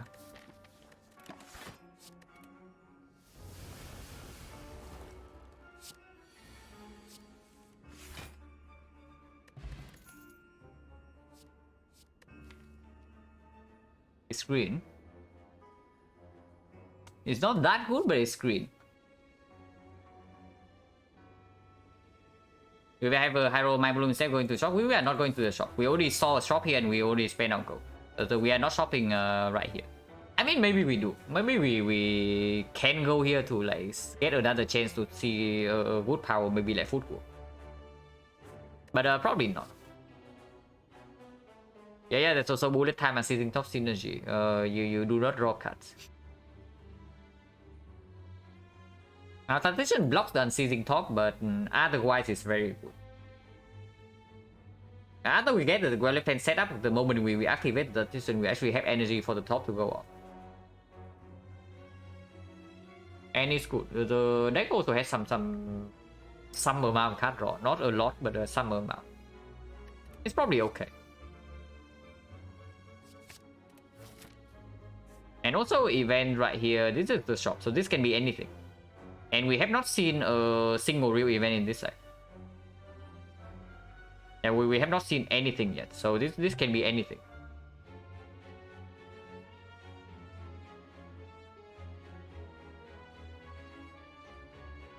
Red Master is like mega bad. I mean, it's not that bad with the paper crate, but I don't want to spend like 155 gold freaking Red Master. Okay, how good slash bad is falling? I mean, who knows? Maybe now that we have a second piercing wheel and whatnot, like maybe Tactician Plus, we can lose the end Venom if the folding asks for power. The folding maybe not that bad. You can also ask for free attack remove. Like one of these four would be super free to remove. And then what? My Bloom is very good as usual, but double walkers. Man, double walkers is like freaking dangerous. We cannot deal with them right now without potion use. And then next spot is like kind of useless in that fight. So do we open the Entropic Brew or what? We can always skip walkers. Yeah, but if we skip our walkers, then why don't we just go to the why don't we just go to the fight instead? Get a chance for a potion drop and another card and also more gold for Act 4. Because we hope it's not walker. Yeah, but if it's not walker, then if we cannot take a walker, that's also that is like one hero outcome gone, right? So what are you hoping for? Only Mind Blue. Like maybe you say Sensory Stone is good, but Sensory Stone also costs us HP, and we don't have like unlimited HP right now. So if you're only hoping for Mind Bloom, then the percentage that the question mark works out is quite low. What's up, veteran? And yeah, this run probably demands a little bit of thought because the run's pretty garbage. Yeah, low Falling Strike remove would be excellent. I agree. And then My Bloom is excellent, but the problem is that Falling doesn't always cooperate. But okay, something to talk about is that the advanced hallway fight might actually kill us. That is something we also need to freaking consider, because it's not like advanced hallway fights are free. We have not done a single advanced hallway fight without taking any damage yet. We take damage in every single advanced hallway fight. And so we just saw them more, and then the Exploder plus like baseball. But what can the next fight be? Can be Darklings. Honestly, Darklings probably manageable with double piercing wheel and then a bunch of other stuff, but Transient is slightly dangerous, but sometimes not. So the Spike Rose. Okay, Spike Rose is extremely bad.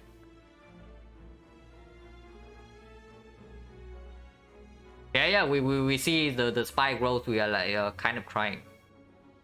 I mean, maybe it's not that bad, we have crit. So even 25 attack becomes only 15, so we need to block 27 every turn. Man, 27 is difficult to block. Oh my god, this deck cannot even consistently block for 27, so how the hell are we doing X3 bosses without potion? Probably never happening. I guess we can go to the whole wave fight. No, not the whole wave fight, the question mark. The worst is an empty floor, and at best is some high roll. Losing max HP right now from Madness event also doesn't matter. I don't think I want to pick Madness even with Unceasing Talk, because yeah, Tactician can break us, and then Act 4 also said this effect. We have no medkit.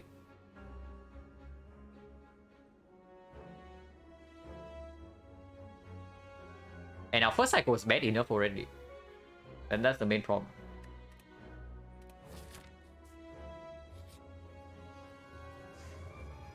Okay, this is fine. And then we actually get to upgrade both the Goliaths and the Endino, so that's pretty good. yeah, free upgrade not bad, no. Warp Tongues is... Now hang on a second.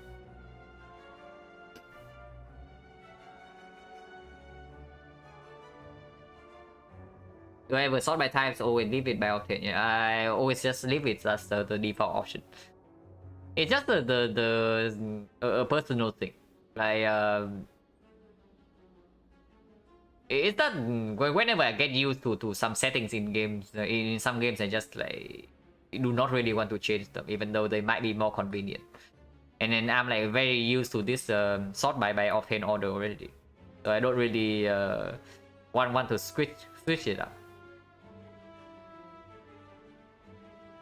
Yeah, we take the tongs here, right? With the blue candle. I mean, it bricks or draws a little bit in the first cycle, but it's very strong. It can actually help us preserve some potions. So maybe we have to use next one in the Donadeka fight if the draw looks bad enough. But in the second fight, if it's awakened one, we will never have to potion if we have the tongs and we can kill the cultist quickly. Yeah, tongs upgrading defense, basically getting us like free footwork, and our whole deck is like not upgraded, kind of. It's good. We take the tongs and we just upgrade Violet Plants into boss gauntlet, and then we upgrade Envenom and Nightfall. Completely fine. Upgrade Quick for Crane. We have 2 Sucker Punch Plus in the deck already, so I don't really want to upgrade this Neutralize. And also the Creeping Cloud. And yeah, Curse deck. Oh, also taking the... Oh no. Oh yeah. We got the pain, right? Taking the pain also give us 3 more HP with the with this thing. So we are going to lose 2 HP by exhausting this thing twice. Actually, no. We lose 2 HP every time we play this because it activates on itself. So we lose 1 HP from the candle and 1 HP here. So we lose like -2. So we actually lose 4 HP in the fight and also -2 draws. But in exchange we get this. Probably a fair trade. But upgrade Violet Plants in this spot. Oh my god, just freaking upgraded Violet Plant. I just upgraded my Violet Plants, man. But I guess we get Violet Plants plus for free, so whatever. We take that. But okay, real talk. Then say another card, is it coded to include itself? I think it includes itself, but I'm not sure. Actually, yeah. You play another card, so it probably doesn't include itself. But okay, do we next spot here? This fight can definitely be troublesome because we don't really have the front load block outside like turn 2. And then next spot can play immediately. If we use the next spot, we probably don't lose HP in this fight. In second fight, Awaken 1, we can always get through without potion use. And then Act 4 and Time Eater, we can probably brute force with this HP if we don't lose a single point of HP here. Not using next spot here is very optimistic. And if the optimism plays off, it will win in Act 4. If we can preserve the next spot here. I mean, I say we'll win, not really. Spear and Shield can get absolutely reckless on turn 2. But yeah, we have Entropic and we have a full Act 4 shop, so I don't think we should be too greedy here. Next one can proc Entropic Brew immediately. Yeah, in the second fight, if I need to. I don't think I used more than 1 potion here, because this is like 4 dexterity with the Sacred Flag. It's very powerful. And then after we kill this guy, the fight's completely over, because the whole deck is going to be upgraded with the top. And we have like retain 4. Yeah, retain 4. But yeah, this fight is probably demanding a little bit of resources because before Artifact Strip comes in. And also, I guess we have Terror in hand, but we have not stripped any layer of Artifact yet. So we can block turn 2 with Haunt Clear, but then turn 3 we start to suffer if we don't have front load block. Also, we don't have like Pantograph or anything here between fights. So I want to do this. Yes, escape plan. Excellent.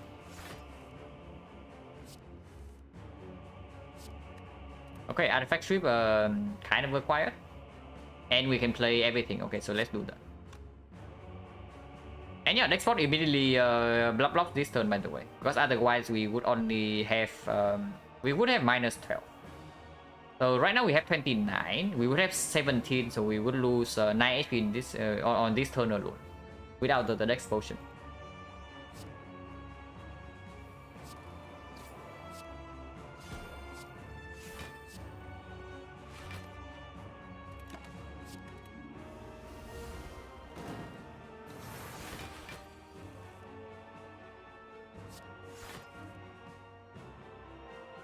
Actually, we want to keep Sucker Punch for this guy next turn, and Piercing Wave can be exhausted. It's just Artifact.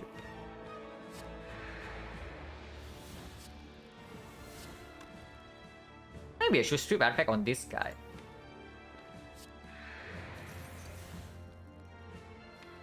I think probably should.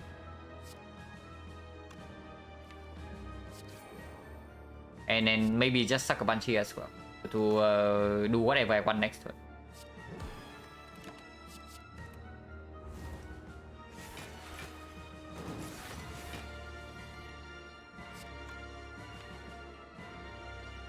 PK right now also doesn't do much because we have no attacks, but we can retain that die.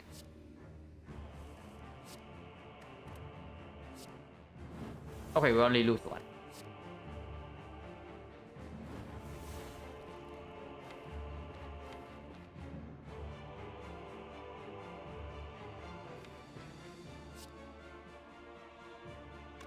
I guess we can hold like that die and that and dash. The draw parts are kind of set next turn for PK, but whatever. Because otherwise we also need to hold the PK, and I don't want to do that.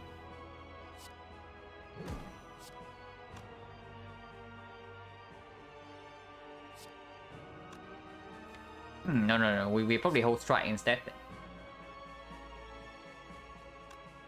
Maybe no. I don't know. Yeah, Pain say another card, so we only lose 1 HP, so that's good.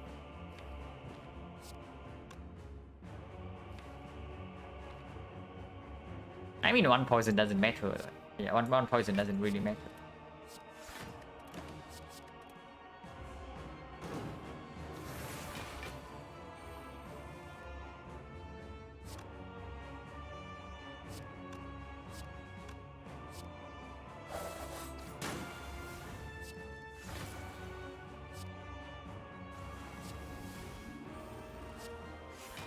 Okay, now the fight should be fairly under control. We have 4 retain. And then Terror is down. We can also keep like permanent weakness.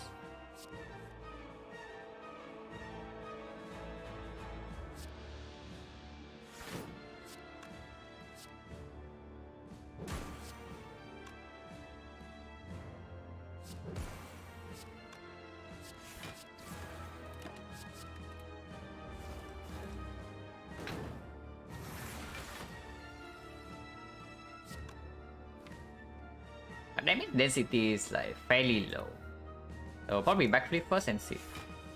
Ah, it's okay. So we can keep these 2 attacks then.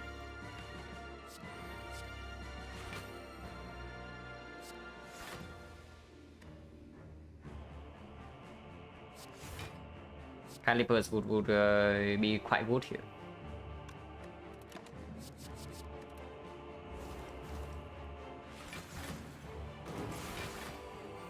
Yeah, 44, and we have 6 energy.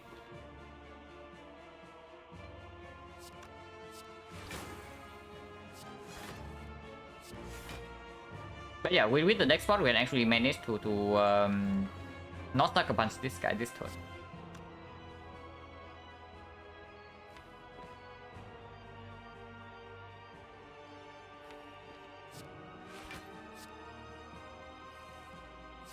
Okay, very good. I was hoping to draw into that.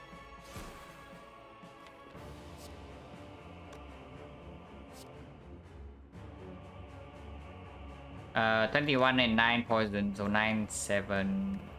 Doesn't matter. We have the Echo in hand, and we retain 4, so never a problem here. Okay, so the fight is over, and I think the next boss saved like around 9 damage on turn 1, and then allow us to play Well Defense in the second Well Defense first cycle. So overall it probably saves like 15 to 20. So no, not too bad, not too bad.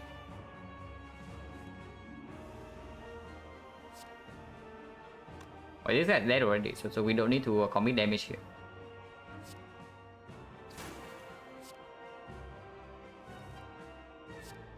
Actually, we just keep these for next turn.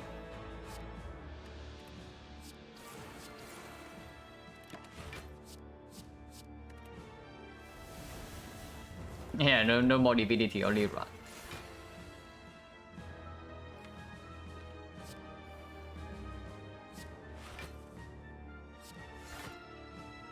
But 50 here is quite a big number.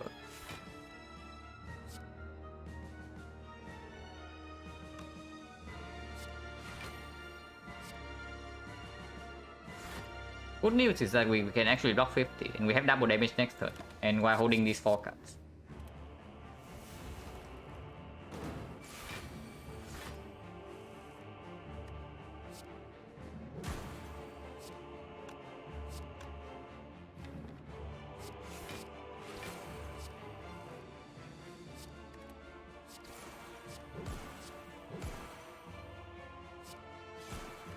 And flower setup, I want it on 2 probably?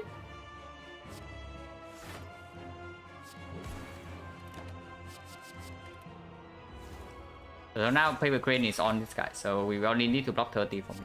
Should be very easy. Ideally want to kill next turn.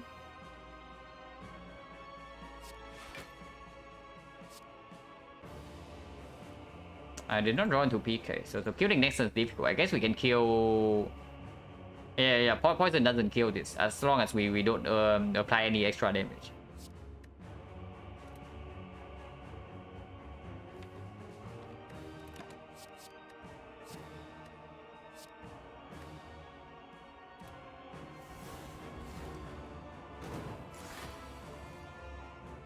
So definitely do not play PK here.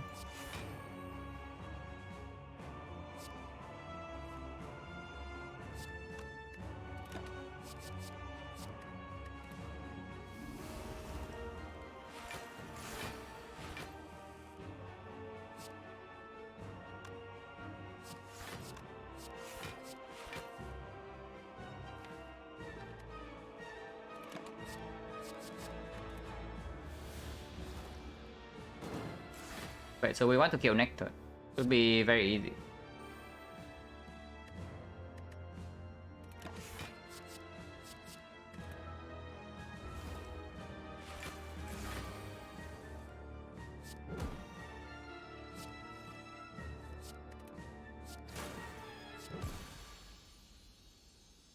Okay, very healthy into the second fight. Okay, the annoying one, and then and Credian also give us some garbage.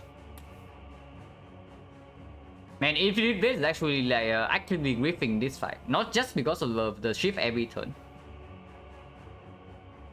And not just because of the shift every turn, but being like bad with inefficient card play. But it's also because it freaking bricks the Tom's upgrade.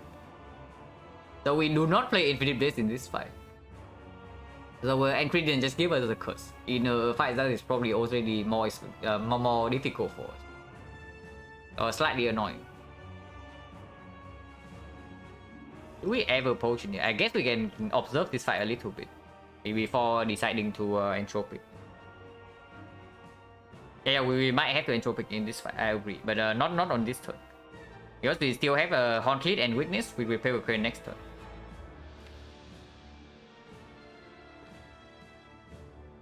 yeah, foolish.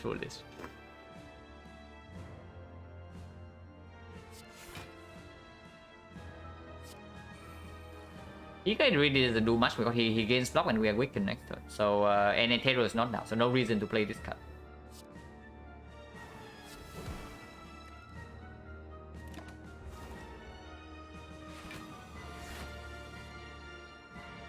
Okay, so Terror is here, and I do think we want to Terror first cycle because for first phase, because second phase our whole deck is going to be upgraded with the tops. And then we get to strength reset if we push the damage quickly in first phase. Man, this block was so little. We take 9 immediately.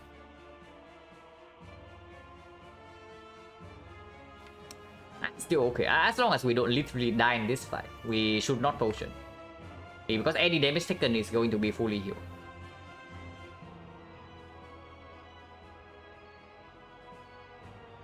Probably should not be that scared unless the next 2 turns are very bad. But we only draw 4, so that's also something.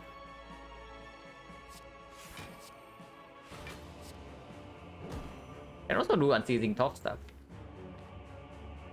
Probably not.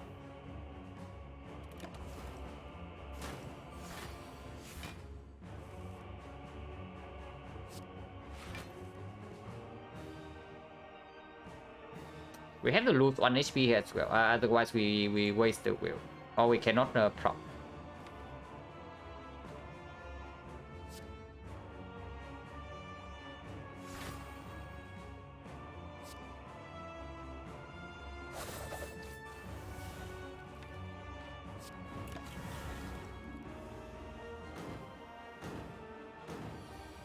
Man, the draw debuff again, are you serious? This guy is like so freaking good at the game. Alright, we are also scaling.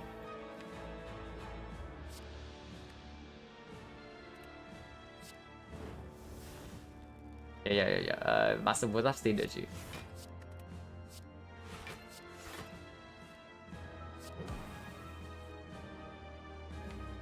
These I probably don't play.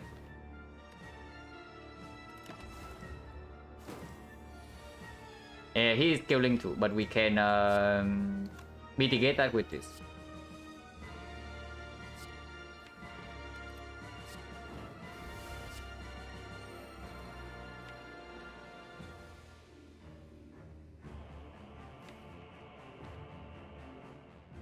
I guess we use the first whale here because Gauntlet Fan's only in play.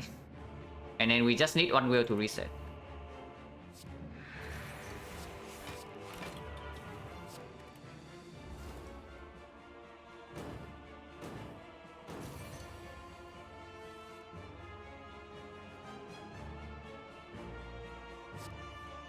Yeah, Infinite Blades.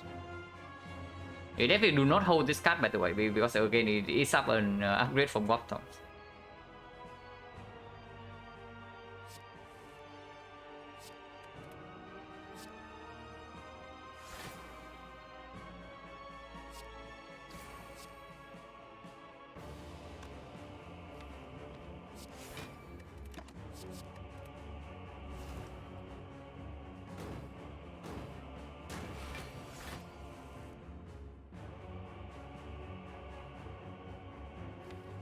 to PK at some point would be nice. And then draw debuff again by the way.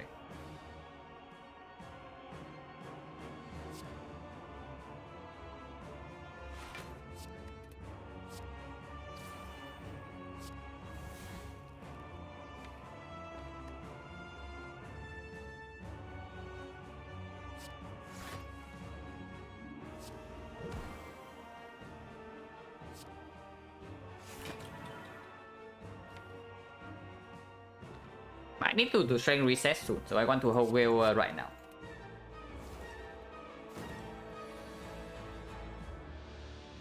Oh my god, this is bad. We had to block a debuff hit the next turn.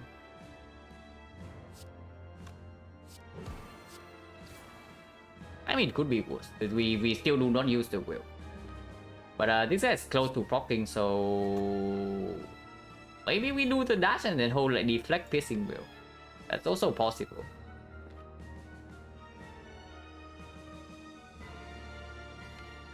Probably right, because next turn we also like probably play aggro into like some blocks.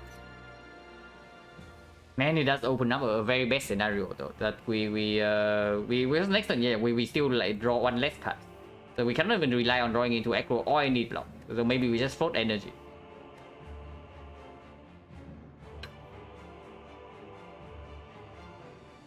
Get Redemption Dark and Act 4. You think we are fine in this fight? Because right now I don't know. The draw debuff has been very annoying. We are getting pretty slime here, and damage is slow.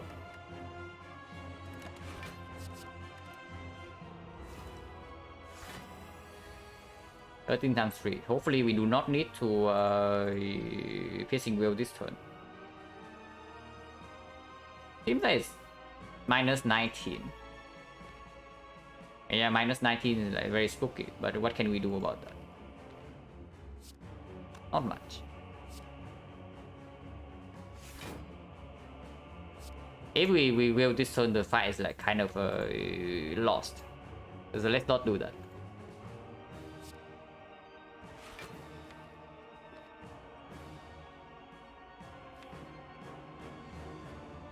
I think I want to hold acro piercing wheel, so sucker punch can be played here.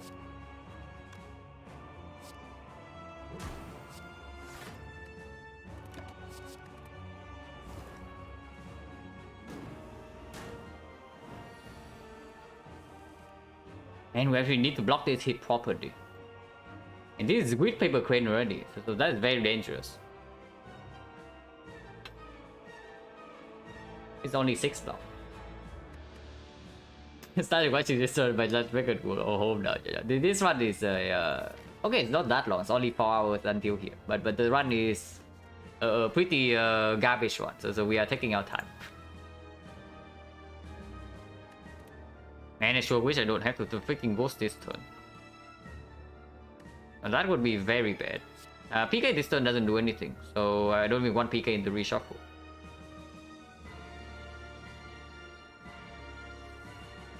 Oh my god. Are you kidding me? Man, I don't even shuffle in any of this garbage and cannot draw a block. Okay, escape plan has to like deliver here.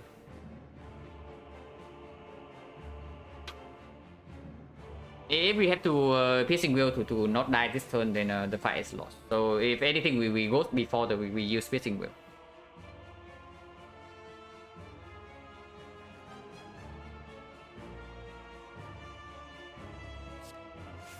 Oh my god, escape plan. And then we can play 3 cards, yeah? So 19, 7... Wait. No, that doesn't work. We have to block for 1 more hit.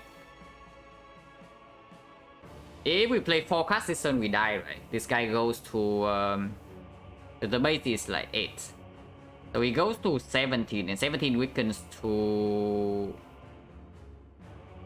11.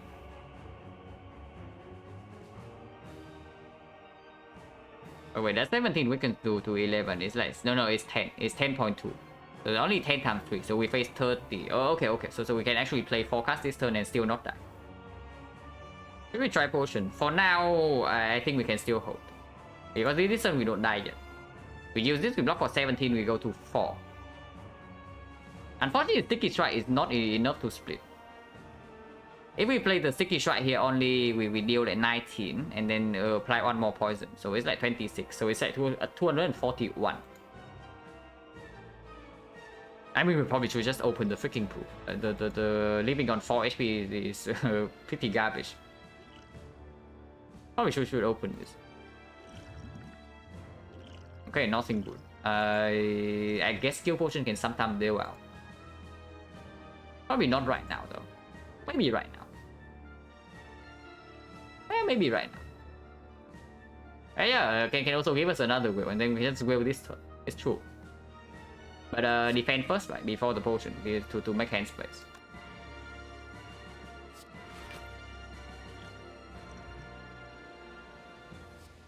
Okay, more block cards. I guess I take this. So now I get some shifts in my deck, but that's fine.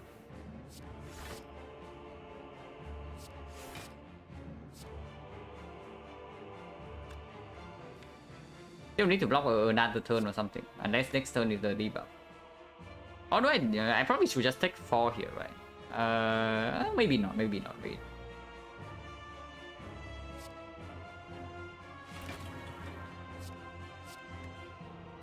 But yeah, the deck is like full of garbage. And then these potions do not really help any scaling. So maybe we still need to do some stuff. Oh my god, we are still breaking on block. Okay, so Gambler's Proof. I guess it's just time to freaking throw away potions. Because otherwise we will take 9 here. Man, why is this fight going so badly? Half of our deck is upgraded, and we have Relevant, and we have Paper Crane Weakness.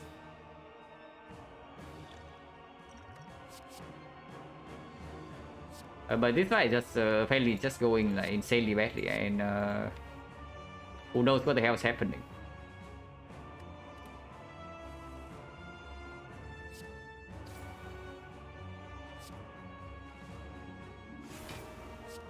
Now we can exhaust some stuff.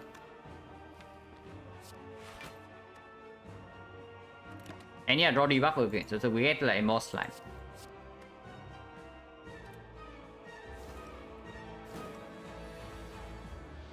At least we get strength reset.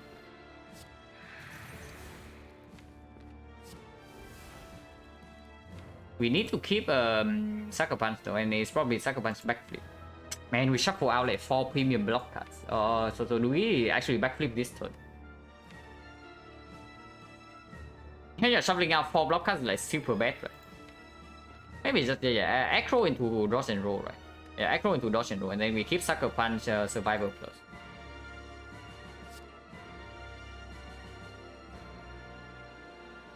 I played 2 more cards, so we have 3 cards to block next turn.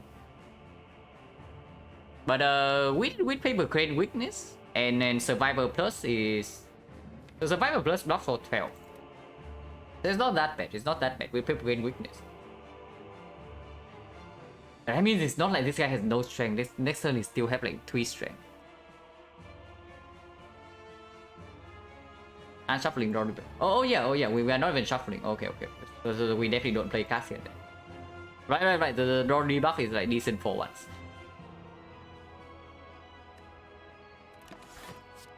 And I guess we keep the backflip because it's not upgraded yet.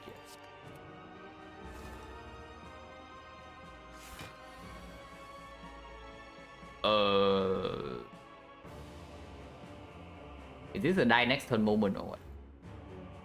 I mean, Sucker Punch dodge and roll here, and we keep two block cards, and hopefully we can block next turn. Instead of having to use Ghost Energy, that would be exceptionally bad. But this blocks for a decent amount. This blocks for 9 and this blocks for 6.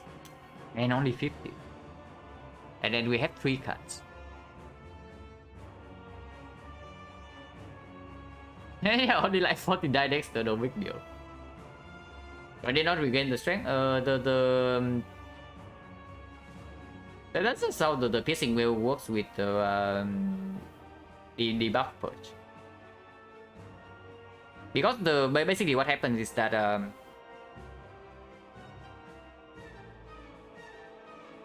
how do I explain this? When the debuff first happens, right, the Oracle run is the same. He gets rid of all current debuff on him. But when he has like positive strength, right? When he has like plus 11 with will, he goes to plus 3. But he does not have any actual debuff. I mean, there is a hidden debuff, but actually no hidden debuff. There's a hidden buff, which is why the hurt gains strength. But basically, when we will that turn, he doesn't have any debuff, so he doesn't clear that. And what happens afterwards is just he just keeps the plus 3 strength. Yeah, he only cleans the debuff. The piercing will is like minus you play minus 8, right? But he has 11 strength. So the only thing remaining is that he has a buff that says he has 3 strength. He does not have the any debuff to clear. So that is all the stays with in the second phase. The same goes for Awakened One. If you will on the turn where the Awakened One dies, the bonus strength in the first phase is also like permanently removed. But yeah, dodge and roll, man, dodge and roll backflip survival. Next time we only block for 20. Okay, how hard is this guy hitting? Vulnerable weakness is plus 0.9. So if it's the multi-hit, it's times 3. It's plus 3 strength, so it's base 11. Base 11, 0.9 is 9.9, so it's actually only 9 times 2. 9 times 3, it's only 27, the multi-hit. The big hit is 34, so 34 times, it's 32. 32 base plus 3 strength, so it goes to 35. And 35 times 0.9 is 31. So we probably take a little bit damage there. Oh, that is so bad because he has not even gained any strength yet. So the next time he debuffs, we are getting complete garbage. But that's basically what happens here, and our damage is simply not fast enough. Why is fight going so badly with like warp tongues and whatnot? Maybe we're meant to not next spot in the previous fight and next spot in this fight. But I was thinking this fight would go a little bit better, you know, with Paper Pain permanent weakness, and then we also have upgraded blocks, and we can also reset strength.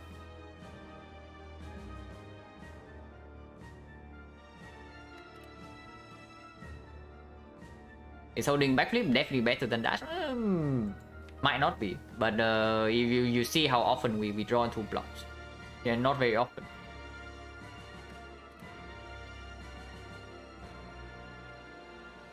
And maybe we will actually meant to just take the freaking 20 damage in the Ronin Decker fight and then use the next spot here.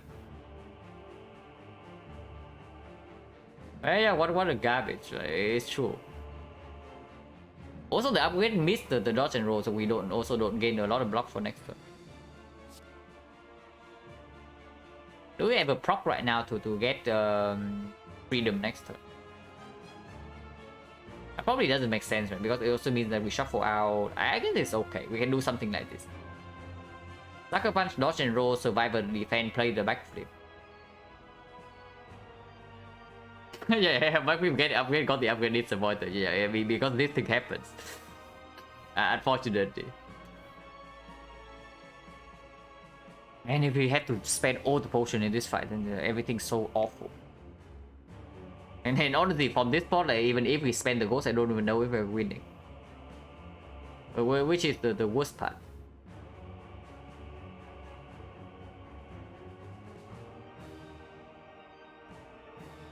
Okay, how much damage are we taking? So 31, and we block for... with this being failed, it blocks for 10. And then this blocks for 9, so it's 19 plus 5, here's 24. 24, if it is the multi-hit, we only take 3. If it's a single hit, we take 7. And then, but that's also assuming we don't draw into another block. I mean 7 is like manageable. So I guess we can hold the dash.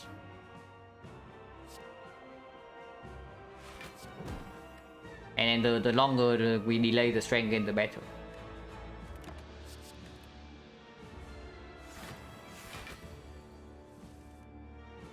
I want to thank you for streaming this game. Question is I'm not streaming until this one is done.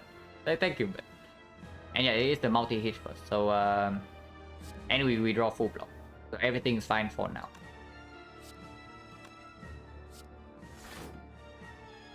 It's only 27. So survivor backflip will do it. I want to keep that for next turn to deal damage.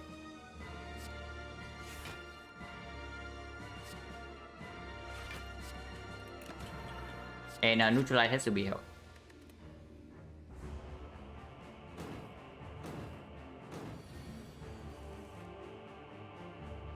Okay, PK is here.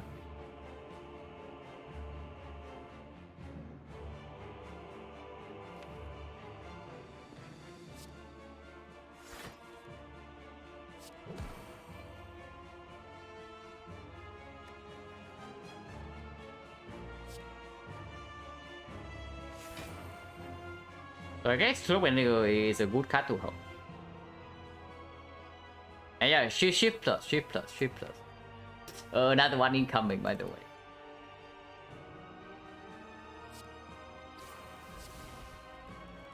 Do I want to play the garbage slimes, or do I just want to end this fight like in a few turns?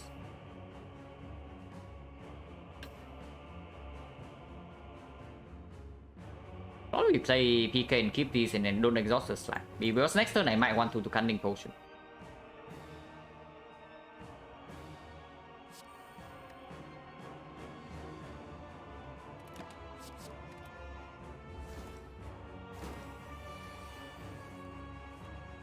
Wow, Master Full Stack. Okay, how big is this hit? It goes to 5 strength, so it's like 13. 13 is actually 7.8. So it's 7. 7 times 3. We only need to block for 21. Which technically means that we don't need to block this hit at all. Because this guy hits for 21 and Oracle can block for 6. So we take 15. I mean, we probably... this is not enough damage to go all in like that, but something worth considering. 1, 2, 3, 4, 5, 6. Cunning Potion is probably fine this turn.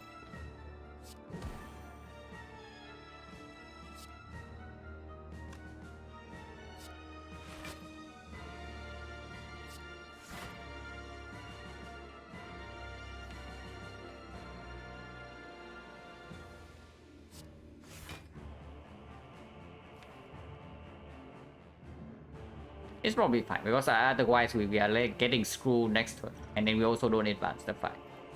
I know we have more shifts in the deck, but whatever.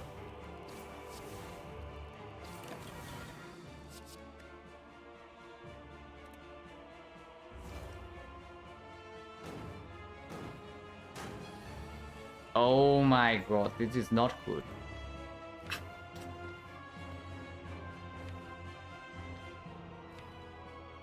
Well, I guess we hold escape lane and deflect, and then do not play a lot of cards this turn.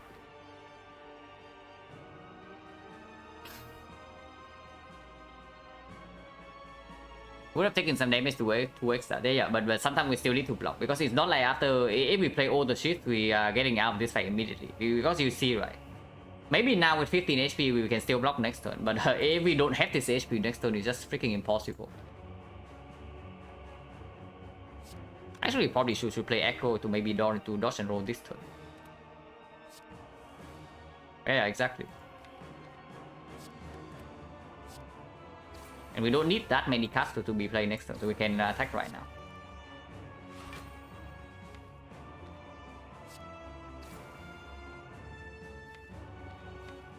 One, 2, 3, 4, 5, 6.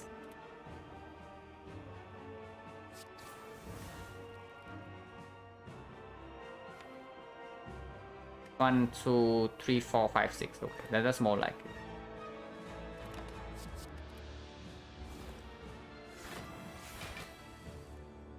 Man, this is with paper crane weakness. With this always block. So it blocks for 4, 6, 10.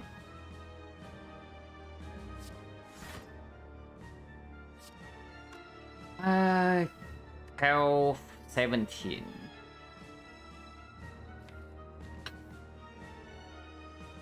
26 and then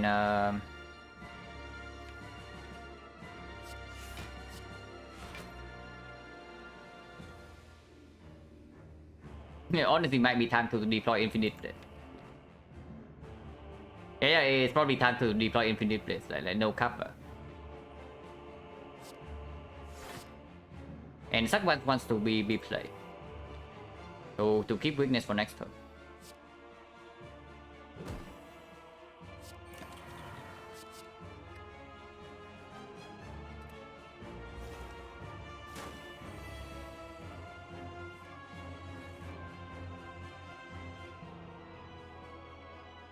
This blocks for 23, so we take another 4.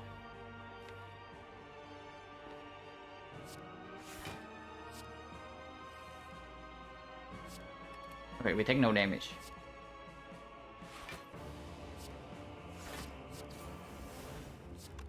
And Venom doing some work.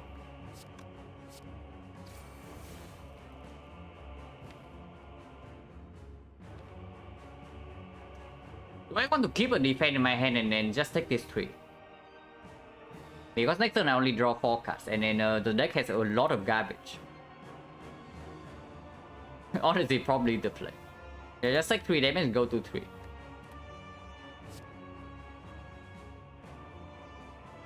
I think I want to play this.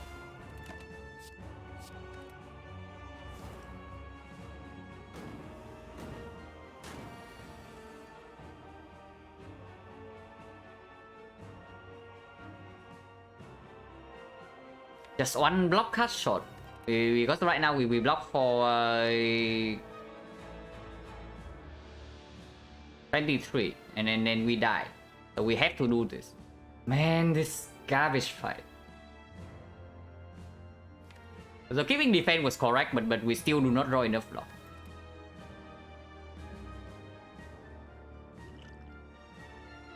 So yeah, we go here, we die.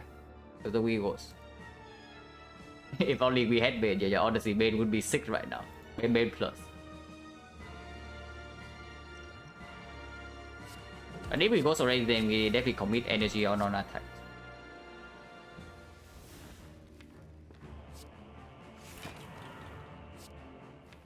Also I don't want to oh my god, I pressed the button by mistake. I was saying that I don't want to hold any block in case I need to unseizing top this turn, but looks like he's dead. Man, like we are like one turn away from killing without potion used to. That's very annoying. So that's also very bad because now we have an empty potion belt into Act 4.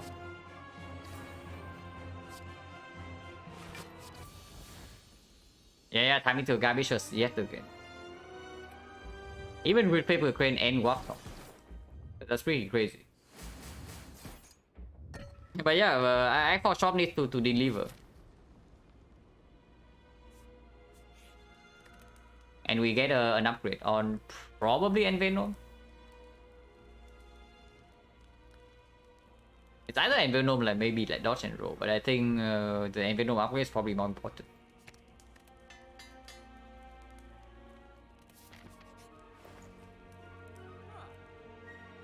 Wait. Artifact. We do not have any.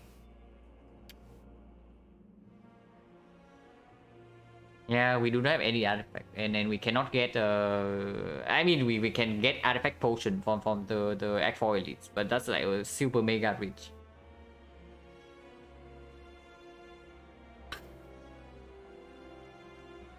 But other than this, discovery into Padasem, but honestly, I'm thinking discovery as well. My liquid memory is good, but liquid memories is only good if you say that this deck is winning with optimal card draws. And right now I don't think so. Right now I think we're just freaking dead unless the Act 4 elites drop a mega potion. These are not scaling. This potion only works when the deck is like already good enough. And right now the deck is not good enough. Man, like being garbage by time to actually killing this one. Holy crap. And also the entropic rule did not give us anything useful. Like Gambler's rule, yeah, cool. Shift potion, yeah, excellent. And then like what else did it give? Like yeah, skill potion to cloak and dagger, yeah, cool. That would have been better. Bane wasn't bad. Yeah, I agree. The Bane would actually save the potion in the time meter fight for sure, because we were one turn away from preserving ghost potion.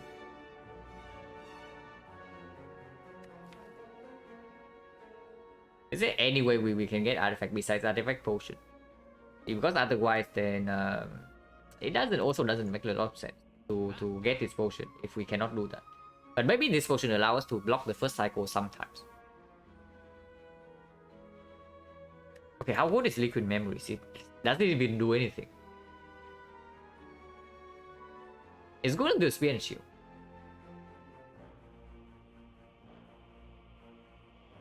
Yeah, it's good into spear and shield. Okay, well, how good is discovery? Cross souvenir, yeah, cross souvenir is shop only. So the moment you don't see it here, you cannot get it.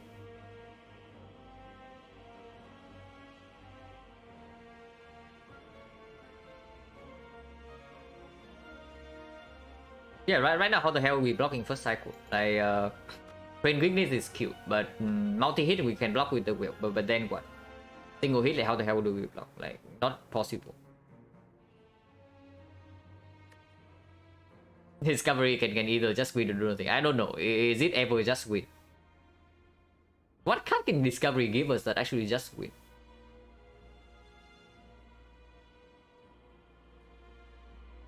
Even Nightmare doesn't do anything. So Nightmare doesn't do anything. Red Form, if we hold it long enough, it becomes Red Form plus. Wait. And Ingredient can give us something. Discovery Panacea. No, Discovery only guess the card of your own color. So we can only guess silent cards. It's not colorless card.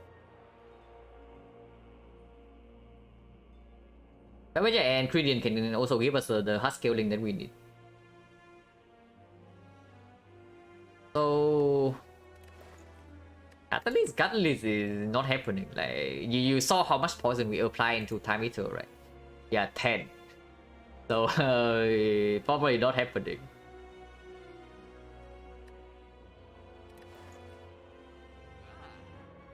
Honestly, it's probably just Discovery Speed Potion in this spot.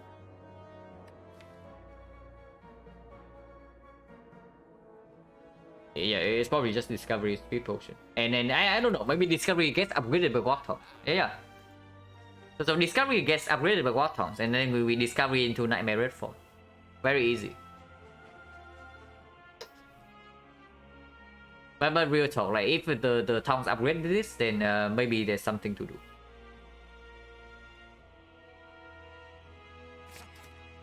And yeah, we can only afford one thing in the shop, so it's this. Or are you saying it's couch shop? It's probably cannot be couch shop, right? Because right now the problem with us against the Hunter, we are just freaking dying to the single attack. I mean, it's true, our damage is also lacking, so it's like another problem, but dying immediately is probably a bigger problem, and then sometimes Discovery and Ingredient can give us something that bail us out of damage problems.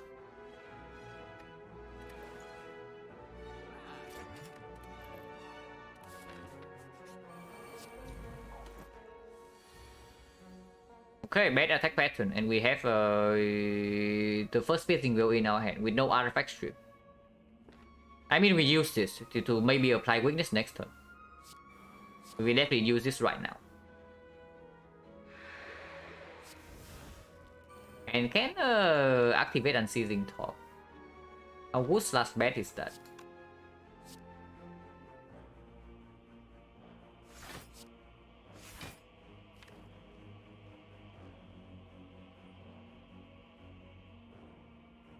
Honestly, not that bad, but also like not that good. Because we are season top with 0 energy, so any sucker punch we miss is like basically no weakness for next turn. So the only hit would be if we draw into a card that we do not want to see next turn, which is all the strikes. So 3 strikes, Ascender's Bane, the 2 curses, and maybe Envenom, maybe die, maybe Master Poster. Yeah, how about we just freaking die next turn?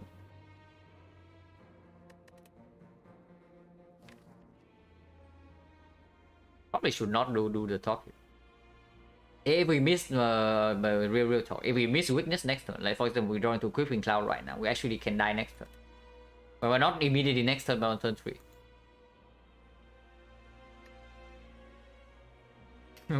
On play we don't allow Mercy kill the next turn. Even if we want to, we cannot, right? Even without these 2 relics, the maximum amount of damage. Actually, no, Philo Stone. So that we actually die next turn if we don't have these 2 relics and no block.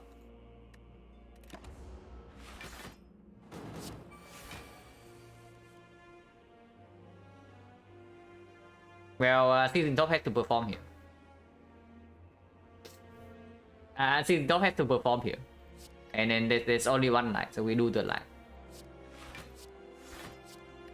Wait.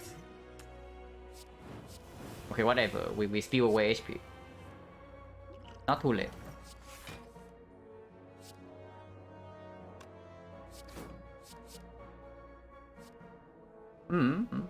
That's certainly something. I take this.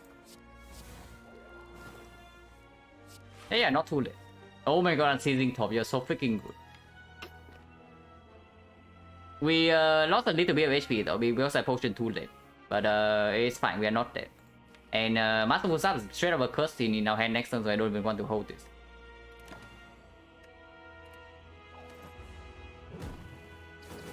-4.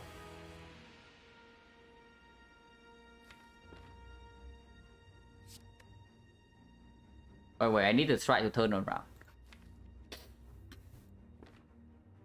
Okay, what the hell am I discarding here?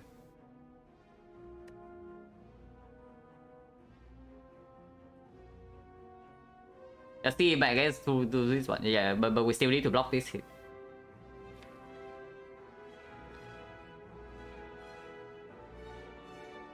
I don't know. Is it Enveno?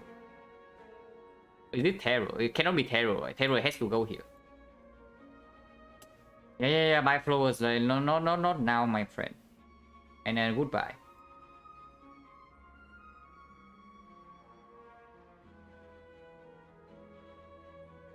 Yeah, dropping Envenom is also kind of weird because we also need to strip artifact from this guy. Envenom strip artifact here immediately, so any weakness we draw into can block like a huge amount. And we have like 3 copies. I think I just dropped the freaking dodge and roll. Because of the defending screen, and I want to see one more card with escape plan. The way comes goes in cover. No, I expect you to block this hit. Like, I need to apply weakness on this guy this turn, if I can. If we can apply weakness, that blocks a huge amount. And this only 5 block. And yeah, aggro is completely reasonable. Okay, we still need to try to turn around, but now we no longer need envelope. Now we can discard this if we want to, because the cloud's already weakness. I think I still want to keep aggro in hand though, in case I draw into Tatition right now. But I still need to try to turn around. So 1 energy on this, no, 1 energy, 2 energy on this, 1 energy on this, 1 energy on this. Wait, I probably just hold these 2, right? I accept this damage. Yeah, probably should just accept this damage. Not that much.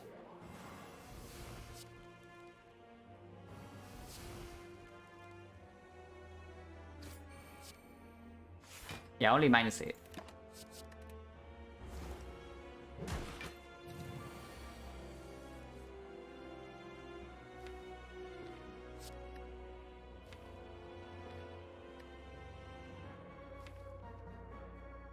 Nah, should discard this and just lose 1 HP, right? This fight is like not going well enough for me to read this 1 HP. That's just absolute nonsense.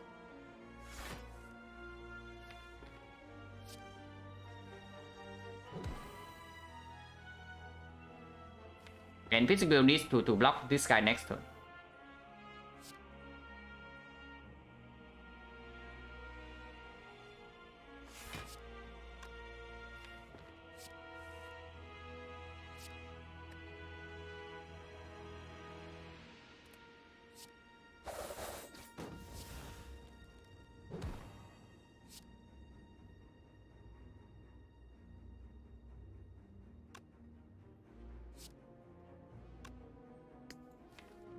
Using this on this, if we fail to kill in like 3 turns, we are also in trouble.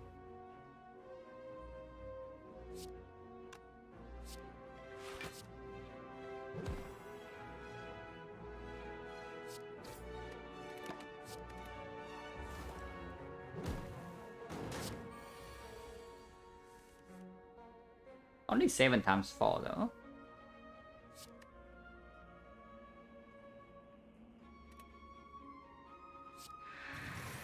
But yeah, 7 times 4 we still cannot block. So holding Piercing Wheel was correct, I guess.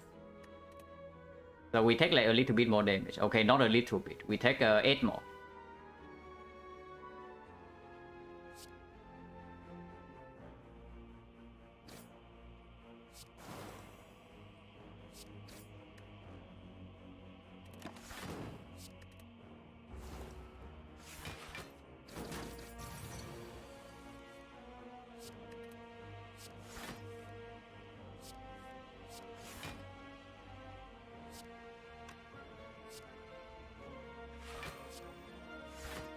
And yeah, no weakness here.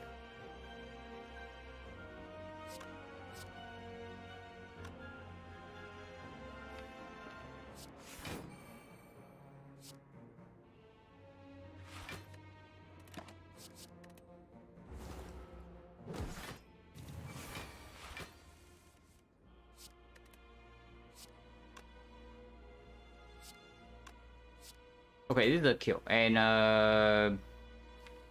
can I full block this turn? 40. So that doesn't seem very likely, but I can try. Yeah, 2 sucker punches a kill already. So now I can try to maybe full block. Is this full block? Okay, this is way less.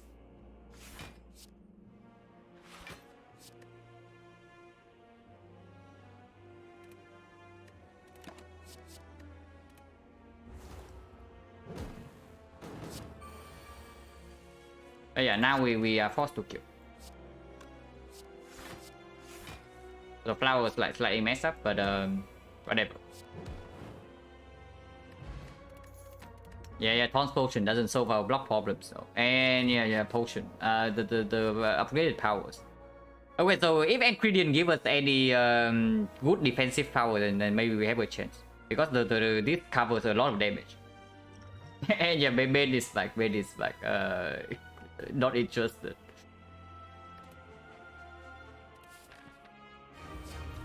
Oh my god, defensive power, premium, ultra premium. But we have ice cream. I think I want to play 1,000 cards, but I don't think I want to spend any energy on anything right now. Maybe if we play backflip to see some cards. Because Wild Defense I also want to play, and Weakness I also want to deploy. Also block the 2B up there, so it's not that bad. I mean, I guess we play immediately. Waiting for this to be upgraded with Warp Tongues is just like absolute nonsense in this spot. We are in no shape to do that.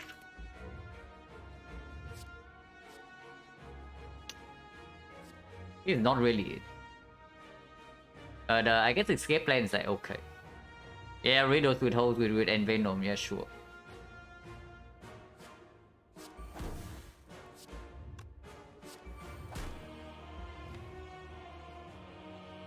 Stop here, or do we reach some bit of that? Probably should stop here.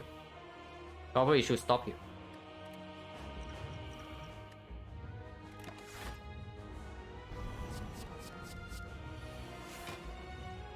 $69 first.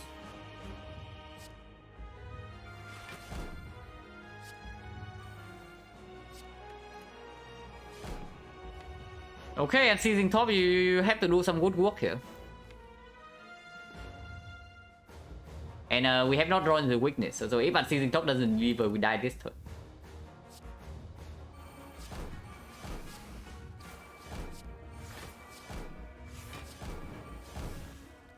Oh my god, weakness. Our turn stops, but we are not dead.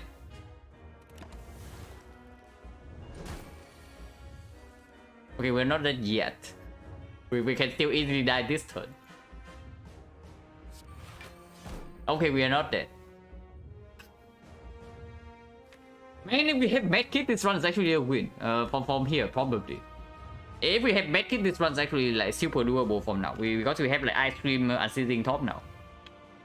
We don't. So we just get bricked by the status effect. And this card, okay. This card is very bad. Oh my god, this card is actually killing us.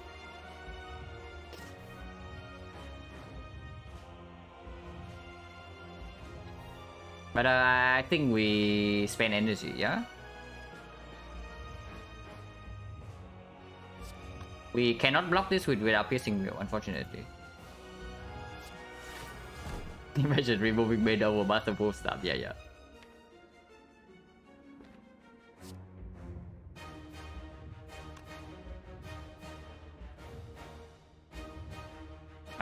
Just piercing wheel, nothing else, right? Or do we want to do dodge and roll? Dodge and roll only blocks for like 3 for next turn, so we give me 1 card. Or not interested.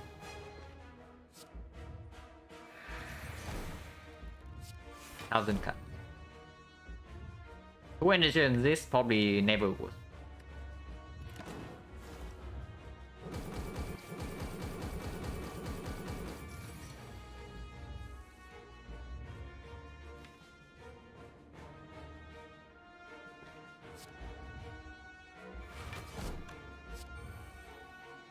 Okay, Creeping Cloud for guarantee weakness next turn is... Oh my god, this is our next hand.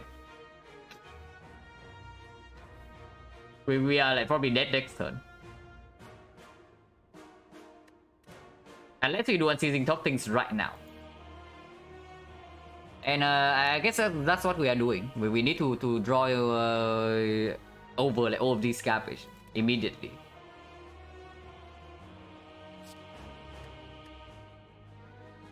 And then I need the defense to also not die to freaking beat of that.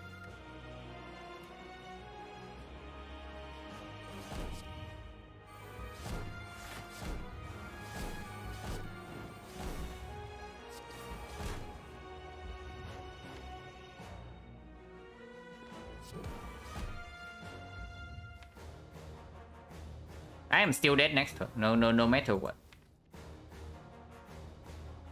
The pain is killing me. Next turn. Actually, no. If we draw to the pain right now, we can do... No, we still need to ship on artifact and then piercing will. So that doesn't work. But we need to draw another card.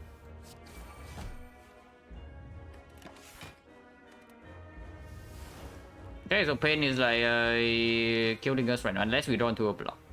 Which we don't. But we draw to aggro. So we can discard this pain. We go to 1 HP.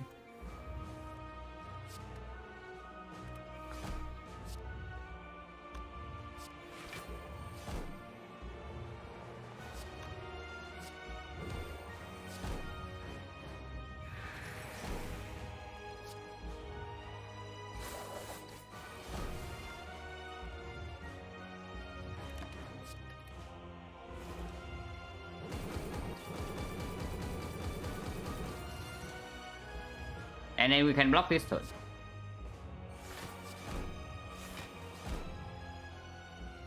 I think we can block this turn. Okay, we can block this turn.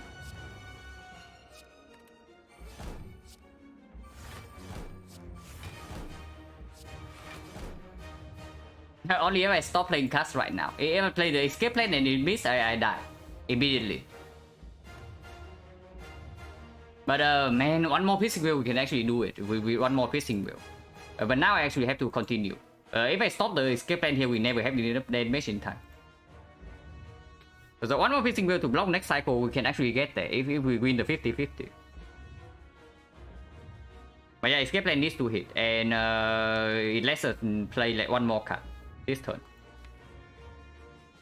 1, 2, 3, 4, 5, 6 hits out of 13. Yeah, 6 out of 13. Very lucky number. We can top. Yeah, we can top. But unseizing top probably takes way too much damage. Especially if the escape plan miss.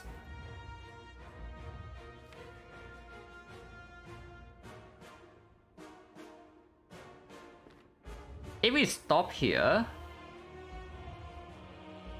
Yeah, if we stop here, we never have enough damage. That's very clear. We never have enough damage if we stop here. So we have to go. Okay. We can keep going.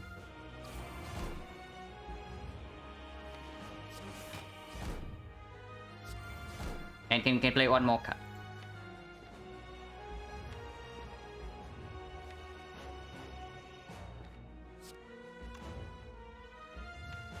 Tackle Punch and Strike deals the same amount of damage, so it doesn't matter. I need to hold the defense next turn to not die to beat up that. No more card draw in the deck though, so Survivor needs to discard Masterful Stab and then we need to draw into burn next turn, and then we are unseizing top 2 turns from now. It's basically what needs to happen.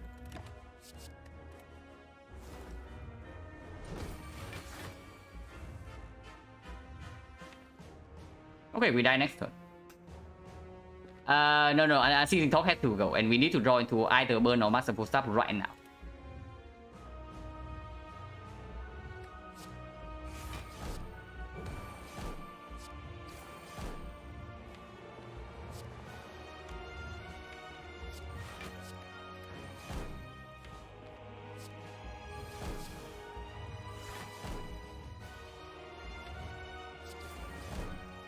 Okay, Masterful Slap. That we do not hold this. Man, one more piercing wheel would actually win this. Like, what the hell is going on? Now we die because we probably can never block this hit. But and we don't have PK, so no damage cap happening. Also, the moment we draw to pain, we are dead. And then we're just dead immediately. But it was close. Okay, so did the freaking discovery actually kill us or what? No. The discovery mega bail us out in the spear and shield fight. So discovery was good there.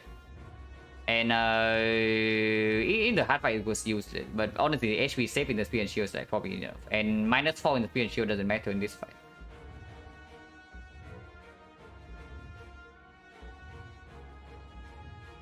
Yeah, honestly, it was much closer than it should be, but I guess Ice Cream did some work with Unceasing Thought.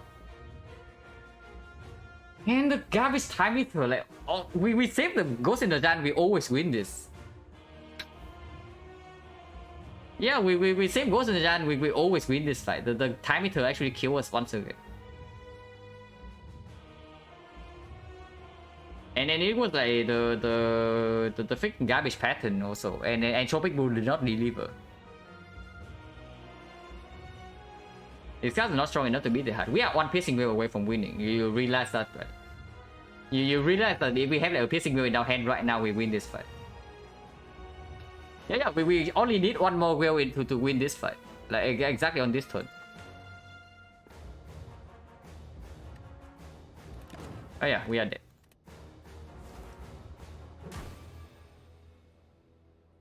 My skills are we got Pontotion from Spear and Shield. Man, this one could have been a win if things went like slightly better. But that's very annoying. And I guess I should have seen it coming that the time meter fight is like complete garbage. I was thinking the time meter fight was going to be so much easier than it is, you know, but apparently not. Yeah, I was thinking that the defense get upgraded. We have Paper Crane and we reset strength. Like how bad can time meter be? And we have Relic Crane Plus. Apparently very bad. Yeah, I did not think it would be that bad, you know, that we throw like 4 potions in that fight and we are still like almost dying. Maybe we pop Entropic earlier in time meter. Yeah, but that's only because if we pop earlier, it would be different potions. Potion RNG changes. Because you see, right, with the 3 potion we got, like popping earlier would not change anything. We got a shift potion, skill potion, which gave us useless skills, and a gambler's brew. So nothing that actually work well with the buff. And yeah, we didn't even reset strength. We reset strength with upgraded will, in fact. So time meter had like 1 strength at the halfway point. We have upgraded cards. We have World Defense in play and Venom in play. And Paper Crane permanent weakness, and we are still freaking dying to the fight. Because he landed like 2 good debuffs in a row. It's just because the debuff lands like perfectly, and yeah, if we took if we just took the freaking -20, and we also have to lose 50-50. After Donodeka with Awaken 1, we always do in this run. But it's freaking time meter, so we lose the 50-50, and then time meter also has to have a bad pattern. But even before that, if we just took like 20 damage in the Donodeka fight and save the dexterity potion for time meter, we will never lose this run from this spot. If we see the taunt potion. Man, that was bad. So basically this run came down to like me misjudging the time meter fight. Yeah, I was thinking with Paper Crane and permanent weakness we are fine. With reset strength, apparently we are not. And that was so sad. And then the hard fight also need to come like really close, you know. If we just die until 2 of the hard, then I wouldn't care. But apparently we are like 1 turn away from winning as well. The very case on the Sim Triangle 2 AM, so I'm about to read about some bait. Yeah. Have a good run, Timberland. Defect run? Probably not. Probably, honestly, I'm playing another one. another silent, because I want to get back to like normal run soon. If I play another the run right now, either it's Astrolabe or the kite, and then one more run, and then afterwards we are back to normal runs. And then don't forget, there's also something to look forward to about the normal runs. We are on an active 9th streak, so there's something about that. Hopefully we can win the first one. But yeah, this was pretty sad. Yeah, going to thanks so much. Yeah, have a good one, like bro. Yeah, update the title yet? Not yet. So 30 to 18, and change to these two. So 2 more runs, yeah. And this was set, but still on the boss swap, best option normal runs burn now. Of course, like, boss swapping is the best option if I think it's the best option. But I will tell you right now, even after I do like 50 runs of this, like it's a lot of time commitment, right? But the amount of time I'm going to swap in normal runs for probably going to be around like 5%, maybe less. But it can happen. It's going to be very unlikely, but it can happen. And of course, like, I'm not like, really burnt out or anything. If I'm burnt out from playing boss squad, I just stop. Because like this is basically doing science for me to know more about the game. I understand more about the silent. So if I get to a point where I'm burnt out and then I'm not playing well, then the gather data is like not meaningful at all. So might as well just stop. Instead of like finishing the set of games that doesn't mean anything. Also, that's really best option on silent. Yeah. Because like before this set of games, right? I played 100 runs of silent on stream, and it did not swap even once. And the end result was like 77 wins. So never swapping can get you a pretty high win rate. And I think like almost never swapping is absolutely correct. But I do think that never swapping is wrong, which is exactly why I decided to do this set of games. To know like when is boss swap a reasonable option. Like how good is it relatively to the other bad options? Like for example, if you're forced into I don't know, plus 6 max HP and then choose a card and then curse for 12 max HP and then boss swap. Then in that spot, is boss swap like bad enough that you actually click a garbage option? And looks like the answer is like probably no. But boss swap is probably better than those garbage. At least if the map layout allows it. I think you also need a very specific map layout for the boss swap to happen. On top of the other 3 options being like complete garbage. So very rarely, I'm going to say that the chance that I actually swap into a normal run is probably still going to be like somewhere around 5%. I'm gonna defect one more green, one more green, so that I can be done with boss swap in the next stream. But yeah, taking a short break. So we are back in 5 minutes. And yeah, next up is like Astrolabe or the kite. Hopefully the kite goes better than Wristlet and the last kite run, where I took like 10 fights in Act 1 and did not see a single discard card, like not even prepared. So no prepared, no deck control, no aggro, and no cow gamble. So hopefully that doesn't happen this time. But yeah, be right back.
Also, I just like remember something.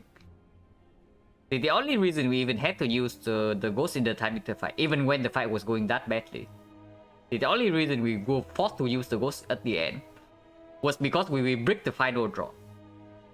Exactly on the turn we used the ghost, we only needed to draw one more block card, and then we would actually not have to use the ghost, and then we win next turn. But we were 2 block off or something. We were being hit for like 27, and in our hand there was, oh my god, we're actually 2 off. So we had 3 HP. Yeah, we had 3 HP and we blocked for 23 in our hand. Man, that was like so garbage. So the fight also went like super badly, the draws.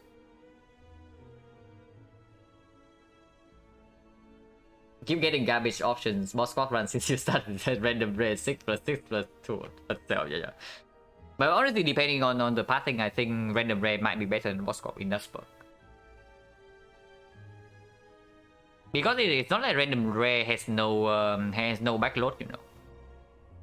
Most of the rare cards are actually quite bad on floor for floor 1 as silent, but a lot of them have like a lot of them become powerful later. Like for example, the burst. But burst is completely useless when you get it on floor 1. But if you survive for like 1 act, then suddenly it's like quite strong in act 2. Of course, there are some complete bricks like 1,000 cards, super set. 1,000 cards, super set, and then when finale, if you don't find deck manipulation, also straight up a curse. And then Nightmare is complete garbage in Act 1. But of course, Nightmare also scales like very high shielding later on, but complete garbage in Act 1. Basically, it probably depends on where the elites are and how many you can take. Then, depending on that, you can choose like random rare or the boss squad in that spot.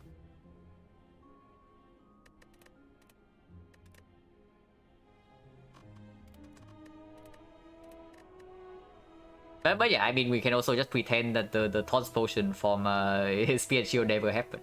And then without the Tons Potion, the hard fight would not even be close. Even with Ghost Inertia. So we can just pretend that the Tons Potion never happened. And then we are like mega lacking damage. Astro and Kite, the exclude. No, Astro and Kite are the only 2 we swap into right now. And then there are only 2 more runs. I'm doing 1 more run with Astro and 1 more run with the Kite. And then after that, I'm done with this set of games. Hey, Mueller time. Thank you very much for the Prime sub and then the 2 months. And thank you for the good luck as well. May the Spire be merciful? I don't know. The Spire being merciful is an unknown concept.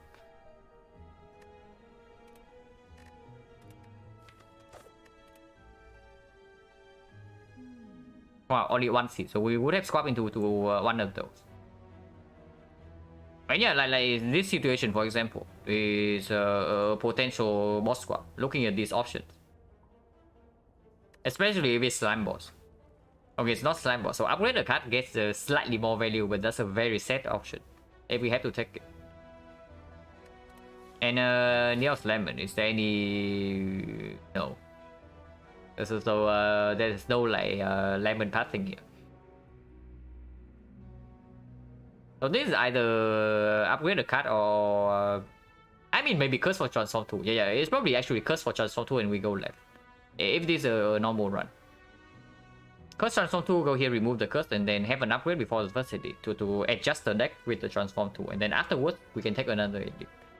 And that's probably just straight up better than the other 3 options. But yeah, we are swapping. Okay, the Kite. The bad one first. So at the end of the day, the Astrolabe keeps avoiding us until the end. We have never swapped into the Astrolabe like normally. We are like extremely filtering for it. So the most fun swap just keep avoiding us. Because yeah, I do think the Astrolabe is probably the most fun swap on average. So okay, the Kite. What does the Kite say? The Kite says that if we don't see the cards, we are complete garbage. So probably committing to a Frosted Elite is not a very good idea. And yeah, Kite also doesn't give damage, you know, it gives energy. But the cards that activates The cards that actually activate the kite usually not damage, except Dagger Throw. So Acro and then Prepare we can pick up, but then we get like complete garbage against the knob. So probably never commit into it. It's probably still this shot. So we still start here and then go... I don't know. Probably 2 fights and 2 question mark into the shop. And then third fight here, easy hallway fight. And then Elite.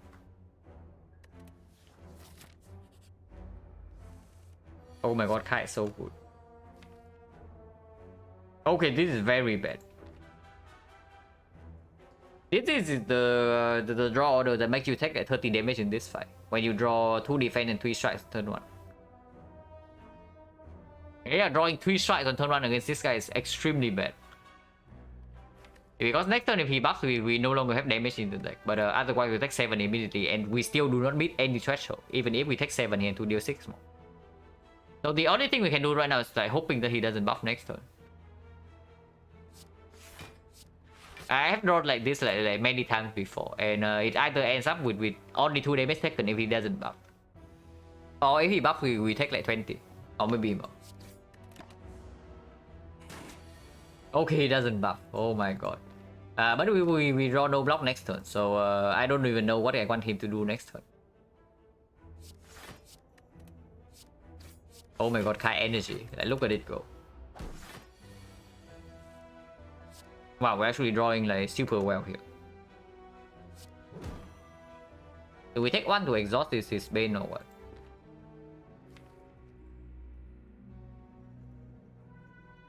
Probably can greed a little bit. No. We should not greed this garbage. Yeah, we should not greed this garbage. Like this guy is like baiting us into greeding. And then next turn he buffs and we break our draws, and then afterwards we take like 1 billion because this thing like is redraw. It's just -1. We take the 1 damage here.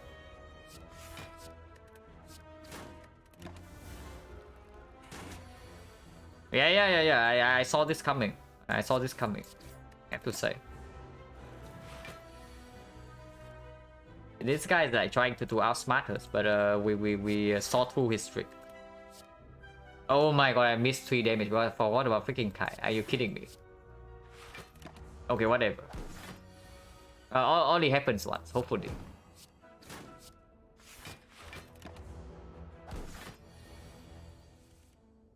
It's fine. They never punish, and it only happens once. I forgot the kite once in the very first fight, and now I don't forget it again.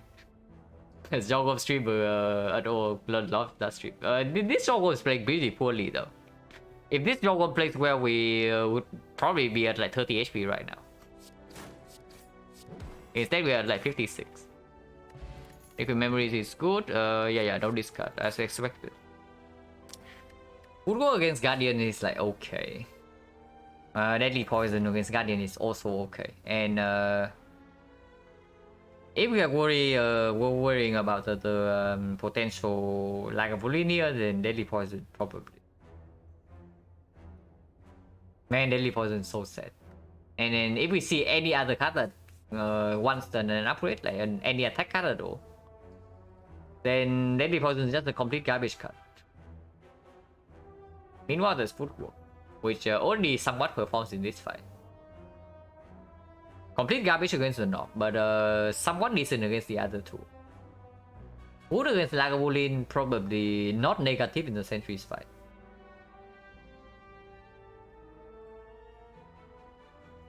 I guess Footwork is like okay. We just fought the Jawworm.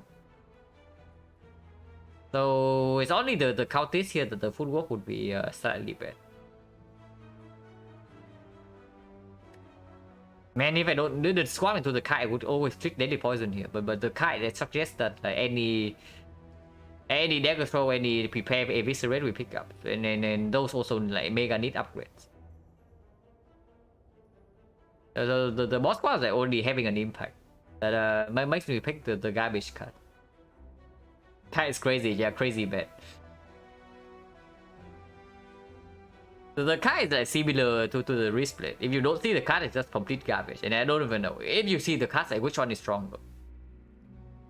Yeah, I don't even know. It's probably still the wrist plate. And wrist plate is bad enough already. So how bad is this card? Yeah, we take the fight first.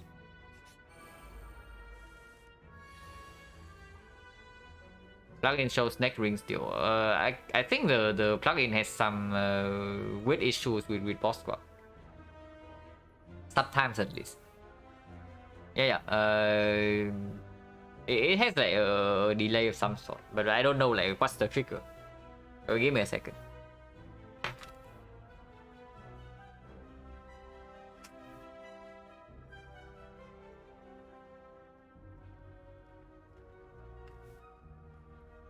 Yeah, there's no reason to take 2 this turn, right? Or is there? I mean, next turn we need to draw into these 2 to have lethal, but otherwise we probably have block.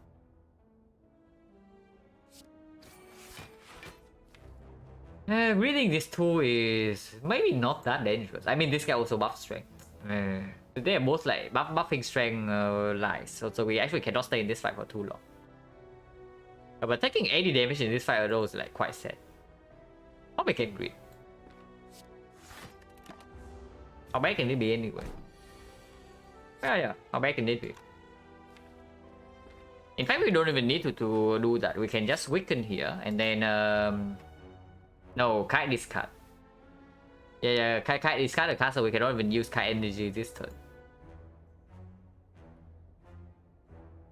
So I guess we just kill this turn. Stealing top would be good here.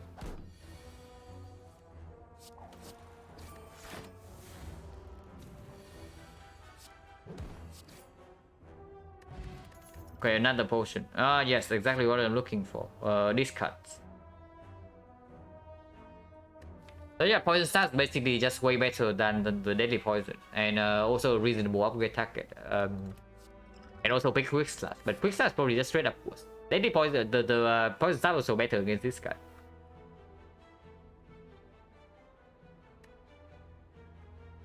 Two potions already probably not too interested in this part, but our cards are fairly garbage right now. So question mark also need to maybe give some go to the defend of the shop. Otherwise, taking fight is probably just better, even if we have a chance to throw away potions. I mean, it's not that bad. Footwork into poison stab is like there are worse things that can happen. Also, poison stab works well with the liquid memories. This one we click. Okay, maybe we should not have clicked the shining light. Oh my god, this card. Like, oh, the discard we did. Oh yeah, really on sale. Where's the heal? Okay, after the elite. So technically we can actually, if we can survive the elite fight on 25 HP, then we should never rest here. We upgrade poison stuff, and then we go through this part, and then we rest here. Set up sort of a discard. Yeah, it doesn't give the thing we are looking for though. But yeah, readily on sale. Like, what about that? I can really take a card remove and can still buy one of these. Man, spending gold on this is like so garbage.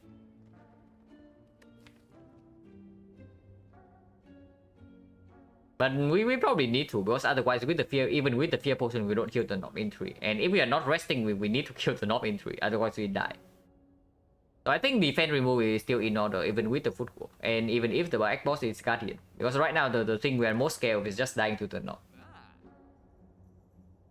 And if I have to choose between one of these, then it's probably Dagger Spray, in case the sentries is coming. Because Lagavulin we have footwork, and then we have Poison Stab Plus. So maybe Lagavulin's not that bad. But sentries we have nothing against. Yeah, we have nothing against the sentries. Defense remove. Wait, almost remove defense plus. And then yeah, sure, Dagger Spray. We have like exactly enough gold for this as well, so might as well do it.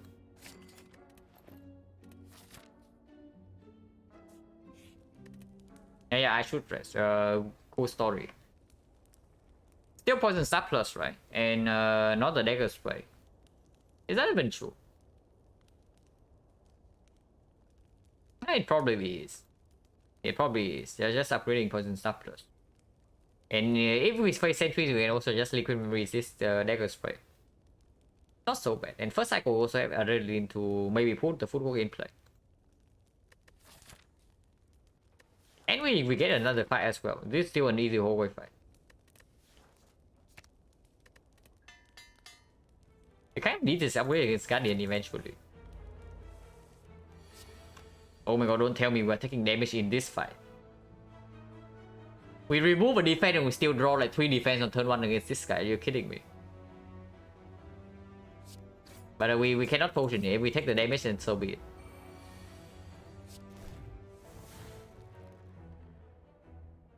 Kite energy again doesn't play. Man, next turn we have no block. Do we have lethal? 18 damage. We do. We have lethal. So no problem there.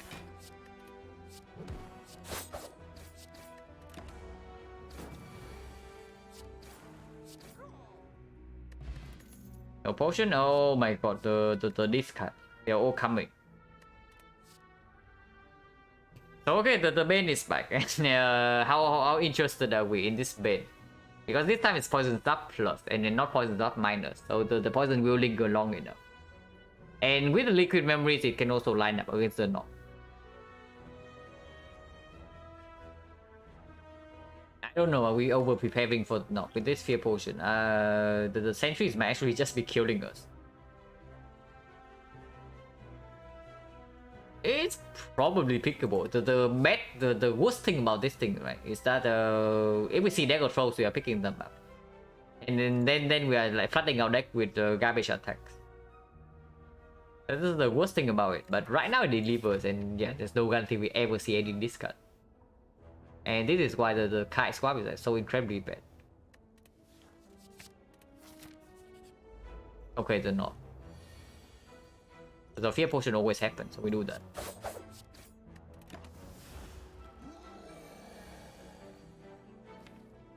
Well, maybe we die next turn.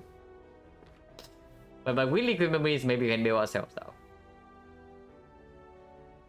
And this is with defense remove, by the way. What the hell is happening? Why do I always draw that this is the first knock fight? Like, it's crazy. Man, Ring of Snake is actually so good. With Ring of Snake, I usually don't draw like this, with like defense remove. But without, yeah, different story. Okay, so how much damage do we have next turn? Let's say we add red lean into 4 energy, so we play all of this. We have 25, 27. 27 plus 18 is 45. 45 plus 4 is 49. 49. We actually have lethal next turn if we draw into adrenaline. So, but if we miss adrenaline, we also need to miss some of this. So the chance that we have lethal next turn without potion use is very high. But we need to play both attacks here.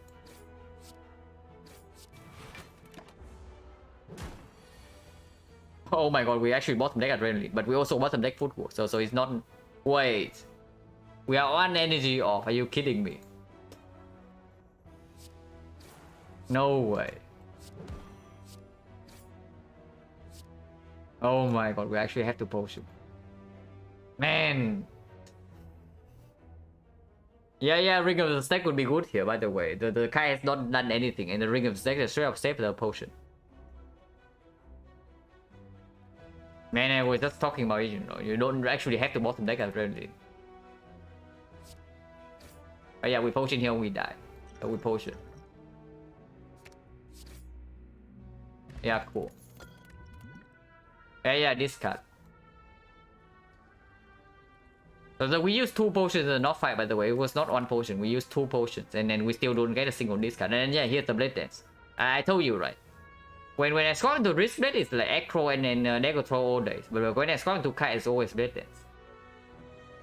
So still like the Kite is like once again showing its power.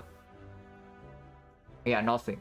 This relic has not done a single thing in this run, except breaking of draws. Its Blade Dance is even good. Blade Dance is not even good right here. We fought the knob already. This card's like terrible against Lagavulin. And against Sentry is like okay. But if it's against Sentry, I would rather pick a second Dagger Spray.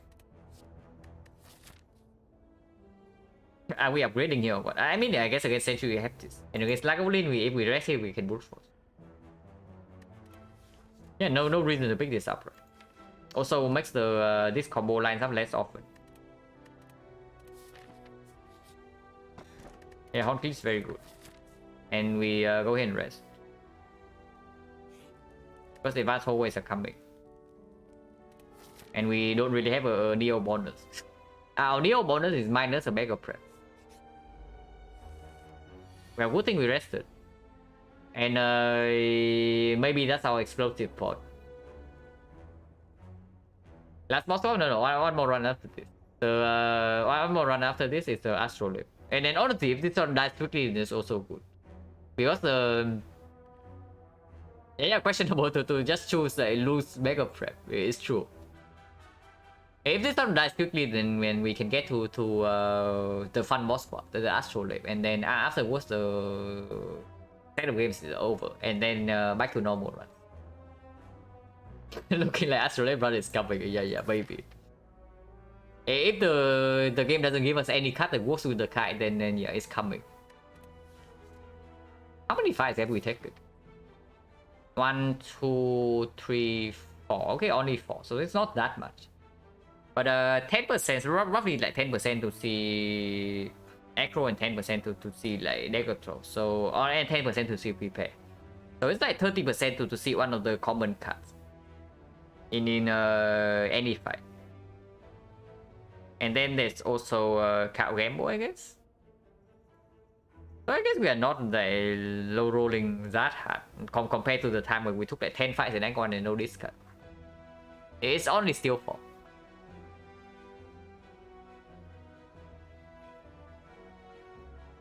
$53 runs, do one reason once a third time. No, 52. It is going to end at like 52. Right now we are at 50, right? And there are 2 more runs. This one and another one. This one and then the Astrolabe, and that's it. Yeah, 52 is a weird number, but I choose to do that to get 2 runs in with the ones that I did not spawn into very often, basically. But yeah, explosive for this turn, otherwise we cry.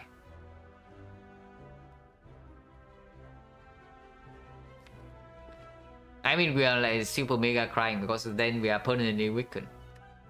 I mean, are we really crying? We block for a decent amount this turn. We block for 17, so we take 3, and then we do not advance the fight at all. This deals 6 AoE. Yeah, it's pretty bad. It's pretty bad if we don't explosive pot this turn. But next turn we have Horn Cleat. So we take 3 this turn, next turn we have a free turn. Yeah, no reason to potion yet, right? We can always potion next turn. And then we take 3 damage right here to have a chance to preserve this potion. Because there is no wizard here, so we can actually take the fight like a little bit slower. Okay, they did not draw into poison. Next turn we have no block, and then he decides to shield this guy. Only this guy will be unload, yeah. Or Storm of Steel, yeah. Storm of Steel with a kite, like mega synergy.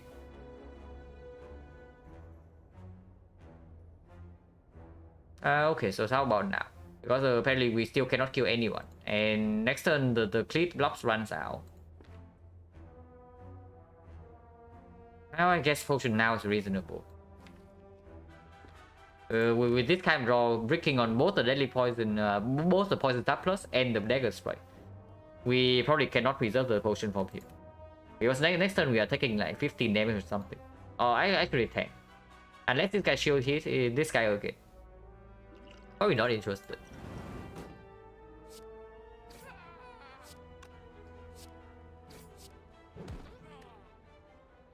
It's not a bad idea. That was probably a terrible idea. Because now this guy is guaranteed to be shielded and we have no weakness. And next turn we only have these 2 blocks. So we are guaranteed to take damage. If we even block. I guess we can block. Can we kill this guy though? 26. This always happens. It kills this guy. And this always happens. So we are 2 damage off. So we take another 3. And yeah, I know. Kai energy. It doesn't matter. We kill this turn. And discard the Ascender's Bane as well. No potion? Oh my god, this card. The card say this card on it. I mean, of course, this complete garbage when before you have like real discard. How will you know she will shatter which one? It's random, but we always need to prepare for the worst case. Yeah, this card certainly says this card on it. I do agree. Man, this is so awful. Like, do we pick backflip because we will remove undefend? And we just fought enough. I mean, I know, I just know. I skipped this card and this draw gives me like an acro. And yeah, normally acro with Eviscerate is still like not saving energy, but not with the card.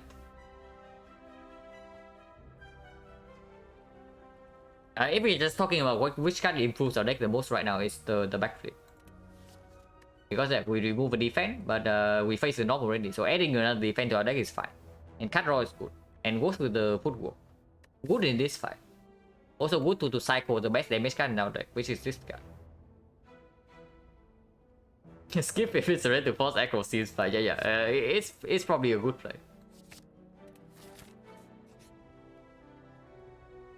Yes.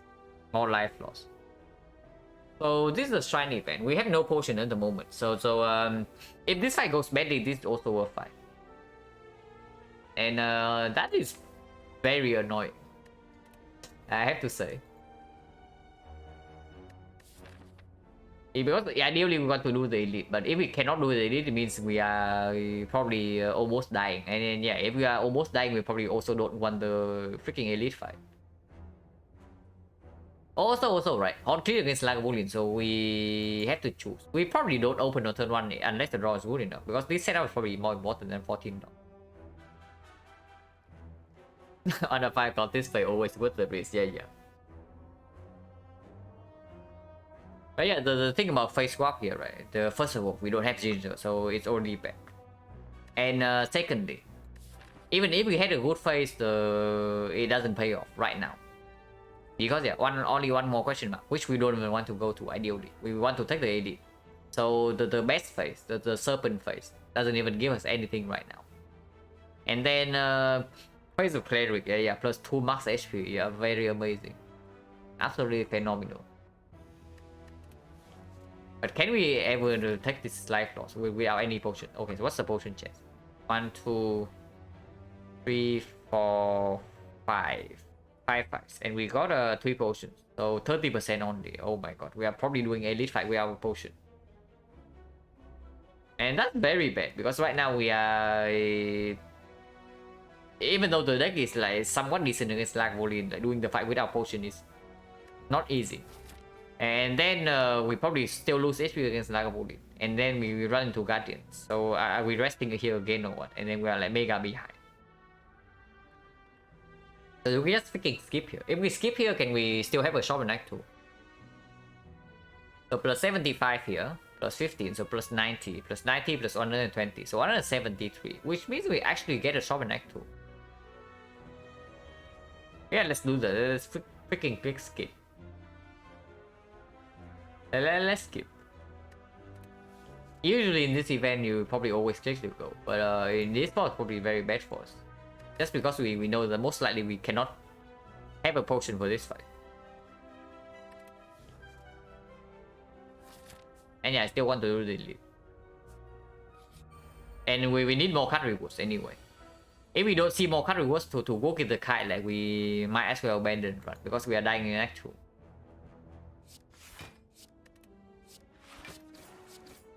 And yeah, hopefully next turn.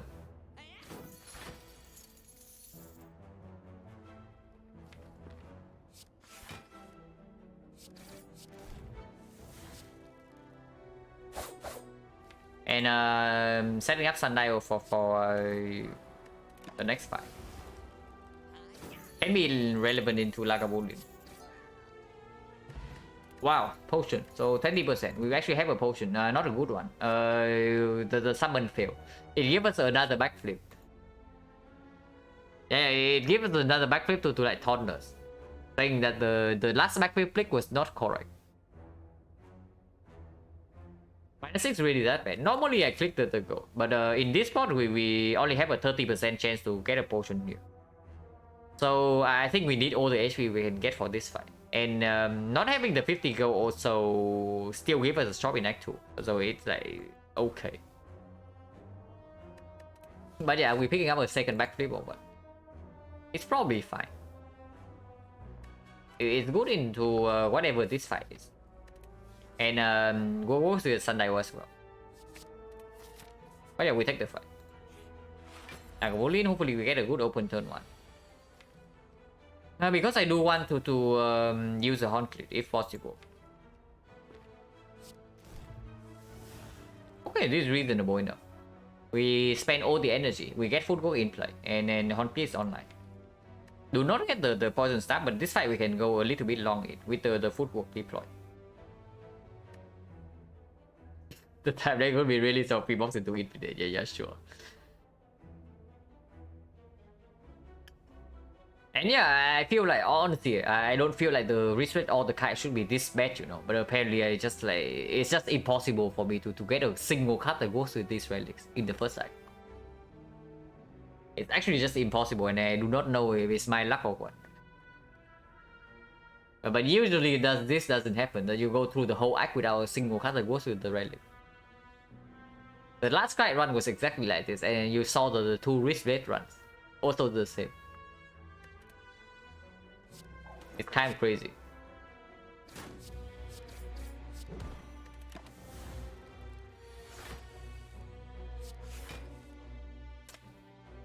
Bottom deck this. At least we can do this and then backflip and get Sundial energy.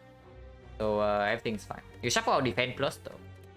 But that's probably also fine.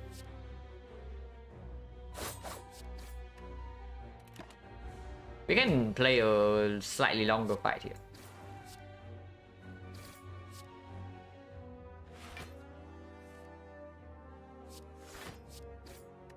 And we don't even need to. Maybe we just kill in 2 turns. Yeah, like this.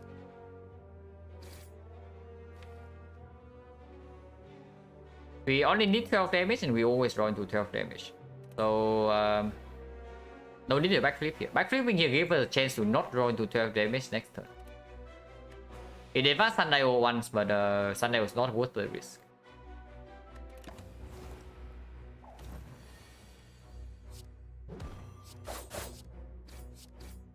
But yeah, we already know that we are very good in this fight. Yeah, marbles is nice. Oh my god, this card for me. And yeah, we pick the prepare and we upgrade it immediately. And then the free energy definitely works well with the double active we have in the deck.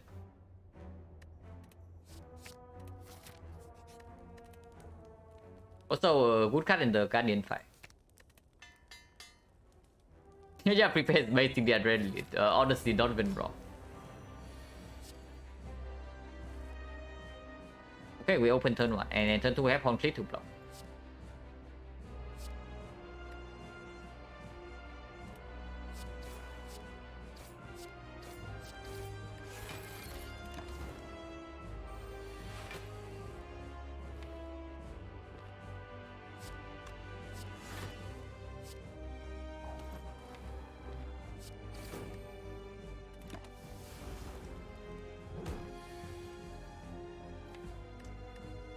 So we draw like all 4 blocks. I was hoping that we can save on block for next turn.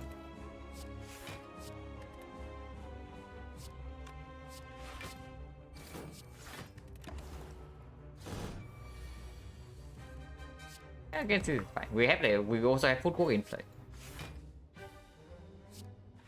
But yeah, the poison tap plus right now already because we deploy it on turn 1. So now the Bane is kind of a dead draw.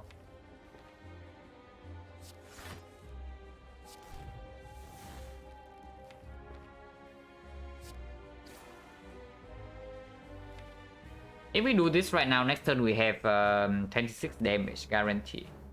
So 12 here. However, 26 is enough. Okay. So don't need to draw.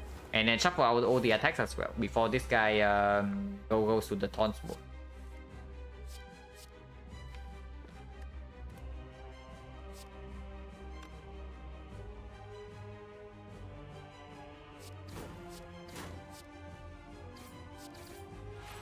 Okay, this fight we probably take no damage from.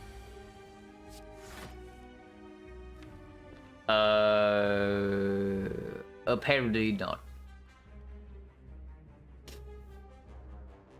Okay, we need to draw to some block cards next turn, otherwise we take 16. And that's not a very fun time, taking 16.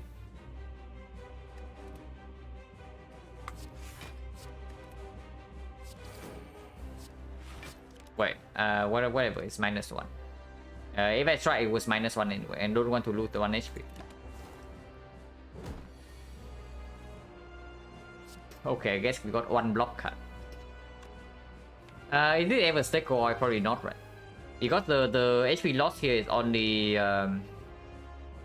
-9. So -9 is only 2 HP into the next side. So we don't know the stack or for 2.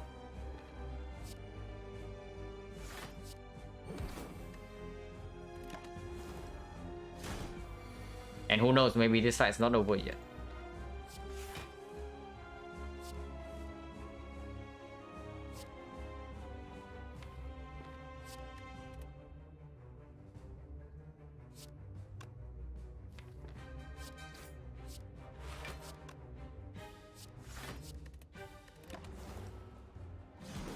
Fight is almost over already, so I don't really care too much about shuffling out the poison stuff. Only if we prop this turn. Propping is not that easy this turn. So we need like how much? We need a 29. We can just block instead. I mean, blocking is probably just better. We have exactly 29 though, in our hand.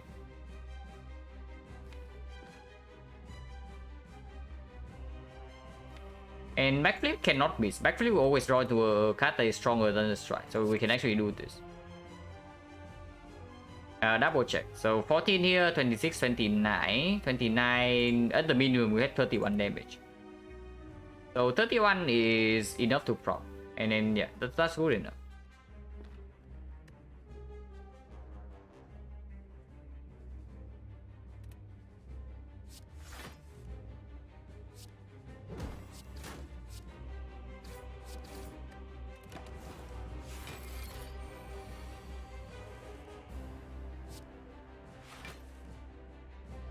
Going to prepare right now is not that good.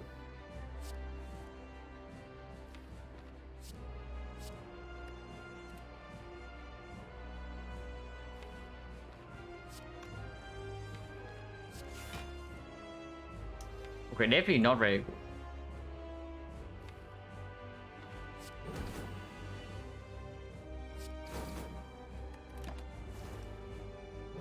I think we probably heavily to this turn. Yeah, we just heavily to this turn. And then preserve Sunlight as well. Yeah, to the trade, exactly what I want. But yeah, no to the trade here, that's only unload. Okay, so how good is burst? Burst is actually okay. It's quite good. Like burst prepare is like completely fine. Burst backflip like goes well with Sunlight or burst adrenaline is good. Yeah, not saying this card, yeah, sure.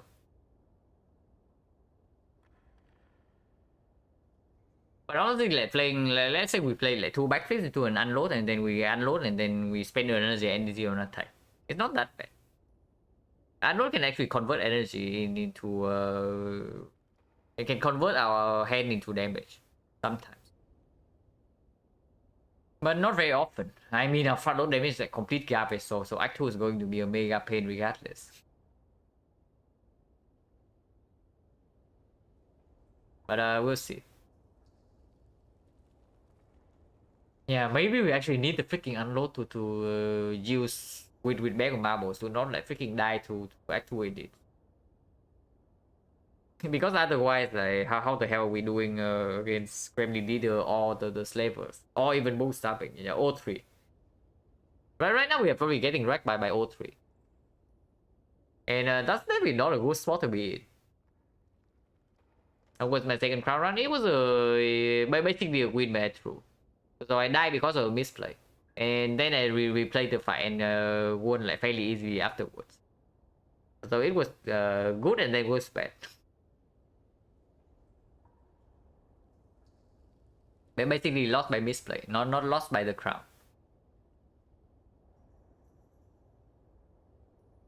But yeah, is it really unload? Holy crap, unloads are so sad in this spot. We don't have enough removes to consider like infinite in this spot by picking the bird.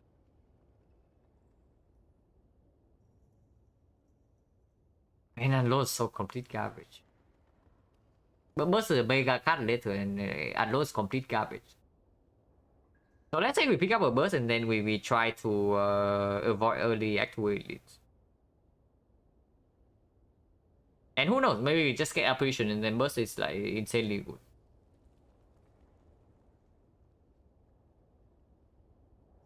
Honestly, yeah, honestly, picking up the burst and then avoiding elite is probably going to end up with us being stronger in Act 3 compared to the other line. That is taking unloads and then taking elite. The only concern is of course that the maybe Act 2 bosses kills us. Imagine getting to the odd tower squad to cut. Yeah. I don't even want to. I just want like more than this cut. I mean, getting this cut alone is already like good enough in Act 1. At least for me.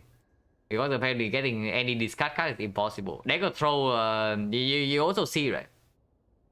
You see how common I see dagger throw in the other runs, and then the moment the kite squad comes, it disappears.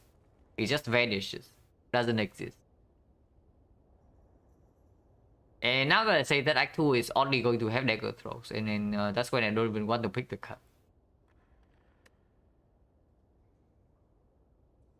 But yeah, it probably has to be burst in this spot. Simply because unload is like such complete garbage later. And even with pick unload, we still need to do some other things before we can take it. It's not like magically we pick unload and our deck has enough damage to kill it. But stabbing is still like murdering us easily. And then probably so is Gravely Leader.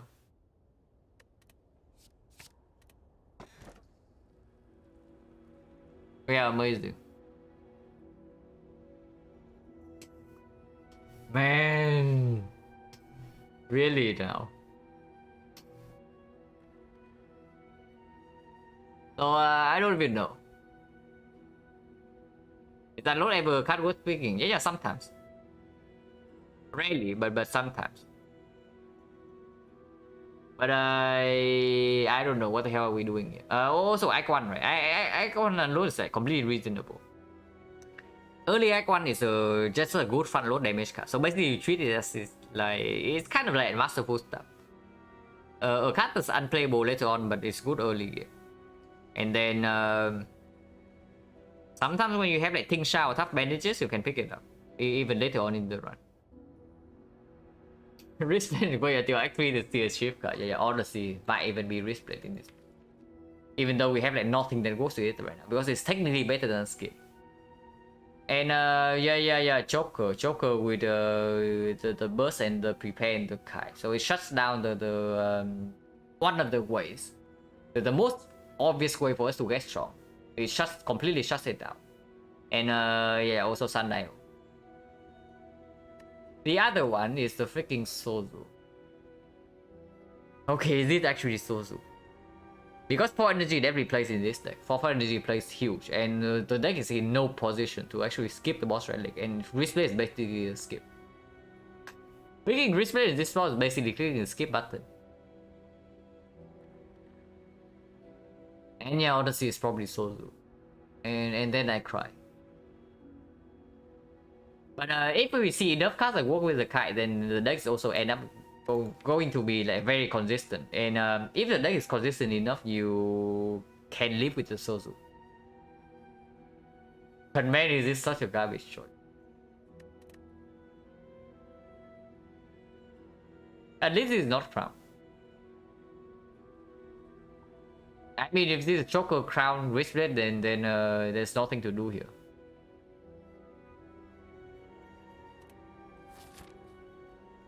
At least we get to keep Steko until the heart. Yeah, Steko into the heart. That sounds like a brilliant idea. I just no early shot. No less shop either, yeah? Only until here. So we have to survive the whole act without shops. But we have burst in our deck and 5 strikes, so you know what time it is. It's time to hunt events and get a Forgotten Outer. That's the time. So never take it, yeah. Never taking it is probably more correct than taking it. If you ask like which choice has a higher percentage of being correct, then never taking it is probably on the correct side. The Sozu.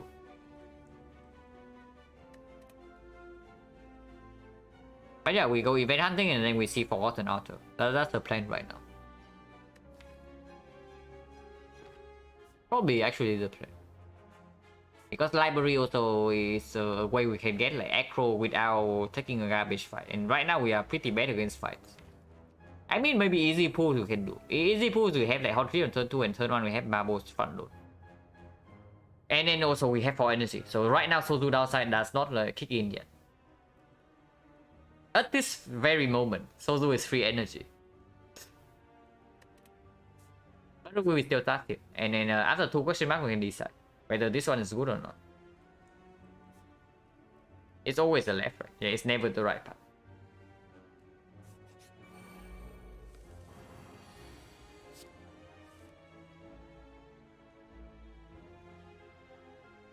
What do we discard here? This one is not easy.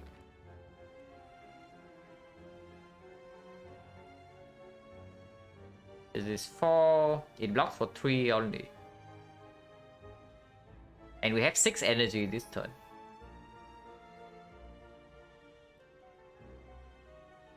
Why do I want Outer? No, I definitely do not want Outer. I'm just saying that if we go event hunting, it's bound to happen.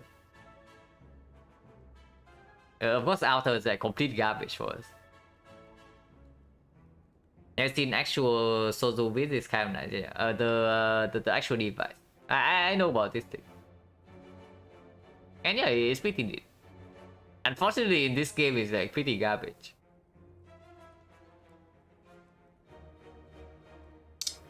It can't defend neutralize in case you're drawn to backflip or what. We're drawn to burst and play. Probably these two.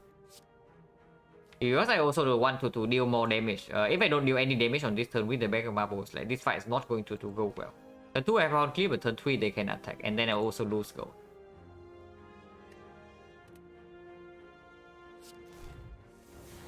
Did not draw into backflip or the burst. So I guess we just take some damage.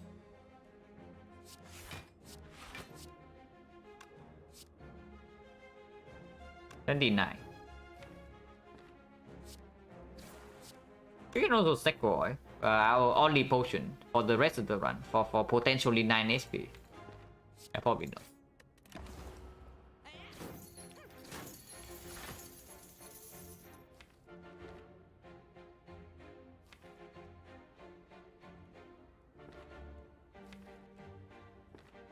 I want to shuffle back to the thing.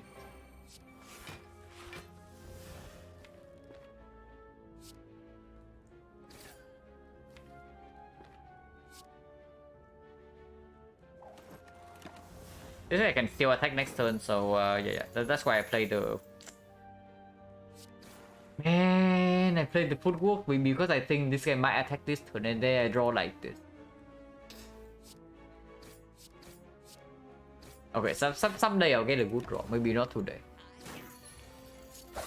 But that's pretty sad. Losing like extra gold like that. Yeah, prepare here. A tactician. We are only like swimming in energy, right? Especially if we pick up this prepare. We simply do not have aggro to support. Sticky strike with only 1 prepare in our deck, probably not. If we pick the prepare, we have to upgrade. And I guess we can upgrade it. But if we want another upgrade, we have to go to an elite. I mean, this is fine. With 2 backflip, it's probably strong. And if we see a reflex, we also don't need to upgrade the prepare. I don't want to upgrade the burst though. That's the main problem right now. And yeah, tactician, blind tactician before the aggro, probably not happening. And we have energy already. If we see an aggro, we have 5 energy. So this also doesn't play that much.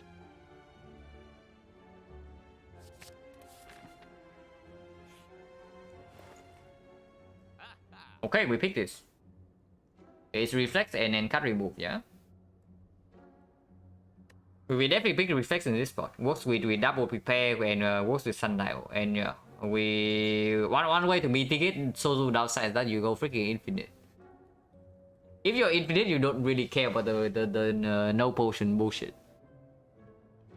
Until you run into Nemesis. That burns on turn 1. But before that, you're fine. And yeah, it's on sale. We picked it. Unfortunately, we are 2 gold off from buying backflip and then card remove. I actually want to do this, but we cannot. And card remove is like more important than the well play. Even though the boss is a champ, it performs. But the card remove is like very important right now. If we want to lean towards this sundial and this reflex.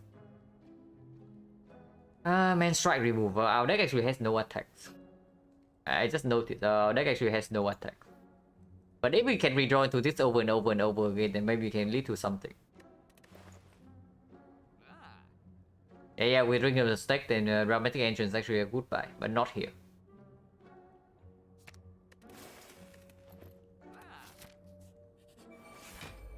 The fight anyway. Interesting.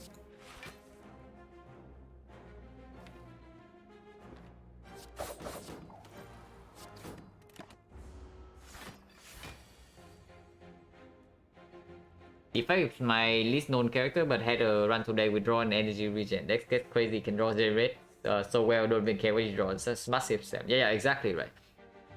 And that feels way better to play compared to like Frost Focus, right? That you just randomly draw, brick your draws in Act 4 and then you die.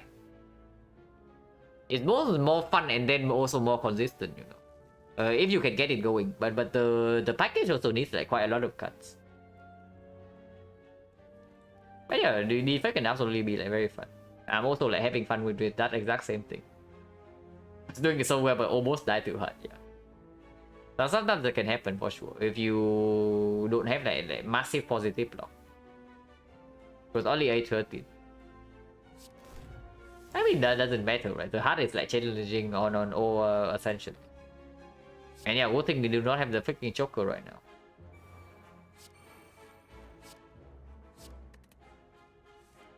Oh my god, we still do not reach this reflex. Are you kidding me?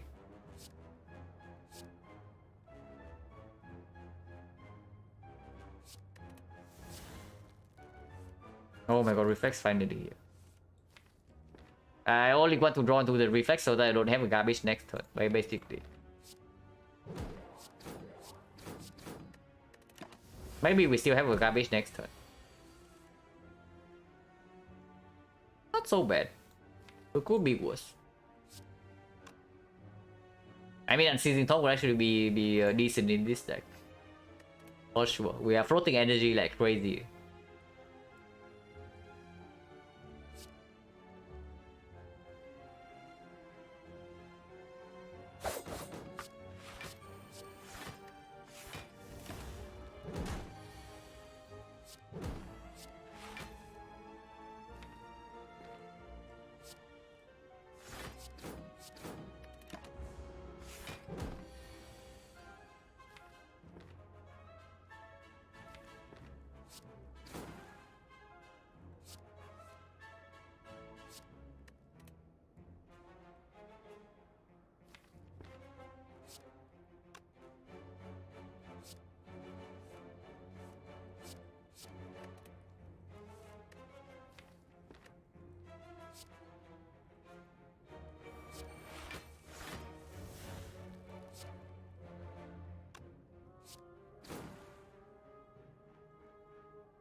Slightly off. We slightly short on damage. So I guess we take another fight.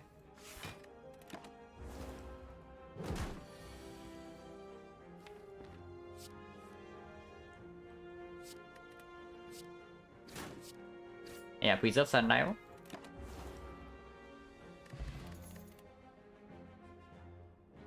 Yeah, upgrade the screen. And it's not good. It's really not a good card for us right now. It doesn't do anything. Right now, would like the eviscerate that I was not picking that one before the prepared to come back. Eviscerate will be pretty sick here.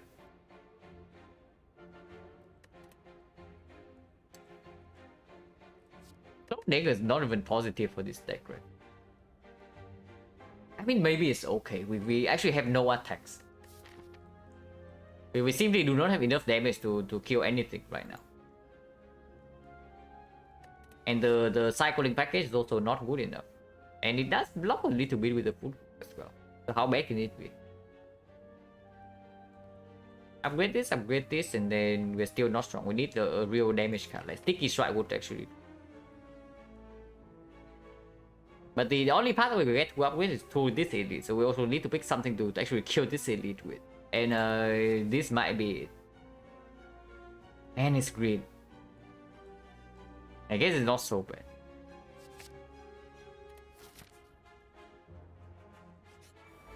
Also this guy, yeah, this guy as well.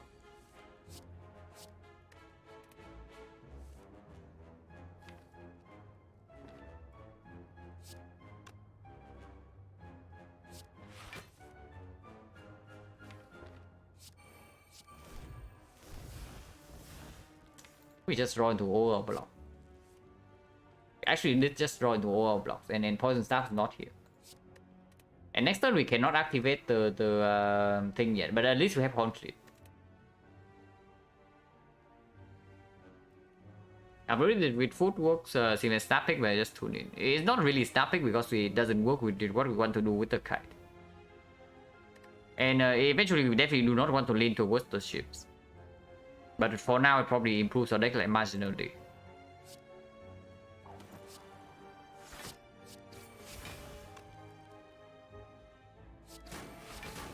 There's no way to not waste damage with this malleable, so just attack.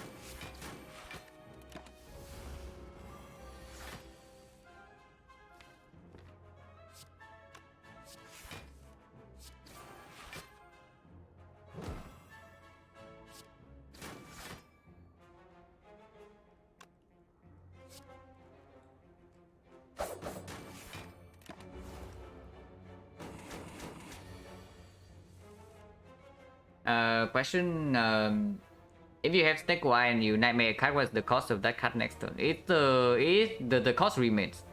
So if you Nightmare 0 cost, then next turn you get all copies 0. If you Nightmare 3 cost, then next turn like all 3.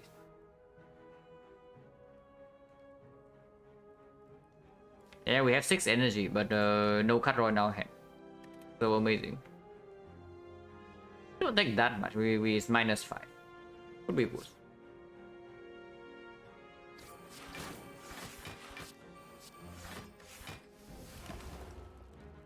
And this turn the buff turn. They don't run to Poison Staff, so we might not even kill next turn.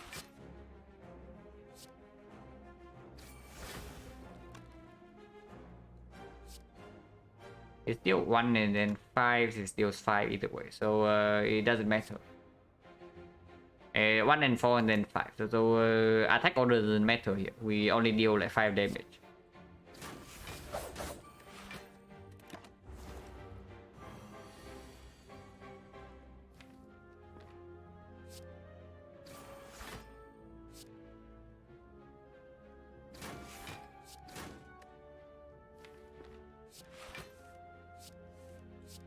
Get Sanu up a little bit.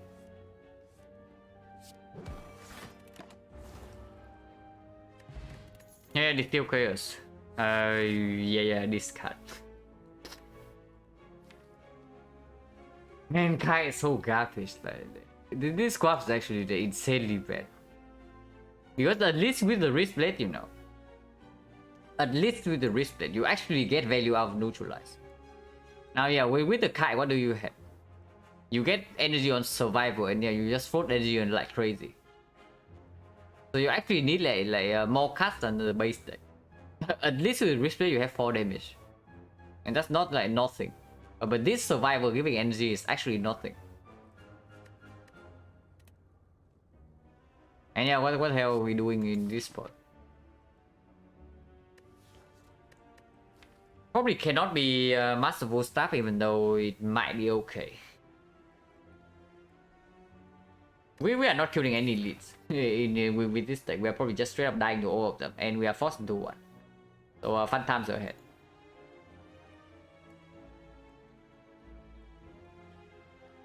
Or was that one interaction that messed about and randomly remember something previous called? It was with like bullet time. So basically, after we play bullet time, everything looks like it costs 0. So if we don't remember the original cost, then Nightmare can mess things up. That's basically it. The bullet time.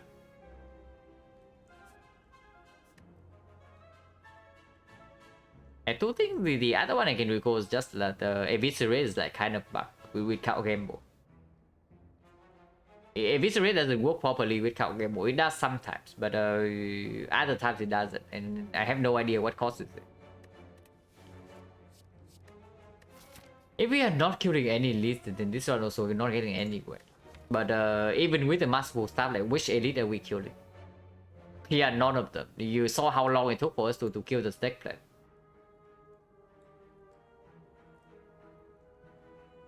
Yeah, my man with two cards get difficult. Yeah.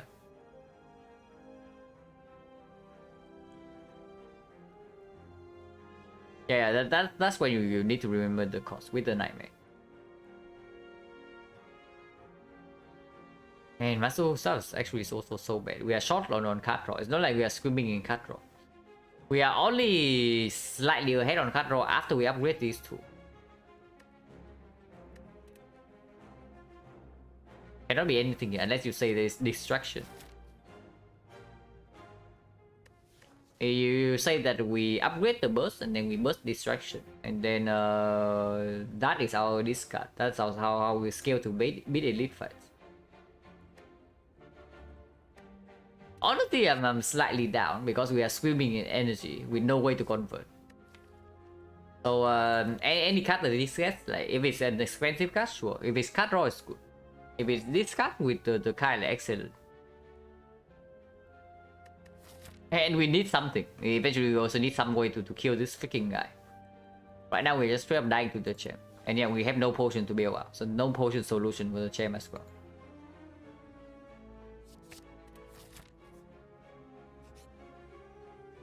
Minus 21, you say. But I guess it's one of the ways we can solve the champ. But Necronomicon incoming. And yeah, when we want Necronomicon, it never comes. But now that we want Necronomicon, now that we never want to see Necro, it's going to show up. I can already tell. I mean, with the Necro, we actually want Sticky Strike away from like floating 10 energy per turn. Okay, if we take this, we go here and rest and we dodge this elite. What's happening? We get complete garbage, right? Because yeah, we also don't upgrade the prepare, don't upgrade the reflex, don't upgrade the burst. But it's not like any of these upgrades actually bail us out immediately. So probably should just try for like the new reese here or something. Or to the trade will also be good from the ingredient sometimes. It's just Necro. You see, I know how the spy operates. I'm like very aware of how the spy operates. So I guess we are also playing Astrolabe run today because this run is going to end soon. Let's get an operation exactly in the next node. And we still have to survive one more fight for that. But if this is operation, then maybe something can happen. And operation to library. But yeah, I know how the spy operates, and this is basically just add a curse to our deck right now. It will be strong the moment we see any card that works with it, like Sticky Strike, excellent. Eviscerate, yeah, sure. And then Predator Dash also fine with the footwork. Yeah, it can be super powerful, and probably right now we are like reaching for any potential out. Like, I don't really care as a curse that as nothing. We probably still take the relic.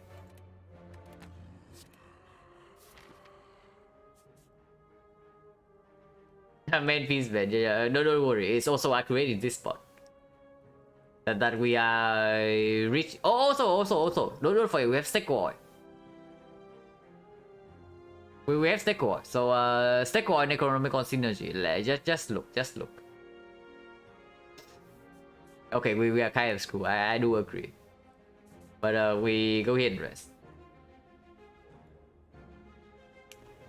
Or are we saying that we upgrade either way, and then we say that this is always operation? If we upgrade here and can do the fight without taking a lot of damage, then suddenly, and this is operation, suddenly we are like somewhat somewhat back in the run.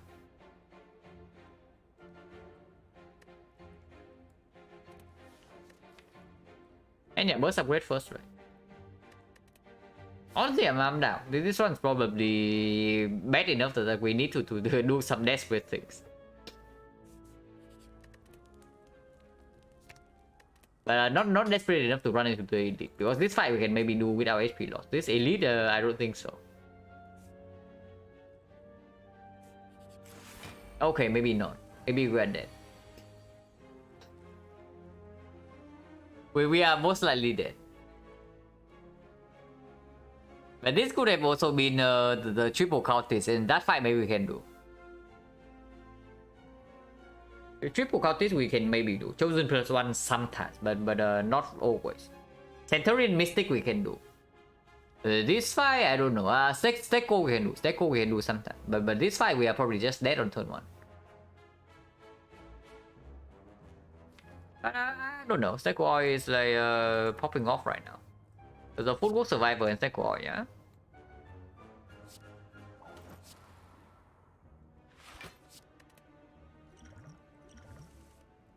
Wow, Steko Oil, amazing. So we are dead.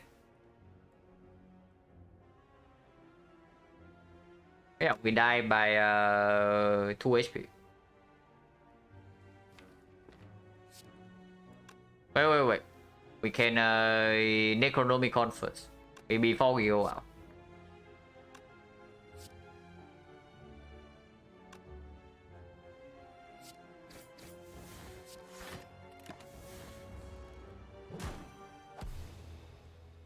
So yeah, the kite performing as expected.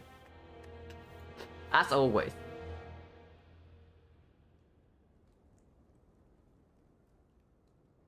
There we got 32-19 and then Astrolabe run. We can go right now. Probably don't need to back up to this run because this run was honestly not much to think about. It's just a kite squad that never see the cut. Basically, and also breaking on boss relic. Yeah, kite being absolute garbage is not a surprise. I'm also not surprised.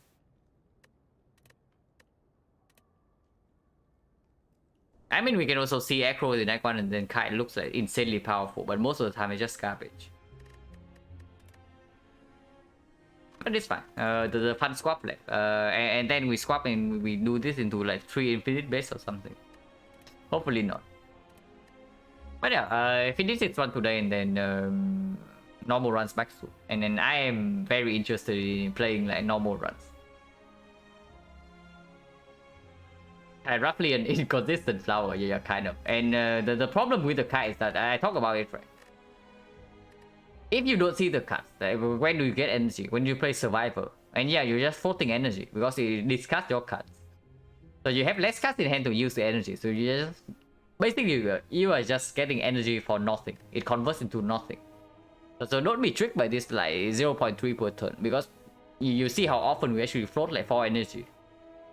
We float like 1 energy here, 1 energy there, and then it doesn't convert to anything. So don't be tricked by this. Not as good as the flower.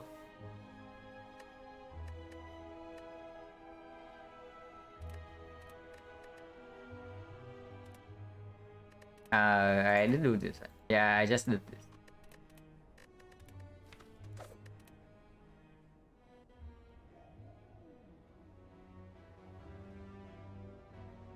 But yeah, we know that this is Astrolabe. But even without the knowledge, like, would we ever take the boss swap here? This is one of the act layouts where 15 damage for 250 gold is not good. Because the only way we spend the gold is this shop. And then if you go to this shop, then there's only 1 elite. Unless you take this elite with minus 15 HP and no Neo bonus. That's probably very suicidal.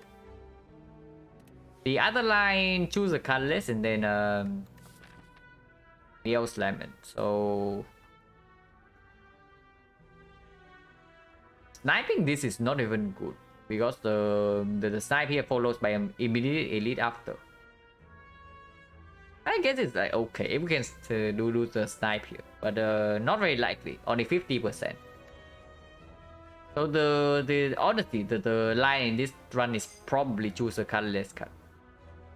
But we can also boss swap and go this way. Take 2 fires into 2 ladies. That's also fairly strong for boss swap. So it all comes down to whether this option is stronger than this one. And then honestly right now I don't know. Because I probably know roughly how strong this is. But I don't know. I have no idea like, roughly how strong this is. Into Guardian most likely is okay. And it is a Guardian. But yeah, we live. And Boss being Guardian probably doesn't change anything, right? We still live like 2 strike on defense. Exact same logic as the last time. Because the Silent Capu doesn't have a lot of block cards, so most likely we don't get like 2 block cards out of this. And then damage cards are what we want to add to the deck afterwards anyway. And the sheer power of 3 upgraded cards is enough to compensate for the potential lack of damage on floor 1 or 2.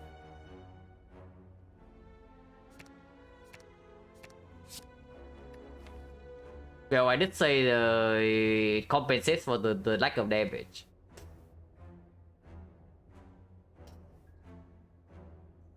But this one, we are hoping to not to see the cultist. I would say that right now on floor 1.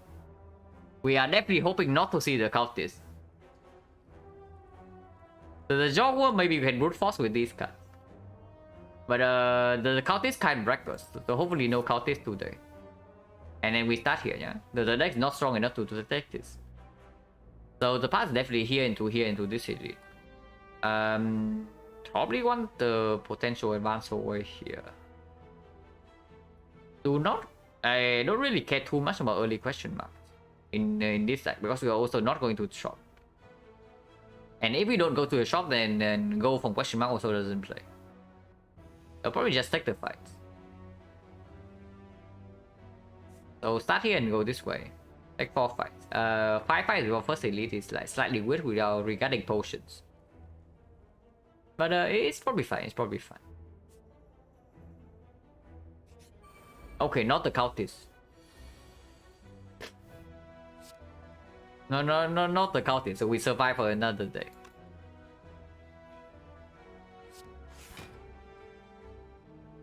This guy kind of wants to be killed next turn, but we only have 2 strikes in the deck, so we cannot even guarantee a kill here.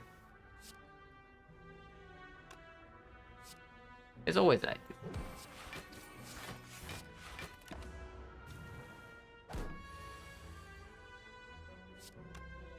And yeah, we can block.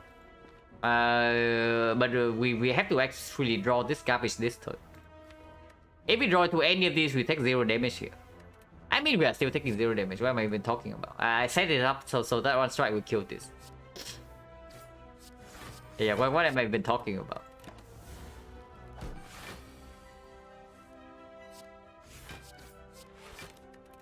Yeah, I even play exactly the line on turn 1 to set up like 2 strike kill this, 1 strike kill this, and then I just blank out. But yeah, upgraded card's pretty good. Yeah. Choke with outmaneuver plus. Now normally in this spot you could click Sticky Strike, but with this Astra is probably the choke. We have outmaneuver plus, we have deflect plus. Both like say pick the choke. And yeah, let's pick the choke.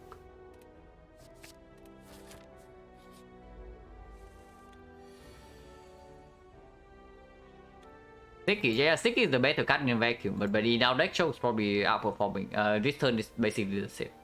No difference, unless you say that we want to choke this guy into defense, but I don't think so.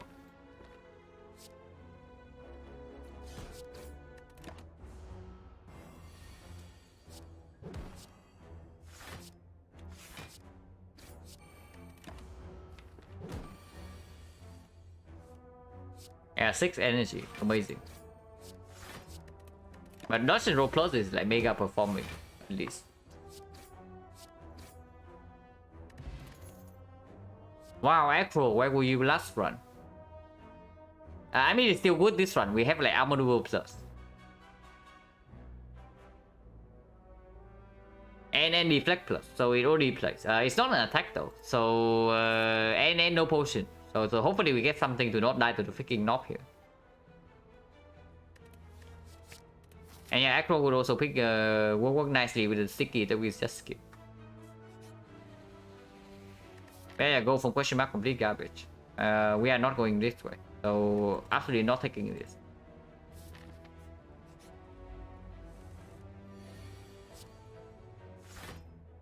And yeah, with Acro and Choke in the deck, like definitely play the armor maneuver in this spot.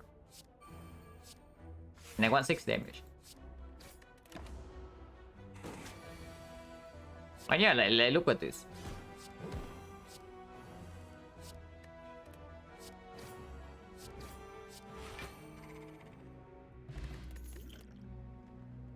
Burst? But Burst is like super weird in this spot. I mean, it works well with all the upgraded skills we have in the deck. But next to this is some attacks, and then we probably need some attacks. But which attack do we take? Is it Poison Stab or is it Quick Slash? And yeah, knob is the thing, so we definitely pick an attack here. But yeah, you just keep suggesting the best card on the screen in a vacuum, which is like actually good to spot. But in this spot, I probably don't think we can afford to be so greedy to pick up this burst. I mean, maybe we can. If we upgrade the burst here, we can do some super silly stuff with the choke. So the choke can be the only attacking our deck, and we just like burst Acro into to burst our maneuver every single turn. The deck is small enough. So we go exponential. Basically, we unburst, and then we use the choke as our only damage.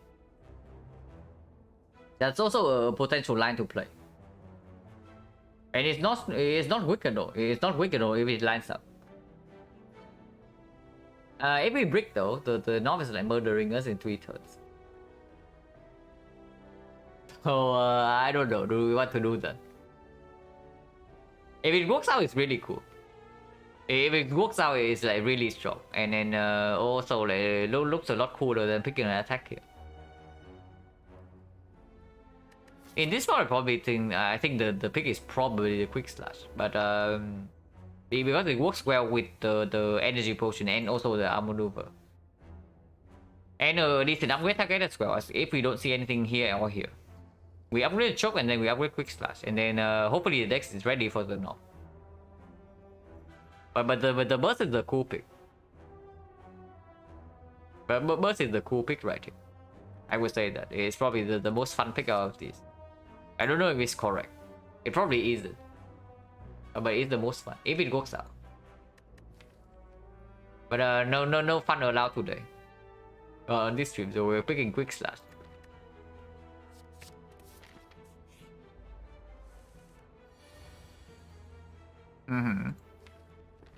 So our deck only has block, and apparently we cannot draw any block. Yeah, okay.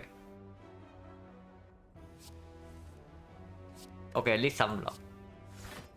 This guy can only attack. This guy attack every single turn, but he does not scale, so we can actually try to play this fight a little bit slowly.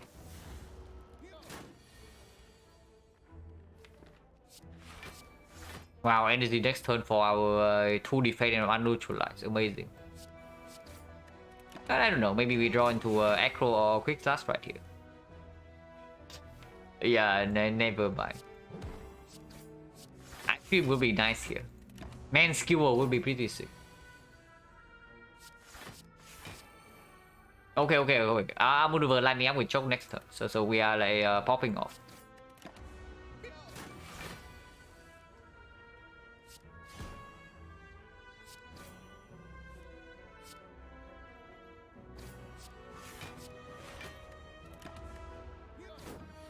Yeah, Choke is like mega performing, right?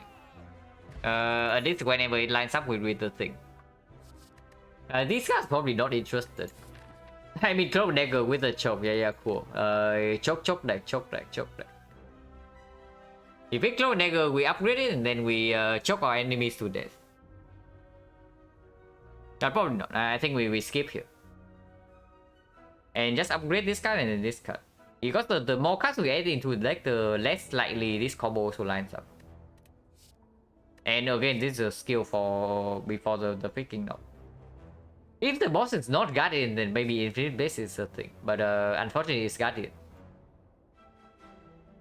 Choke deck sounds too fun to be good. Yeah, it's not really good. The only way a choke deck is good is that it's actually infinite, and then you have choke as your damage. Up clone dagger, yeah. Upgrade clone dagger is also reasonable. If you don't have outmaneuver, I probably pick the clone dagger here. But we do. And then the skill density is already like way too high. So I don't like it too much. It's not bad though, it's definitely not bad. Also, our potion chance right now is 1, 2, 3, 4, 60%. Oh yeah, choke upgrade comes first.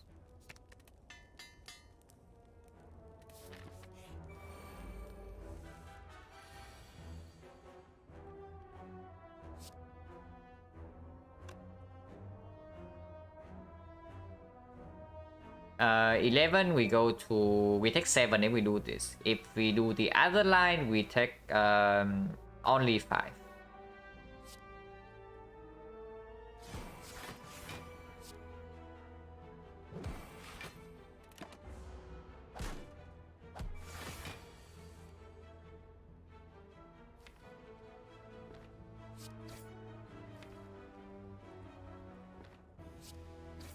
We only have one attack next turn, so it doesn't matter that we proc the shell of this or not.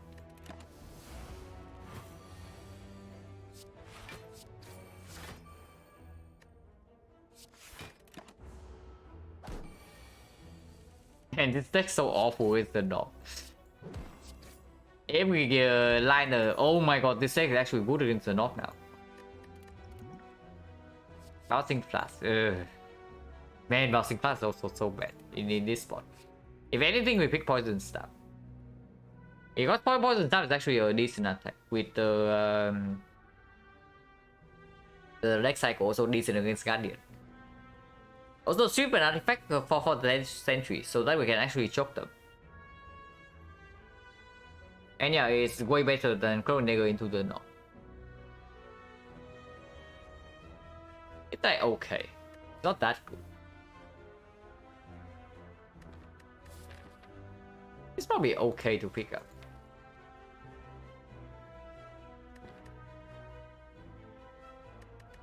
Yeah, Lagavulin we have probably not a huge problem. Yeah, Lagavulin we have upgraded block cards, and then we also have choke plus to deal damage through the debuff.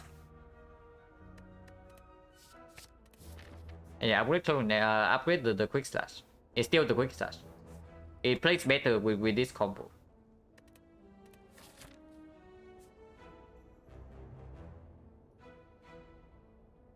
Burst with flash, so nice pick it.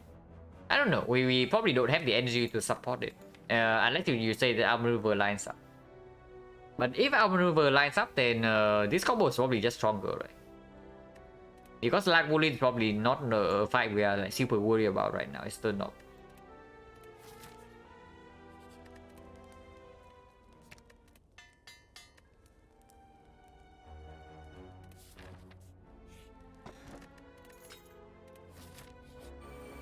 Okay, the sentry. So Poison Staff can deliver here. We can choke these guys with this artifact strip. I think we take 4 this turn. I think we take 4 this turn for sure.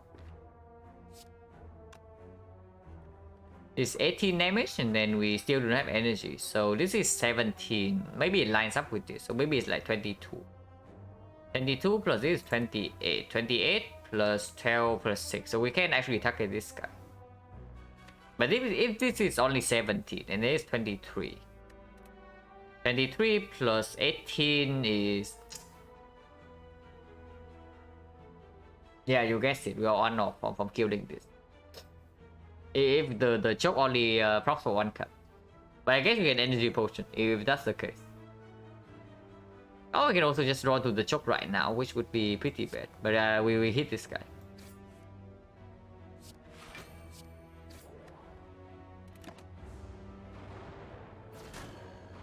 If you told me if 54 health with 2 potions and 2 advanced with this level would take it. Yeah, this astral wave is actually not so bad. It's only quite weird on the first floor. And here we have full block and we can even strike. I think we discussed Sender's Bane for 6 damage. But next turn Choke is lining up. And Choke will kill this like single-handedly. So we don't need to touch this. We can strike something else. Actually, no. We can neutralize it into Choke next turn. And kill the one of the other ones instead.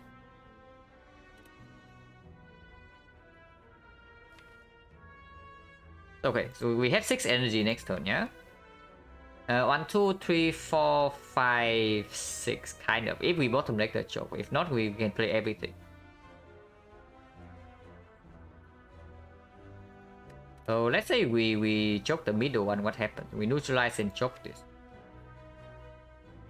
Actually, no, we choke this one. Yeah, we are definitely choking this one. So how much damage is this? If we play neutralize the sweep artifact and then choke.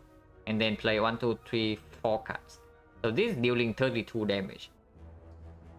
32 plus 9 is... Man, everything's freaking 1-off. Are you kidding me? Well, I guess you can strike this one then. And then maybe you don't have to aggro.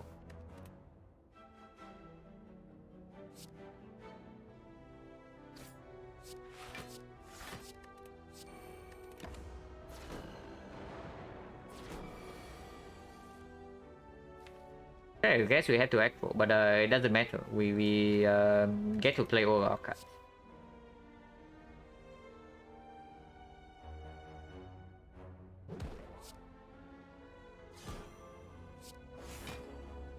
And I don't even think I want to shuffle Inner Strike, but maybe that's stupid. The deck actually has no damage if I don't shuffle in this strike.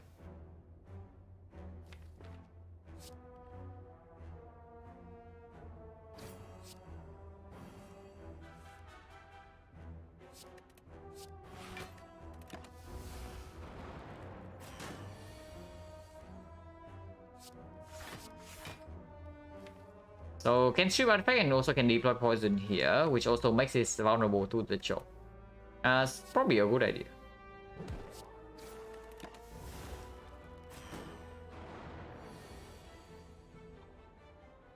We do not have a kill on this, so we just take 10 unless we want to potion.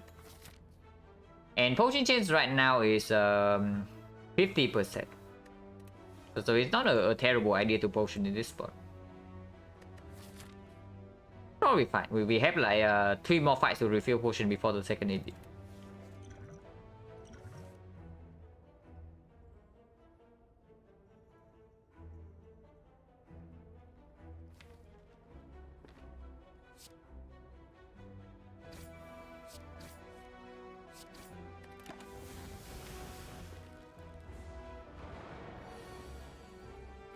Okay, we also get dodge and roll next turn, which is very good because it did blocks again when this guy attacks. So at most we take 4.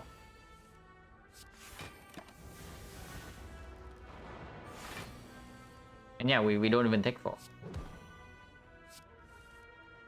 We have a kill right now. There's no other way to push up Penip to higher than 5. So we just take the kill. Oh my god, Ninja score with choke. Choke plus with Ninja score, and we get a refunded with the potion. Also, Ninja score with Pendant. And the Blade Dance. So choke plus, are we actually making a choke deck? There's also a freaking Blade Dance. Yeah, Clone Negro I don't take because it also needs an upgrade. But Blade Dance I take, right? Especially with the Pendant now. Yeah, we probably abandon the infinite plan, but we move on to the choke plan.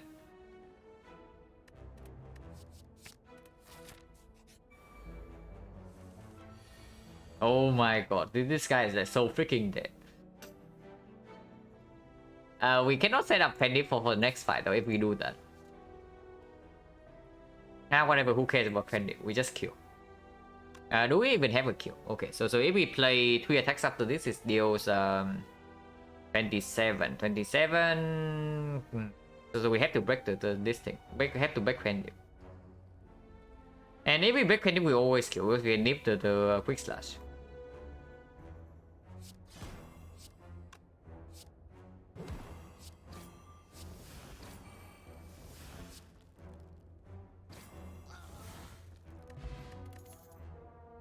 Yeah, that goes for where we were last one. Probably not interested in this spot. This is probably a skip. I would like to pick up like some more cut draw though, to work with this outmaneuver plus. Like a backflip would be nice. Or another echo would be nice. Also, potion chance is again 50%.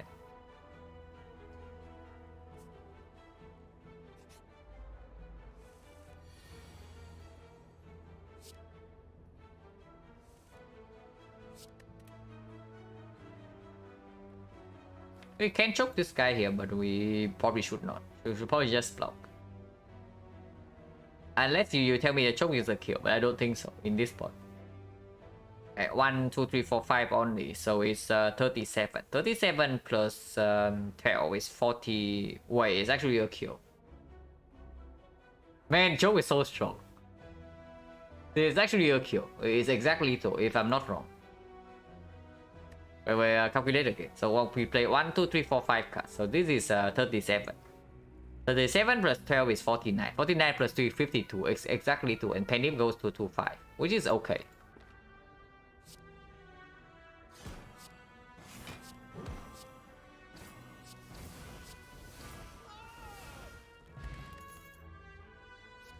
I mean, this is technically cut draw.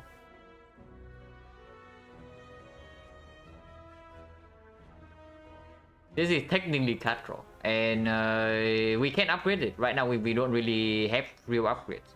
And maybe the echo, but expertise with the outmaneuver plus also plays.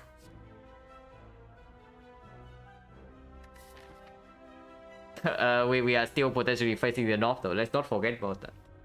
But I mean, if we draw well enough in the north fight, then it's just that. If we don't draw well, we still have HP to spend. So like, how bad is it? These potions also work together. Also potions has 60%.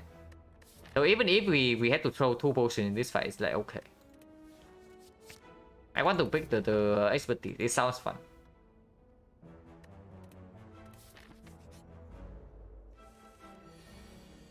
Okay, we can nip this one, and we have 6 energy next turn for the choke coming right up.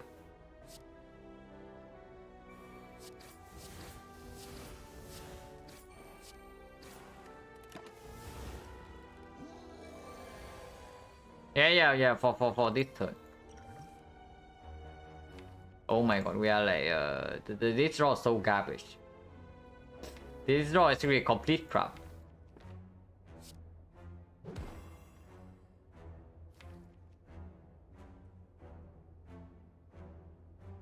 Is it that bad?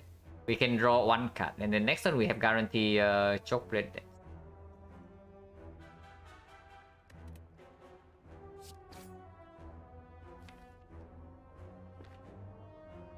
If we draw 1 card and it's exactly choke, like what happens? So then we can still choke, strike, defend. Choke deals 22, so it's like 28. 28 and next turn they're still lethal. And if we don't draw into the choke, then the only other bad hit is the blade dance. So if we draw exactly into blade dance right now, next turn we still have 22 from this, 34. So it is still lethal. So expertise for 1 here always kills next turn.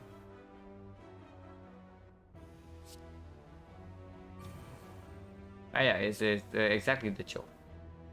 So I guess we take this is the draw that makes us take the most damage, by the way.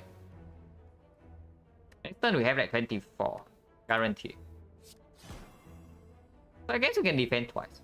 Yeah, we can defend twice. It's not that much damage.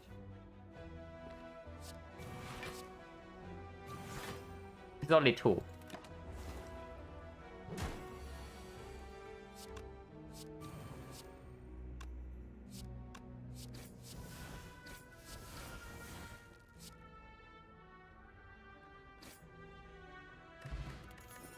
Yeah, refunded blue potion. Not that good. Prepare minus is not good enough. Like it has some synergy with expertise, but it's just negative cut draw. We want positive cut draw, not negative. And the upgrade goes on expertise anyway, so it doesn't even land with this prepare. This also needs an upgrade, kind of. Potion chance right now is. Wait, I lost track. 1, 2, 3, 4, 5, 6, 7, 8, 9. 9 fights. So it's like 50%. Or did we see a fight in between? And yeah, this was Serpent. This was Serpent. So no fight there. So 50%.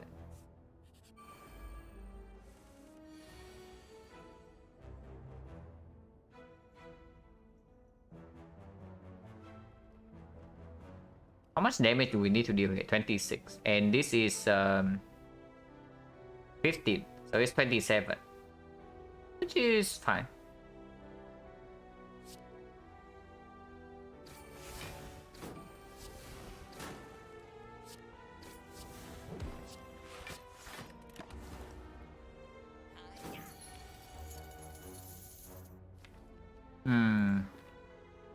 Chok doesn't line up this turn, yeah?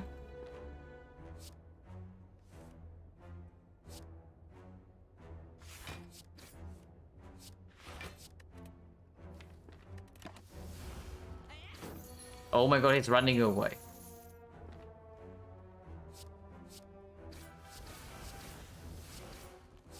Okay, better kill next turn. Yeah, expertise like delivering right here. Hopefully. And play one defense and then the expertise, and then we still have we only need to deal 15. So 15 is like 2 energy. Unless it's exactly choked, then it's only then we need more than that. So defense expertise is probably the best line. We cannot keep pending.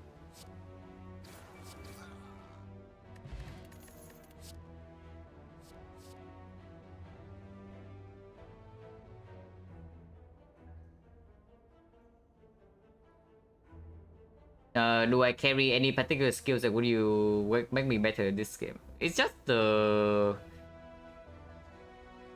So there are just like a few like guidelines I always follow. First of all, like never blame never only blame ING for your loss. Because there's always something better you yourself can do. Luck you cannot influence, but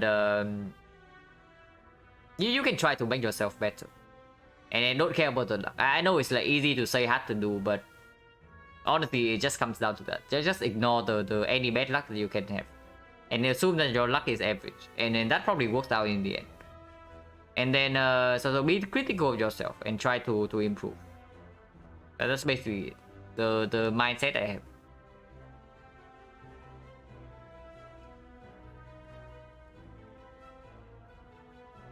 But yeah, backstab here is has synergy with Ninja Score, but it's weird. We are reimbursed next. Another blade dance. Honestly, probably not necessary. I actually just want to redraw into this one blade dance over and over and over with these cards. And just be released, but okay. That one is pretty weird. Because I think something about the something about intelligence is that like it can be taught, right? It can be taught, but in order to know how to teach it to another person in the first place, you actually have to know it. So it's really weird. It's just a self-fulfilling cycle. Like if you are not intelligent, you cannot teach another person, and then the other person can also not become like intelligent from being taught. So it's kind of weird, but there are definitely ways to like go above your talent level. Is that I would say. yeah, all this smart person could know that. That's exactly another thing about the self-fulfilling thing.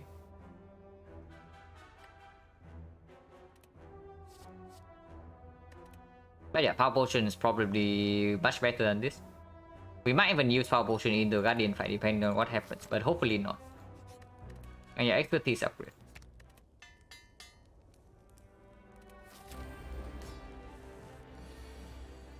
Yes. Smoke with her ahead. So Power Potion or what? Or are we like taking the 36 next turn?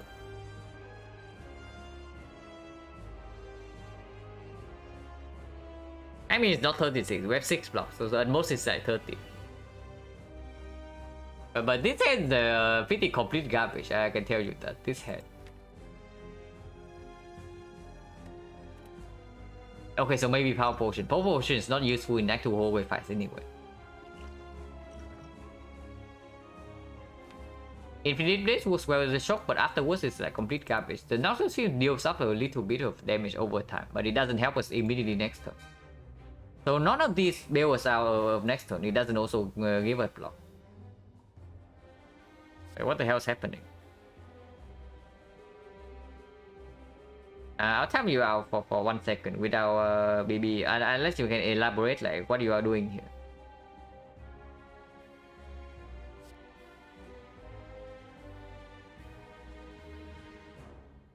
But to the trade, we don't even have anything to work with. How bad is Infinite Blade? I mean, it's really bad. If we pick anything here, it's probably the Fuse and we try to block it. And then we say maybe we pop Energy Potion next turn as well. The only pickable thing here is like... I mean, to the trade is like fine.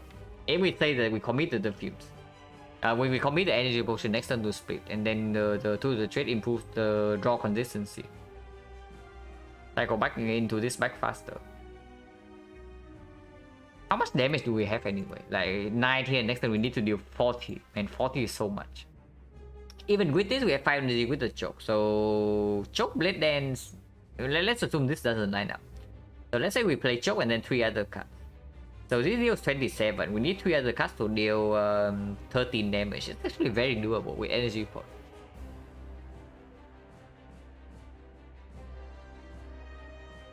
We don't need the fumes, but the fumes can be okay. If let's say we brick on the poison stab or like the quick slash, and we can only play 2 strikes and maybe expertise, then we are going to be 1 damage off without these fumes.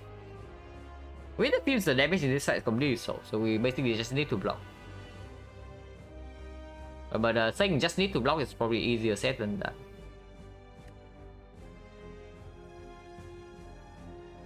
The tools also improve the chance that we draw to choke plus something good, right?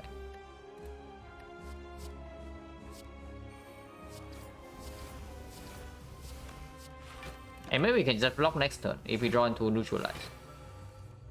Yeah, like this.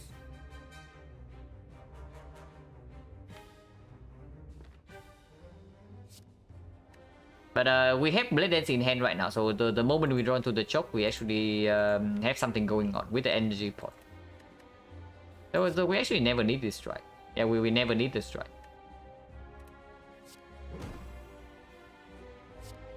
And expertise right now. If we draw into block, we block. If we draw into choke, we attack. Okay, I guess we blocked that. Oh, shuffle out.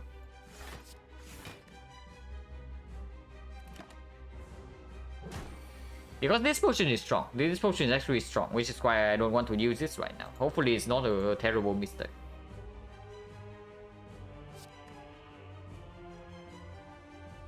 $17 plus 9 is not enough, but it procs 2 turns from now.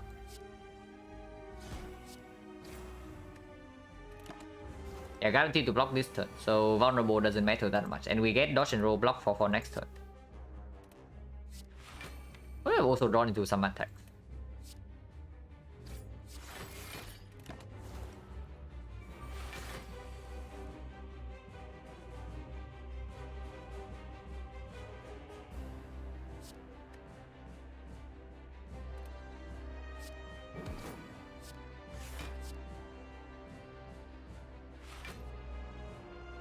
And I do not want to draw into Blade Dance next turn. I want to draw into Blade Dance 2 turns from now though, so I don't even know. Should I shuffle this out? Maybe not. Maybe not. We can... but I also don't want to shuffle the Echo out, right? So probably just stop anything here.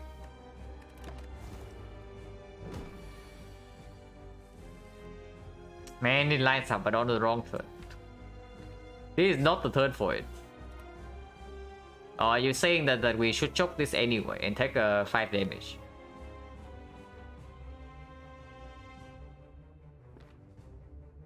Maybe we should. Man, splitting is really so difficult. Maybe I should have just taken the fuse. Apparently, even with the tools, our damage is like not that high. If we fail our draw like this.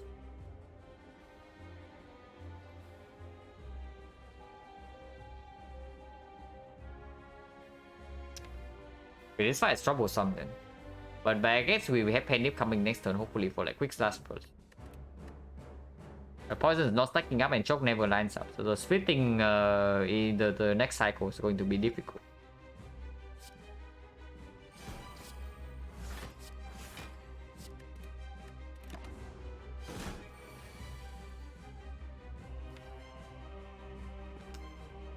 And this is not good. This is not good at all, unless we want to energy pot this turn. Seems good the way. Yeah. Looking at how the fight is going, I probably also think so. That should have picked the fumes.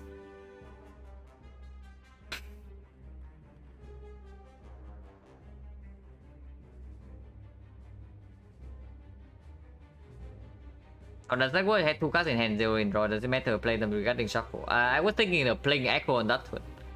But if I play aggro on that turn and shuffle out both the brilliance and the aggro, which is I was considering that I did not want that, but maybe should have done that. I mean, Armor Maneuver has to be played this turn. Armor Maneuver has to be played this turn, but Quick Slash also gets Pendip, so maybe I should just pop the freaking energy potion. And hopefully we don't draw immediately into expertise, otherwise we cry.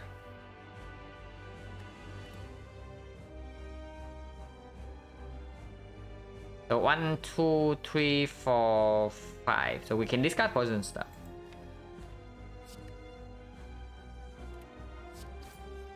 Okay, no expertise here.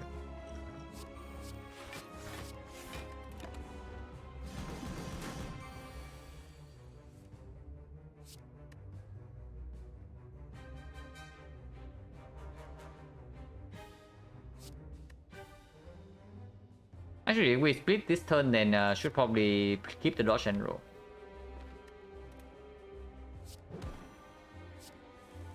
Man, choke never lines up. Are you kidding me?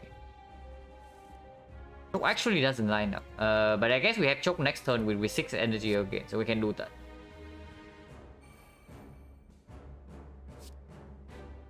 And I do not want to quick slash because like quick slashing into the choke right now is the worst thing that can happen.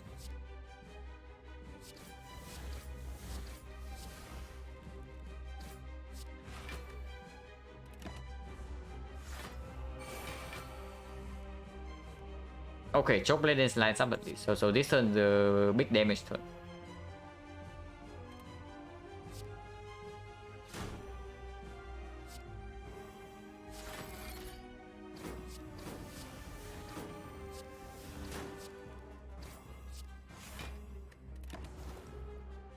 Yeah, fairly if our combo lines up, we have quite a lot of damage. But our combo needs to freaking line up at some point.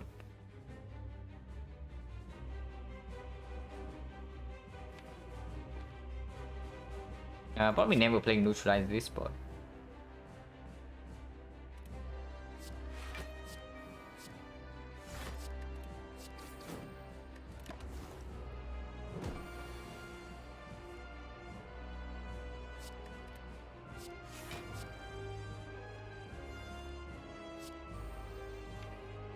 And yeah, we are actually quite strong if our combo lines up. Like, who would have thought? And again, we have like 6 energy for the choke here.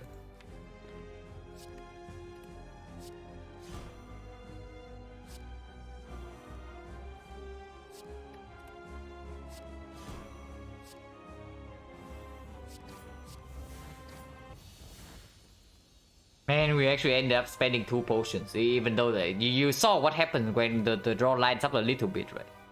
We just do the combo like once every 2 turns and then the Guardian dies. But it just like took way too long to get started for whatever reason. It's not like we have anything to exhaust now. I guess the draw, the first cycle was just bad. Yeah. Storm of Steel with the choke. And Venom with the shift. Or Nightmare with nothing. I mean, Nightmare Deflects are okay. Nightmare Dodge and Roll is okay. Nightmare Expertise is like super weird. None of these actually work with our deck right now. So do we want to hedge pick anything?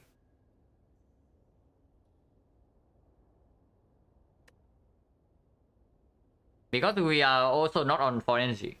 We are also not on 4 energy, so the Nightmare doesn't really do anything. Try Nightmare out of order before, do not recover. Yeah. It's probably the same as like Nightmare Tactician. It's not going to work so well unless you have an overwhelming amount of card draw. Nightmare Shift for choke, GG. But honestly, Nightmare Deflect for the choke is actually a real thing. And yeah, we can Nightmare Deflect, we can Nightmare the... we can Nightmare the Neutralize and Nightmare lines up easier with Outmaneuver Plus.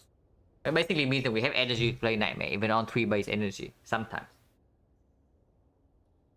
Chocolate Storm, some damage to speculative, low payoff. It's just low payoff, basically.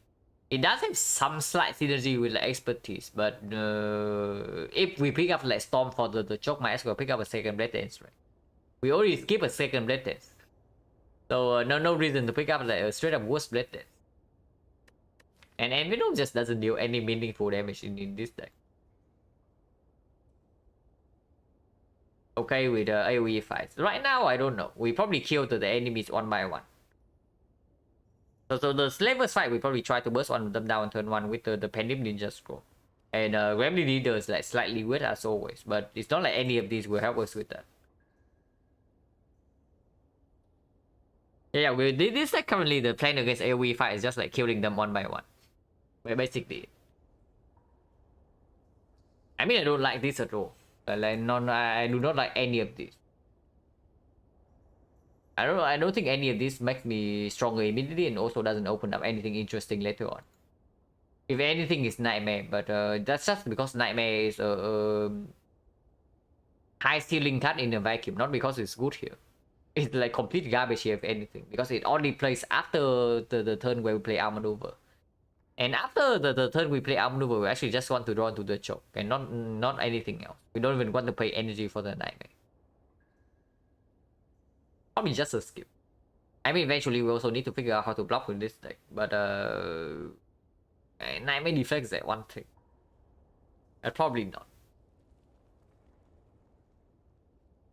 I mean, Nightmare deflects pretty good in this deck. We play all the deflects and then expertise draws a huge amount of cards.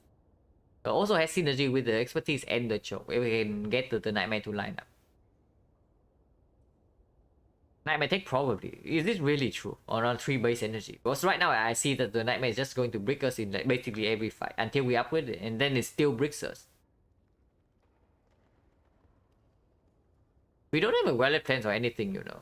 Of course, we pick up Pyramid with Outmaneuver, but if we see Pyramid, we don't really need Nightmare in this deck.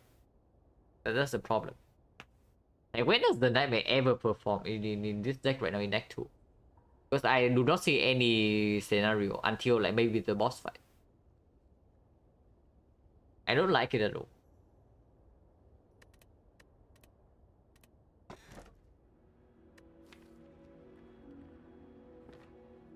Okay, so we get to choose whether to lean towards Outmaneuver or not.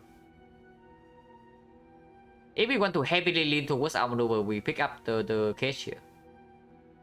If not, we pick one of the other two. And honestly, I'm very interested in the cage. Yeah, I like cage as well, because we already have like Outmaneuver for energy gen, and we have deflect for 0 cost block. And we also have an Echo and expertise in the deck, which means that we can pick up like any other form of energy gen, like the concentrated edition maybe. Or we can just like delay one turn and then Outmaneuver like go exponential. But yeah, cage is probably very good here, and it's like still 2 strikes.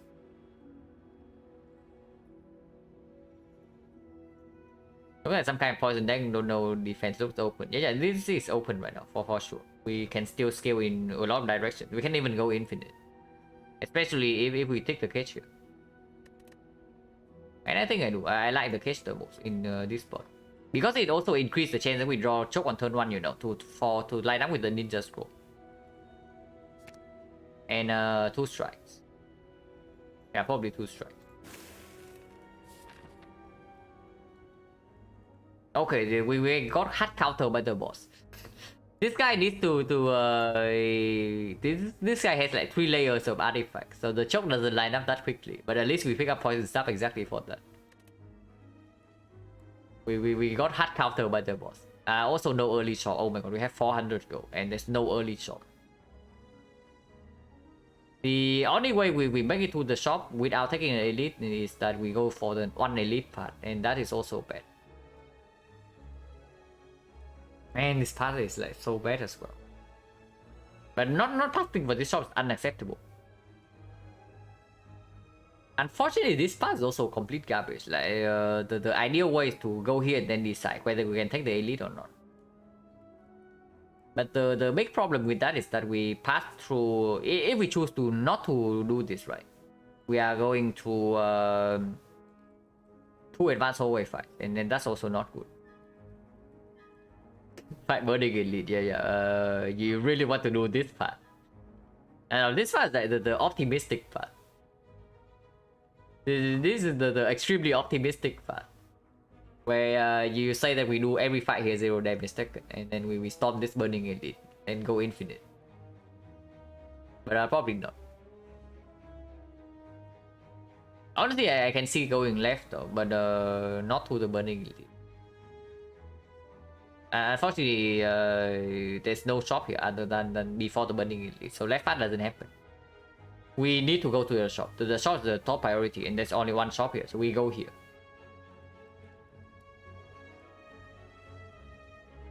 Man, advanced hallway is so freaking bad. Like, the snake plant just murder us right now, kind of. I mean, maybe not. Maybe not the snake plant. Maybe we guys more scared like chosen.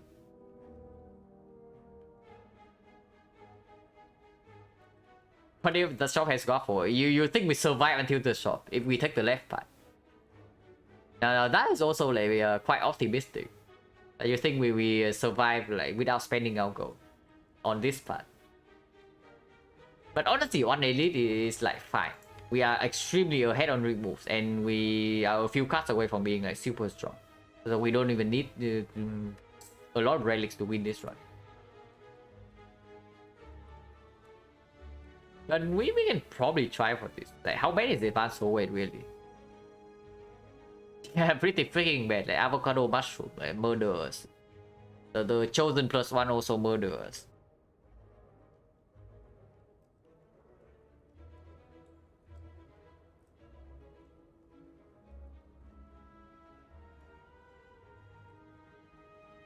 Yeah, I mean, even if we take some damage here, we can rest here. We don't really have an urgent upgrade at the moment. Maybe the echo. Yeah, maybe we leave on chat. Yeah, sure. I will believe on chat when I think chat is correct. Let's put it that way.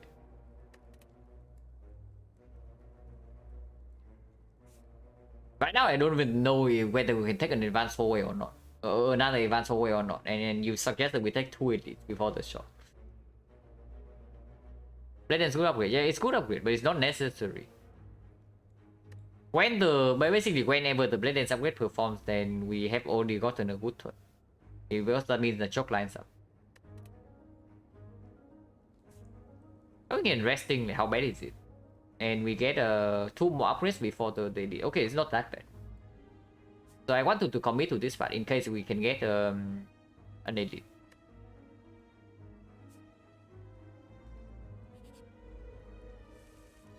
Chosen alone should not be a huge problem. Chosen +1 is when it gets like, very annoying.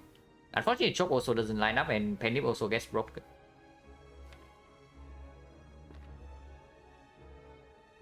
Unless you say that we do neutralize 1 shield and then expertise draw 2 cards. Drawing 2 is probably fine actually.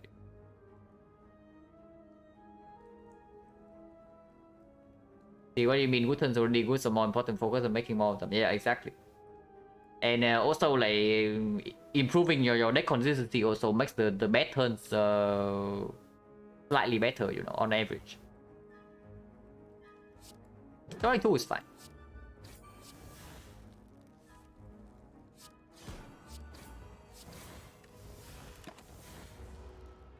What will make this deck great? Some front load block. Some front load block, and then another remove, and then maybe another card draw. And then we just go like exponential with our maneuver. But something the anchor would be amazing here, by the way. The anchor is one of the best relics you can get in this spot.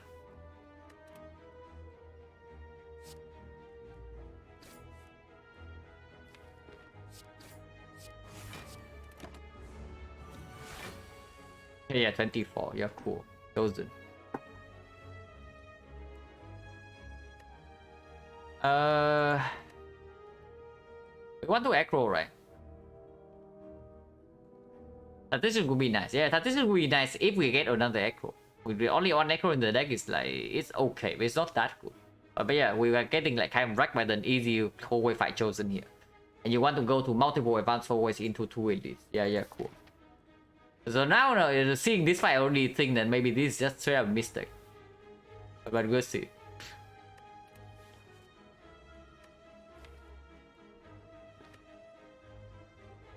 I don't want to shuffle these out though. But taking 18 is... Shuffling these out also bad because we also need to deal freaking damage at some point. But taking 18 to the face is actually also not what I want.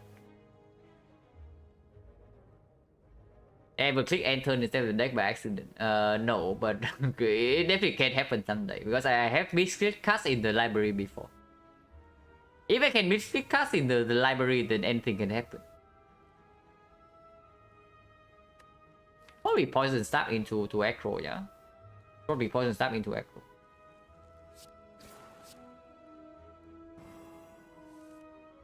Man, missing Chopper. That is bad.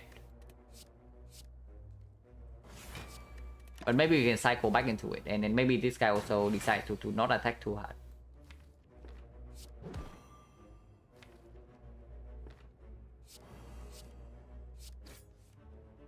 Okay, we actually need to use poison staff here. Missing poison staff here is unacceptable because this guy needs to die next turn. And then blocking here also increases the chance that we break. We need to draw one attack.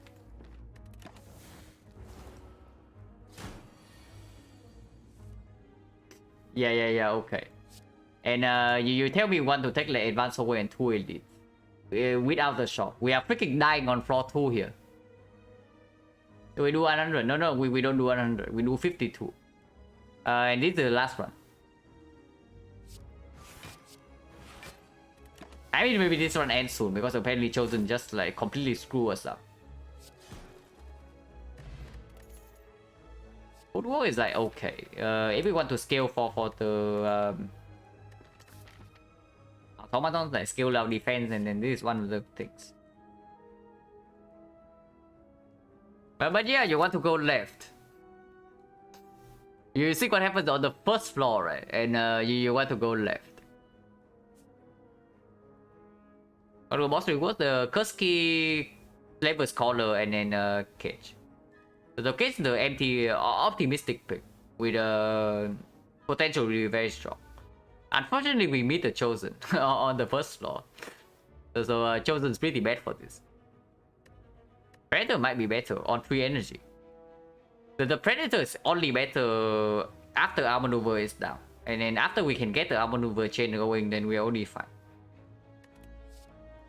I mean, I don't even like this footwork, to be honest. I think we just like freaking skip this. But footwork can play with these cards.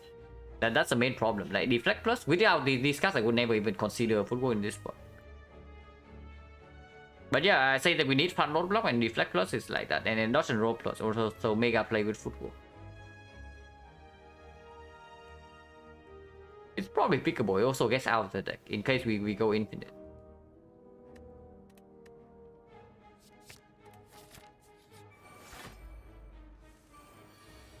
Are we getting hard counter in this fight again or what? Yeah, we are lacking exactly one artifact shield to kill this guy, but maybe we can still kill him. Not really.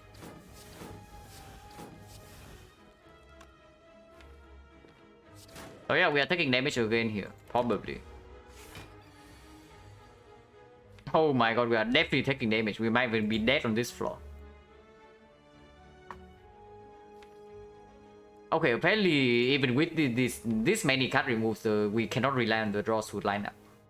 The fights go way too fast for this deck to keep up. Like we draw badly on one turn. Like the first cycle we draw badly, we take 30 in the fight.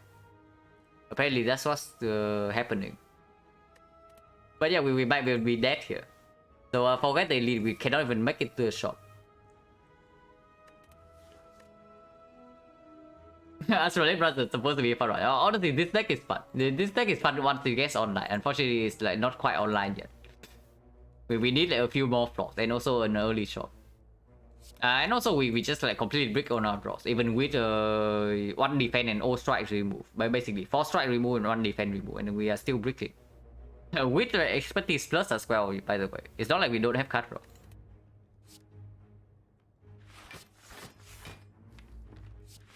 But I mean we are not dead next turn, but afterwards I don't know. We basically need to kill this guy next turn or we die. I mean maybe not die, but we are pretty freaking dead if we don't get a mega event here, because advanced hallways are coming. And yeah, the looking at this fight, I definitely think that this path thing is a mistake. It should have just started here. We start here, we take these 2 fights, then we go to 2 question mark, and then 1 advance hallway into the fire into the shot.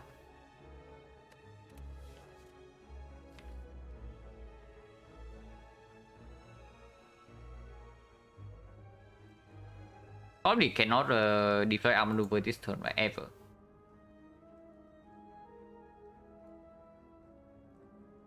Yeah, and it's not really be white, so we only turn into the attack, yeah.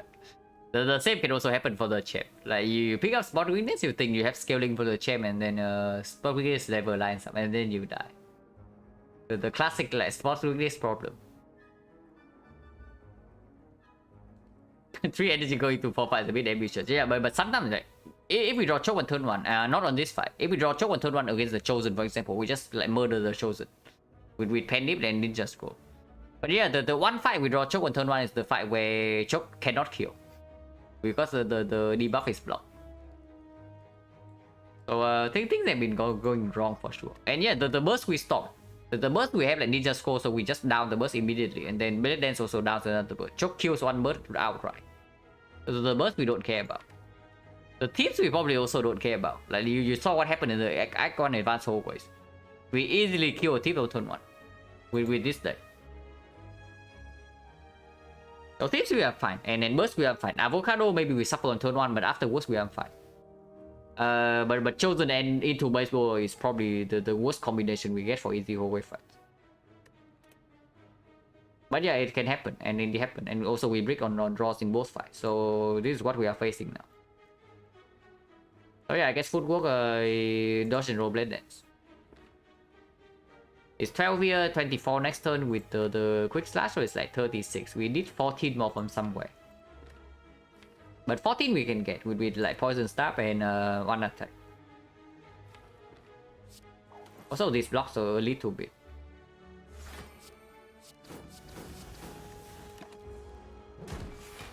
And yeah, we never died this turn. Okay, at least this lines up. But Penny is broken.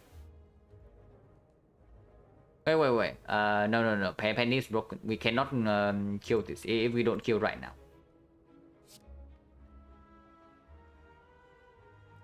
Wait, we are 2 damage off. No. We choke first.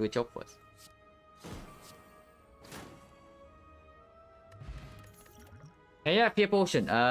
Second arm maneuver, probably not. The first one's only good, hard enough to play. Prepare works with expertise and allow Tartessian pick immediately, and apparently we need like instant energy gen. The arm maneuver is too slow. But prepare minus is another the card that probably just brick us in these draws. And right now at 9 HP, we brick 1 fight, we are dead.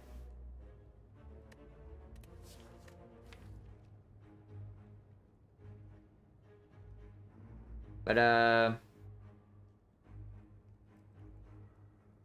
Also, yeah, the Slaver Scholar, of course, would not have done anything. So the only other consideration is the curse key. A curse key with this deck feels so safe, it probably was just meant to pick curse key. I don't know. Prepare. Yeah, prepare is like actually just not good in this spot. It's like okay if we can upgrade, but the upgrade is never happening. We got to 9 HP, so we are always resting here. Unless we see okay bites we cannot even take. We have no strikes, so no bites. It's only operation. Bonfire Spirit, Bonfire Spirit. If we see Bonfire Spirits, we are tossing Footwork, I guess, and full HP. Full heal from the wheel, or we have like abandoned run from the wheel. The wheel stab us to death, and then the run summary is like abandoned. That can also happen. Freshest actually mega performs here, by the way. Our deck is like all skills. Like, you look at this: 1, 2, 3, 4, 5, 6, 7, 8, 9, 10 skills.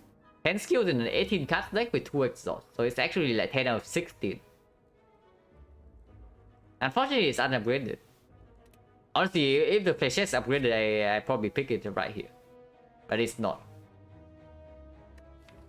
But yeah, prepare allows us to pick up an empty transition. And that is probably the thing I like the most. It also works decently well with expertise. And the choke. So it's probably okay in this spot.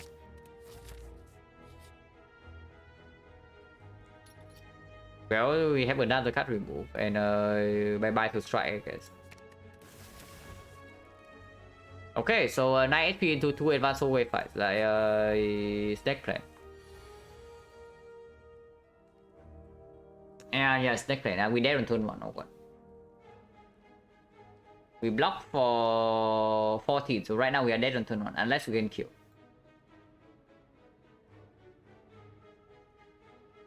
What's up, Papa? You arrive at a bad time. We are probably dead in this fight.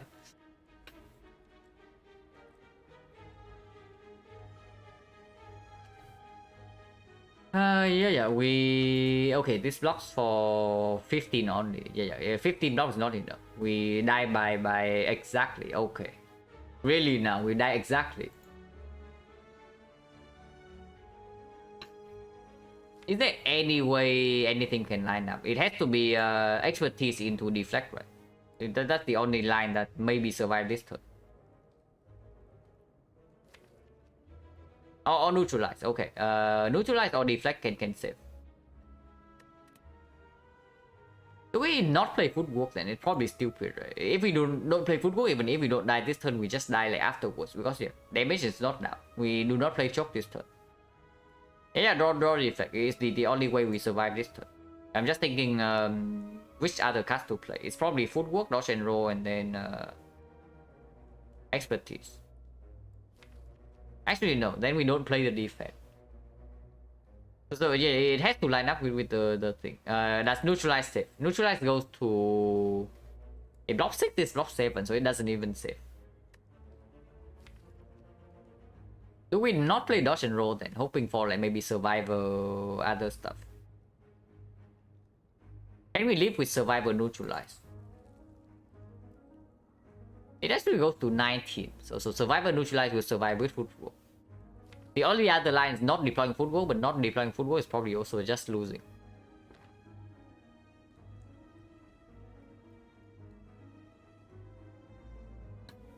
Pot choke, shift draw never enters there. It probably doesn't. But we can look at it.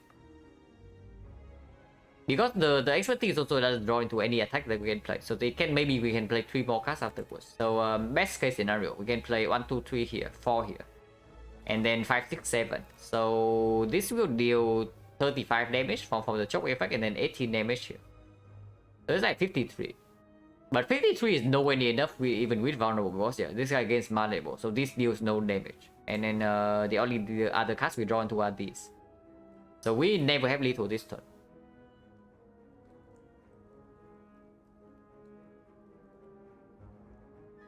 I mean, regardless, the line is like always here. We play 3 shifts first. And I don't know, do we fear potion? If we don't play footwork, then we have to fear potion. And playing footwork is But playing football is like super weird. But not playing football also super weird. Do we live with this? So 6 into 8 is 14. 14 is 1 off. We have 23 in that case, and we die by 1.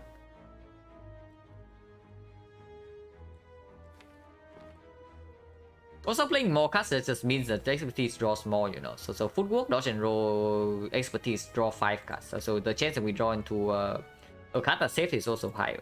And footwork is down, so maybe we can block again next turn because we also have 8 block. Yeah, we will probably do that. Footwork, dodge and roll, triple ship, and then expertise. And I think I want to save Fear Pot for the next fight. If we survive this fight, because the Fear Pot is way more effective in the next fight. Whatever it is.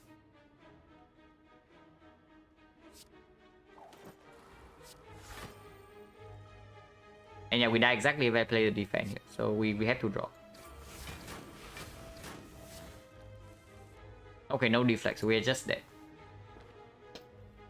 Yeah, there is no next fight. And a Fear Potion will not do anything. But yeah, if we hit the deflect here, then maybe there's a chance to win this fight. Because then we can aggro, reshuffle, and then we have 8 block next turn. So we can actually block it if this guy attack again. And then aggro draws back. But of course we are dead here. Astrolabe burst and ground. No. It's like the same, right? It's the same. Most are like 50%. Yeah, but this Astrolabe was not a very good one. It's okay, but it was not very good. But yeah, I guess we are going to normal runs next stream. So at least that's that. Hopefully I don't freaking throw because we still have a nice streak. I can throw this. And yeah, die rich. But of course. Could not survive until the shot. Wanted to see the choke deck. Yeah, I wanted to see the choke deck too. Which was exactly why I picked this relic. If I did not want to see the choke mega perform, I would not pick this. But I wanted to dream. Apparently dreaming is bad. The choke is very bad. It was fine in Act 1, and we also have like Ninja Scroll to lean towards it with the Outmaneuver plus from the Astrolabe. So could have been something nice. Unfortunately, it's not. Unfortunately, it did not work out.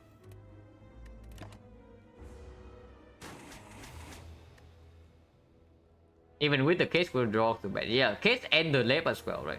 So we have Astrolabe and then we have empty case. And we also remove a card in Act 1. And the draw was still like absolutely awful. So without ringing a stake, it probably just happens. That's just the thing. But yeah, this one probably can be played like much better. Like right from this decision. Like picking Kursky over this is probably just straight up always correct. But I wanted to dream. Act 1 was fairly smooth though. The Act 1 was actually very smooth. But overall, yeah, absolutely. But basically, my opinion of the energy relic swaps definitely went up a little bit. So sometimes I will click the swap button. Not always, but sometimes. Very rarely, in fact, but still sometimes. Maybe, I don't know.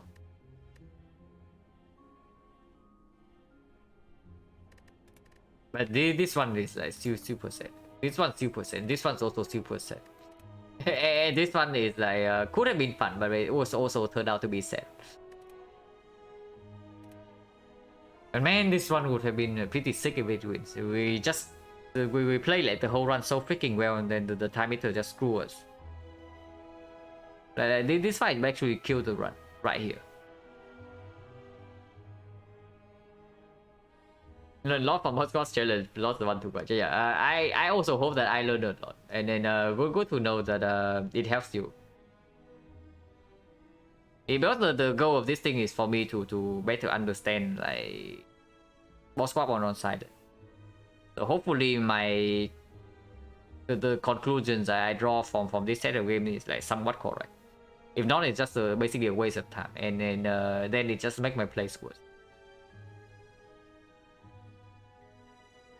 Planning on running this, we are doing normal silent runs. So we are back to like the normal runs. Like we continue from the main profile. I probably do another the 50, and if I'm satisfied with the quality of play of the next 50, then yeah, I probably just stop playing silent and move on to defect. And once you like choke force or quickly playing enough cards to make choke good, probably winning anyway. Yeah, that's honestly probably true. But yeah, let's not throw away a freaking streak, right? We are like on a 9 streak. This is active, and better not throw this away by being garbage after the boss swap sample. Watcher when I'm already past Watcher. The Watcher never, at least on stream. I'm basically done with min-maxing Watcher, and the character is like only generate now anyway. With small deck into like most of the time infinite. Move on so I can get the string, yeah. I mean, I'm sure you get it eventually. You are good enough to definitely get more than 10.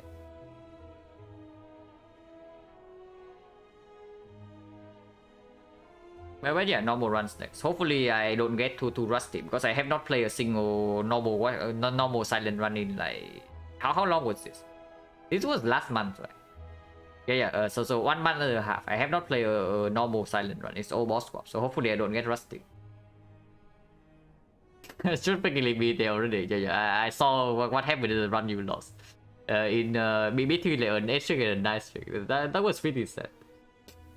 Like basically throwing my mind prism. Doing another 100 sample and silent, maybe only 50, but I don't know. Maybe 100, depending on how I feel after the first 50, whether I'm satisfied with the quality of play or not. If I'm unhappy, I will do another 50 afterwards. But hopefully, basically if I don't throw runs, I would be happy. If I throw a lot of runs, then I have to keep playing. Like for example, the first 50 of this, right? I threw too many runs to the Guardian. I died 3 times to the Guardian, and that was unacceptable. So I have to do another 50 to fix that. And second 50 I was fairly satisfied. So I stopped doing normal runs for a while to like go experiment with the boss swap and then see can I ever actually click the button or not. Because in these 100 runs I never swapped, like not even once. Like you see here, right? All Ring of the Snake. Like no swap ever.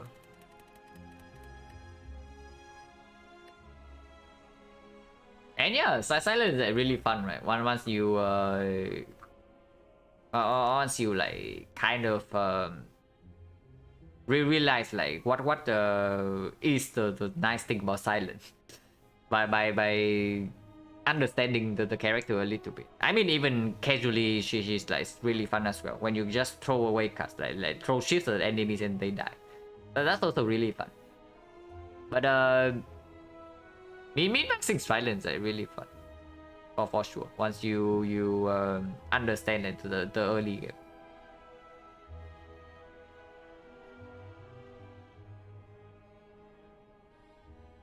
But yeah, normal run back on the table from the next stream. Silent has high variance. Feel like if by high variance you mean that the difference between the low roll and the high roll runs is massive, then I completely agree. But if you say that high variance is like it's difficult to win consistently, then it's definitely not true. But yeah, when she turns on, she is really on. The broken silent runs are like ridiculously broken for sure.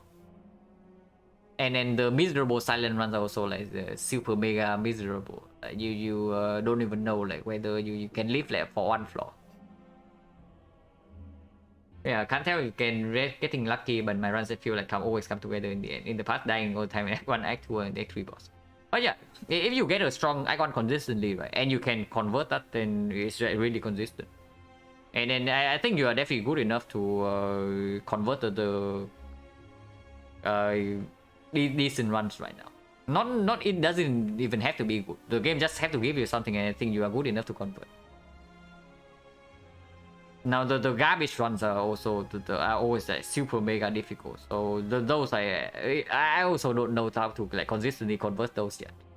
I just know how to prolong the run like as long as possible. Like, I just don't die, and sometimes I still die at the end. Yeah, clearly doing something well. Windows showing that absolutely. You are like converting the runs where the spire is giving you the tools to win like, very well. And then that is definitely extremely good. Doesn't feel like doing anything that special. No need to be special, right? I always think this about like strategy games. At the very top level, like when you try to play optimally, like what does optimal play come down to? It always comes down to like mastery of the basics. You do not need to come up with anything special in order to be the best. And I have played enough strategy games at the top level to know that innovation can only make you the best for like maybe 1 week, and then everybody will copy you, and then if you do not play better than them, then you lose. Basically, for competitive games at least. So it's always about like mastery of the basics, at least for me. Just go for infinite every run. Yeah, honestly, I don't know. Maybe eventually every character will devolve to that. Hopefully not. But Watcher is like pretty close to that for already. Gonna feel nice starting with a beggar prep. Yeah, it's going to feel very nice for sure. For the first few fights, and also the first elite fight. Like you see, right? With the Ring of Stack, I just consistently take the floor 6, floor 7 elite, and then I don't even take like garbage damage. You see how miserable it is with the freaking boss swap. That I run into the floor 6 norm, and then I always wonder like what the hell went wrong this run. When I bottom deck my best damage card. With the Ring of the Stack, you can add like maybe you can add 3 cards to your deck, and you always draw into the best damage card you have, like on turn 3. And with a potion, you know exactly if you have enough damage for the knock or not. Yeah, with the boss card, you just bottom deck the damage card you upgraded, and then you cry. Basically. I think all my infinite stuff help us so much learning how minimal stuff works to survive, yeah. They're definitely useful for the early part of Act 2 for sure.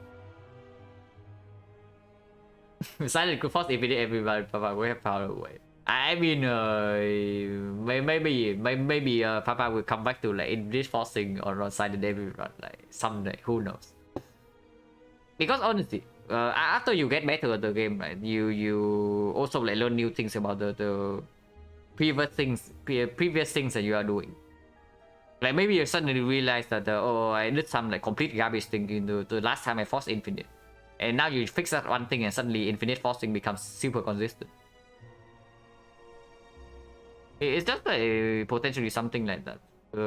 Because bad play, like what is bad play? Bad play basically comes down to either you are rushing through things, or you have a fundamental misunderstanding of something. And yeah, both can be fixed as you get better at the game for sure, and then you revisit the old stuff, and then you can employ the same concept, but just like play better. But yeah, probably not playing another one after this. The stream is just like 8 hours already. But yeah, normal runs tomorrow. I mean, I don't know if it's tomorrow or not, but normal runs next week. And hopefully, I do not throw away the 9 streak because of like being super rusty. Click aggro card, yeah. See aggro, click aggro. Honestly, it might not even be wrong. In Act 1 against Slime Boss, maybe it's wrong sometimes, but usually it's correct. To click aggro over nothing.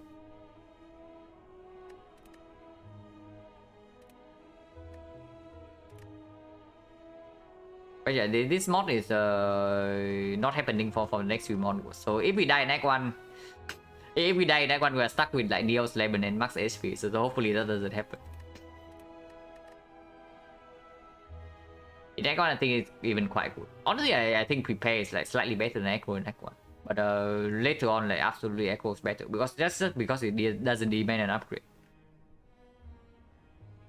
Because even with eviscerate, the aggro doesn't really discount the eviscerate.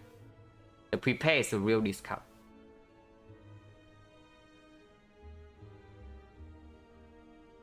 Yeah, let's see if there's anybody I can rate.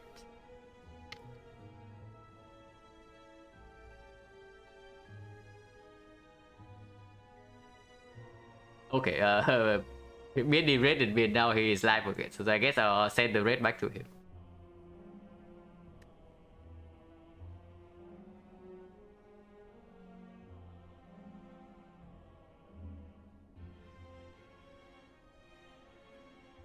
Oh yeah. As always, like, thank you everyone for hanging around and watching the conclusion to this boss swap sample. I mean, the conclusion was not like super nice because of course I lose like basically all runs today, but it was like fine. It was pretty fun and also a new experience. Also like hopefully gave me some new knowledge, and then hopefully give you you guys some new knowledge as well. And yeah, thank you for watching, and I'll see you guys later.